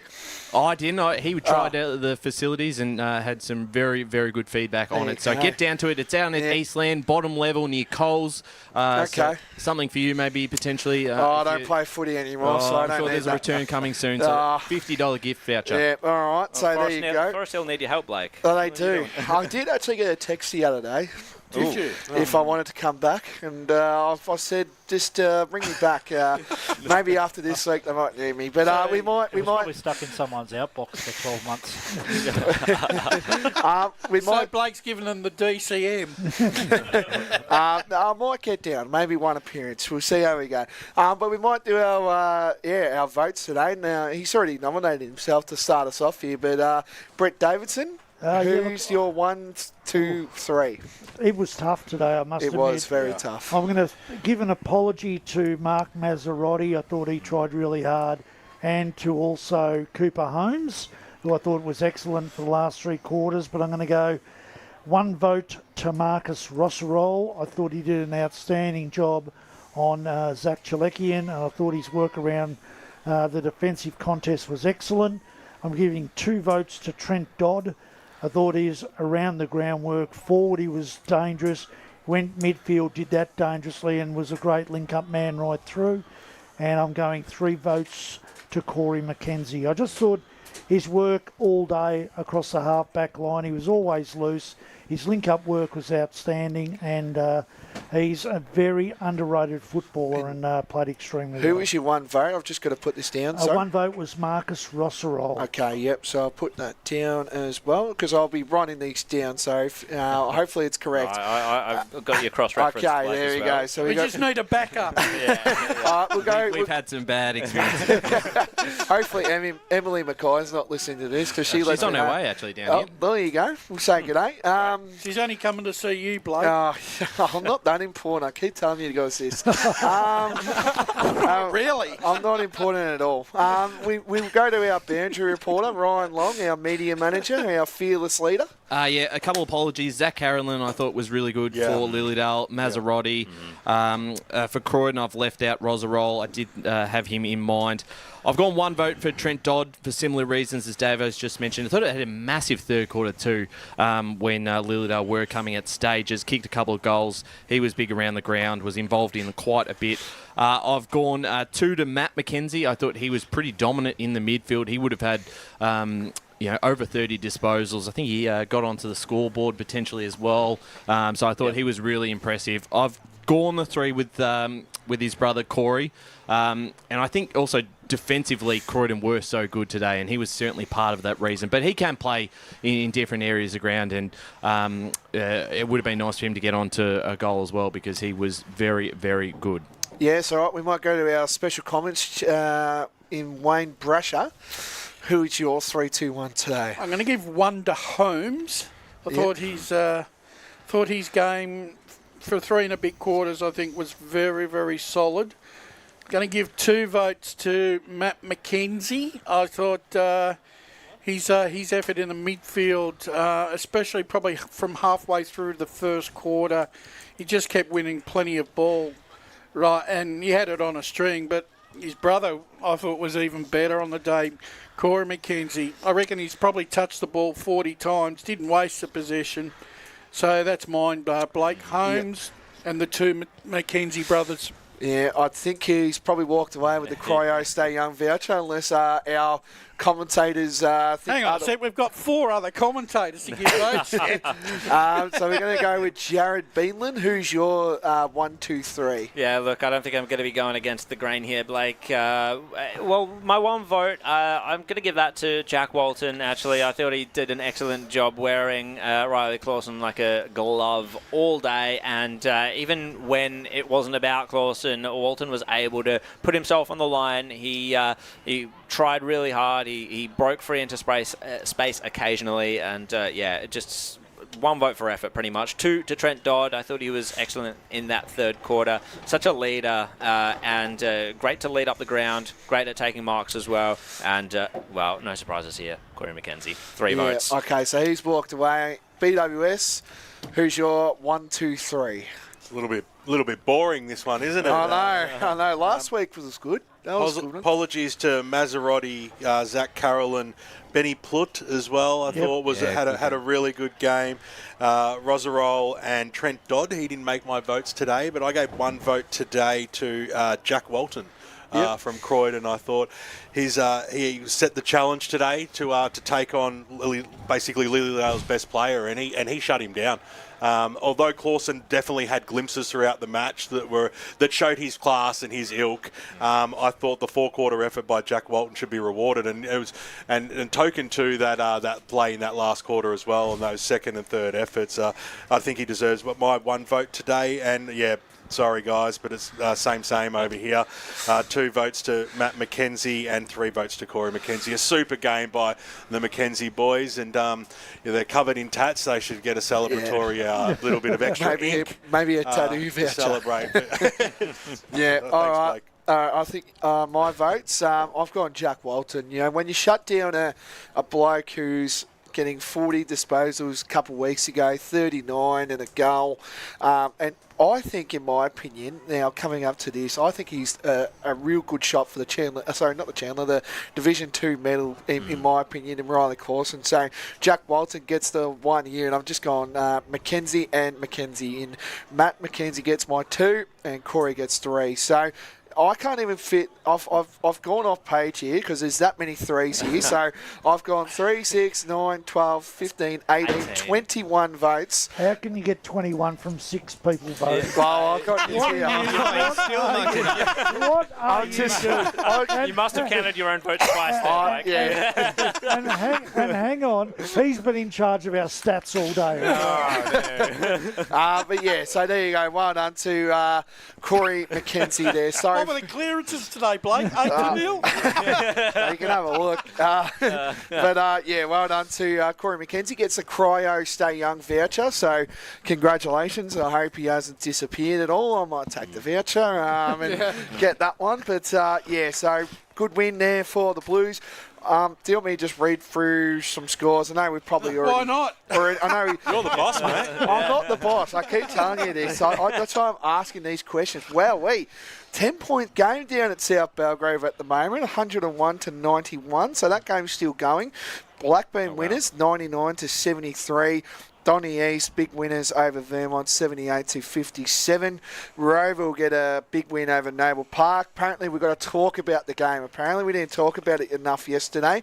So 121 to 57. South Croydon, a 2-point win over East Ringwood. Ooh. So That's so good. Yeah. That's Wow. final score. Yeah, 66 to 68 in that one. Unbelievable. Don't be saying that when your friends list.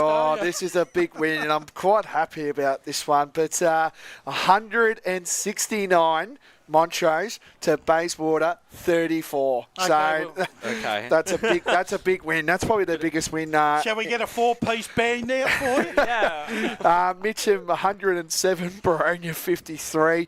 High scoring affair down at Quamby Reserve, 151 North Ringwood, Beaconsfield 100. So that's pretty good from Beaconsfield point of view. On a day like this, that's a big... And I'm saving my best to last year, but Park Orchards 122 to Norwood 63, and the Mustangs have come home with the win, 78 to 77 over Wani South. That is a big win by the Mustangs, a 1-point win to them. East Burwood, I didn't do my homework on this one because I was working on with the votes here, but there was another close game, 84 to 82. Scoresby get the win, two wins in a row. Yeah, Ringwood could, I don't know what the ladder is, but we'll check it in the near future. But Croydon, obviously, you know the score here, 91 to 55. They defeated Lilydale. Mulgrave, 73, defeated Ringwood, 57. A 25-point lead at Templestowe, 67 to Heathmont, 42. Good fight from the Jets, but I don't think they kicked the goal in the last quarter. They kicked one goal after three-quarter time there. So, unfortunately, no good for the Jets there. Surrey Park had a big win, 107 to 74 over the Waverley Blues. We move to Division 3 now. And I think Coldstream had a big win, 103 to 74. So there you go. Donvale won by 103 points, 143 to 40. Knox had a good win today. They're back. I feel like maybe this could be a confidence win for Knox, 80 to 56 over Sylvan. The Basin and Upper Gully. Now, this one's been a frustrating one because it's 43 to 23, and they've said it's full time. So I don't believe that at all. So, but the Basin... They have had quite a few low-scoring games down there at Batterham. And the scores across the quarters seem to change as well. Yeah, so... It also says Upper Ferntree Gully at 2-5-23, which isn't what that score is. Maybe it's dodgy at the Basin, the one Devine. It's a pretty dodgy place. All right, careful. Internet connection not great down there. I just bear with me for this Kilsoft Doncaster score. I'm pretty sure the Cougars got up, but I'll just double check that one in a quick sec here. Chernside Park 91 to Fair Park 56. So Chernside, I feel like their season's going to turn around here. I've got them finishing in the top two in 4th Division. I feel like Fair Park might be finishing 3rd this year. I don't know about how you guys feel about that one, but I'll throw it up if need be. But Nunna Warning get their first win. Well done. You never want to see a side not win a game. So Nunna Warning, you get your praise this week. So 68 to Forest Hill 43. And Bulleen Templestowe, a big win by the Bulleens here. 64 points at the moment. They win 99 to 35 over Quarter North. Okay, Blake, what are we going to do for the last 12 minutes? Last 12 minutes. Now, I actually do have a story. I want to raise it. A bit worried where this is I want to raise this. I went and watched Toy Story 5 yesterday. Oh, my God. Have you guys watched that? I really want to. Oh, it's great. Yeah. I watched it last night, and the ending was pretty sad because it's the end, unfortunately. Don't you say a word. Okay, but that's what I'm saying. It's sort of like a reunion. That's what I have to say. So it's good. So what relevance is this? I just wanted to say that was story time. I want to know who he went to the movies with as well. I just took me dad. Oh, very nice. There you go. Took me dad and I'm me mum. sure. That you took them. You paid for them. Yep. You paid for all the popcorn and everything. I didn't pay for the popcorn because the line was up to the door. So I'm like, no, I'm sorry, Mum and Dad, but I'm just going to pay for your tickets and we'll just walk in. Good son. How much rent do you pay? Not a lot, that's to say. Good man. But so I got them that. So I just wanted to give a shout out to Toy Story 5. Gentlemen, do yourself a favour and watch it. It's a great film. I just wanted to say it because it made me happy watching it. So it's good. So yeah, that's my little story time. Anything else anyone wants to say? Here from Blake's World. I wanted to say in pre-match that I watched it. Oh, wonderful. Any scores that let's get back to the stand out to I just wanted to say, the folks. I think Wani Seta and Muralbach. That's a big one. That's the big one. Yeah, a big one. Yeah. Apparently that score was decided after the siren with a free kick. Really? Right, going by what Davis has reported. I'll have to speak to my Wani South people down there because I work with the assistant coach down there. So Kikes? Yeah, we'll have a word to him maybe after this. Maybe I'll give him to about 8:30. He's got his reunion today. So at the club, 110 South. Yeah, he won. Reunion? Yeah, he was part of that '96 team. So big celebration down there at Walker Reserve. Bit sad beers now though, but so that's a big win. I think the other one is South Croydon. I think. That's the. I think I don't know how to say it, but are the Dogs back? Can you see them making a challenge for the top 5? Well, look, they've probably secured their Premier Division status after that win today, and I think when you look at what happened today.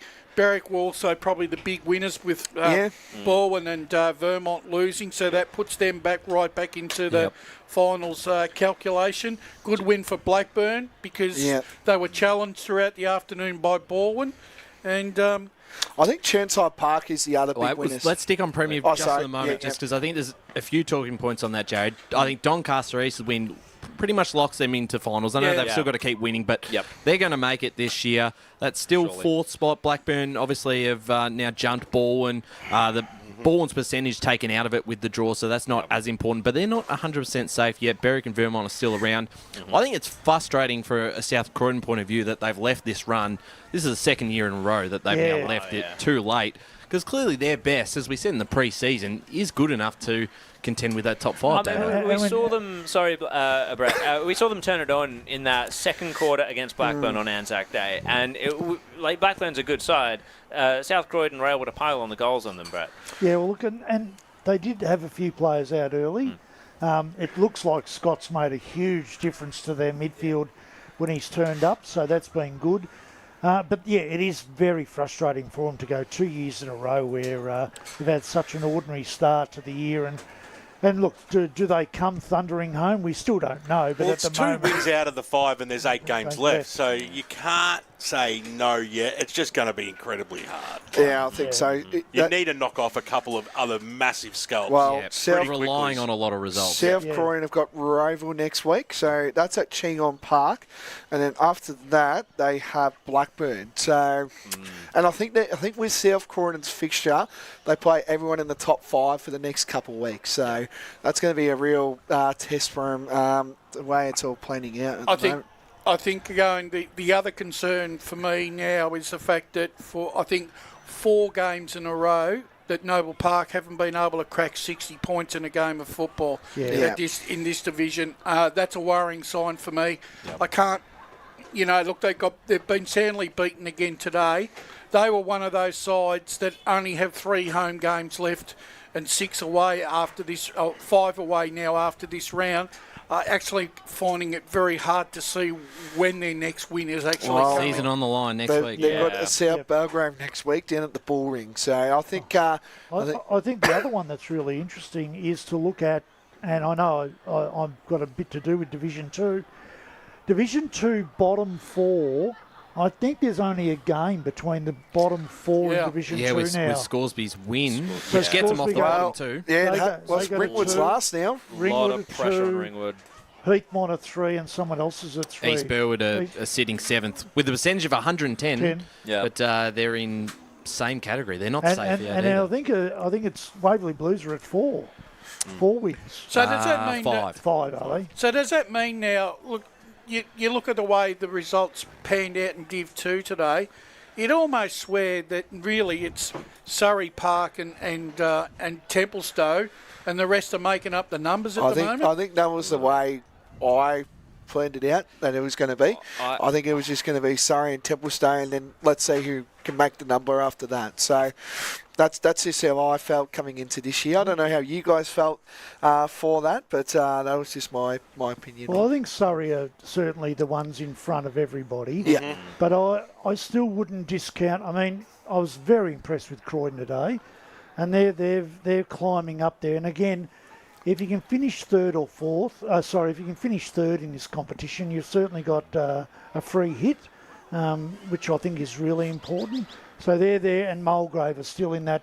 They're still winning games of football, and when they get their best run going, they are very, very hard to beat. So I think the top 4's quite open. The top 4's quite set, and then it's still an open 5 and 6 there. But I think it's one of the divisions that anyone can actually beat anyone.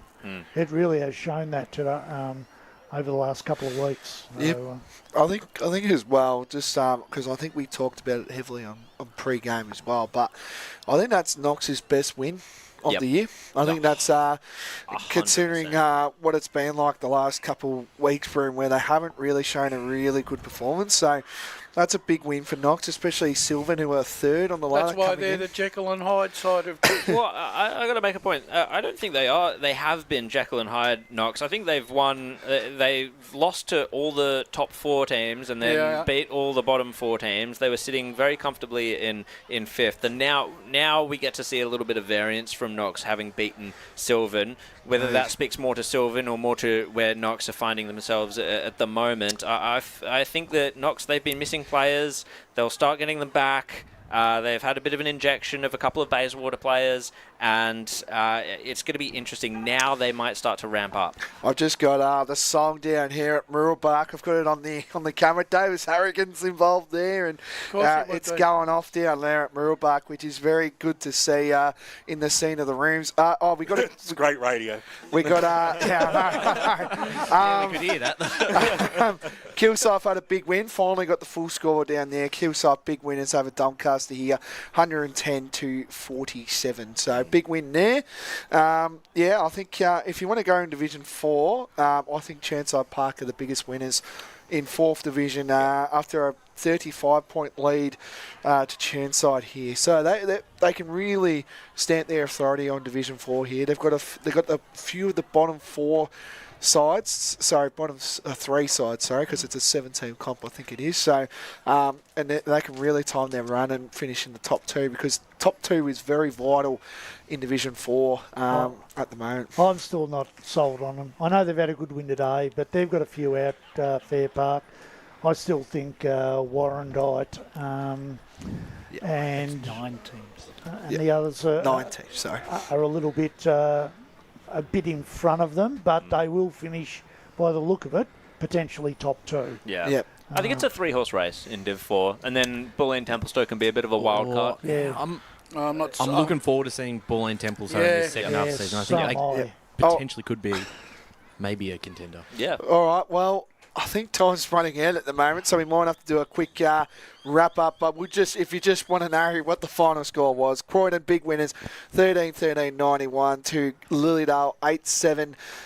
55. I can't read that scoreboard there, but 13-13-8-7. Or add. Yeah, there you go. So big winners to Lilydale. We'll just start wrapping up here.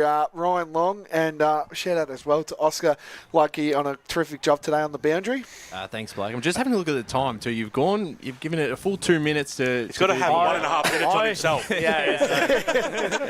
We'll see how you go, but thanks, I told him to, just in case he went for 3. So, and our two. One last story. And our two. No stories. I put my head see any other movies, Blake? I'm hearing about Toy Story movies. Well, I just wanted to say it's a great movie. Okay. Our special comments today, Wayne Brusher and Brett Davidson, the two very good special comments who know a thing or two about football in the Eastern Footy League. Yep. Thanks, guys. Thanks for having me. And again, one word. Pleasure to have been sitting in the caravan with BWS again. Really happy to. Thanks for inviting me along this afternoon, Blake. I didn't invite you, Brush. You know that. You just put your hand up like everyone else does here. But and our two commentators as well, Jared Beanland and the Mayor of Tasmania as well. When do you fly? Lord of Launceston. When's the flight tomorrow, BWS, or are you here for the week? No, I'm going home tomorrow night after the Saints beat the Bulldogs, Oh, I tipped the Bulldogs, so... Oh, that's nice. It's not all about you, mate.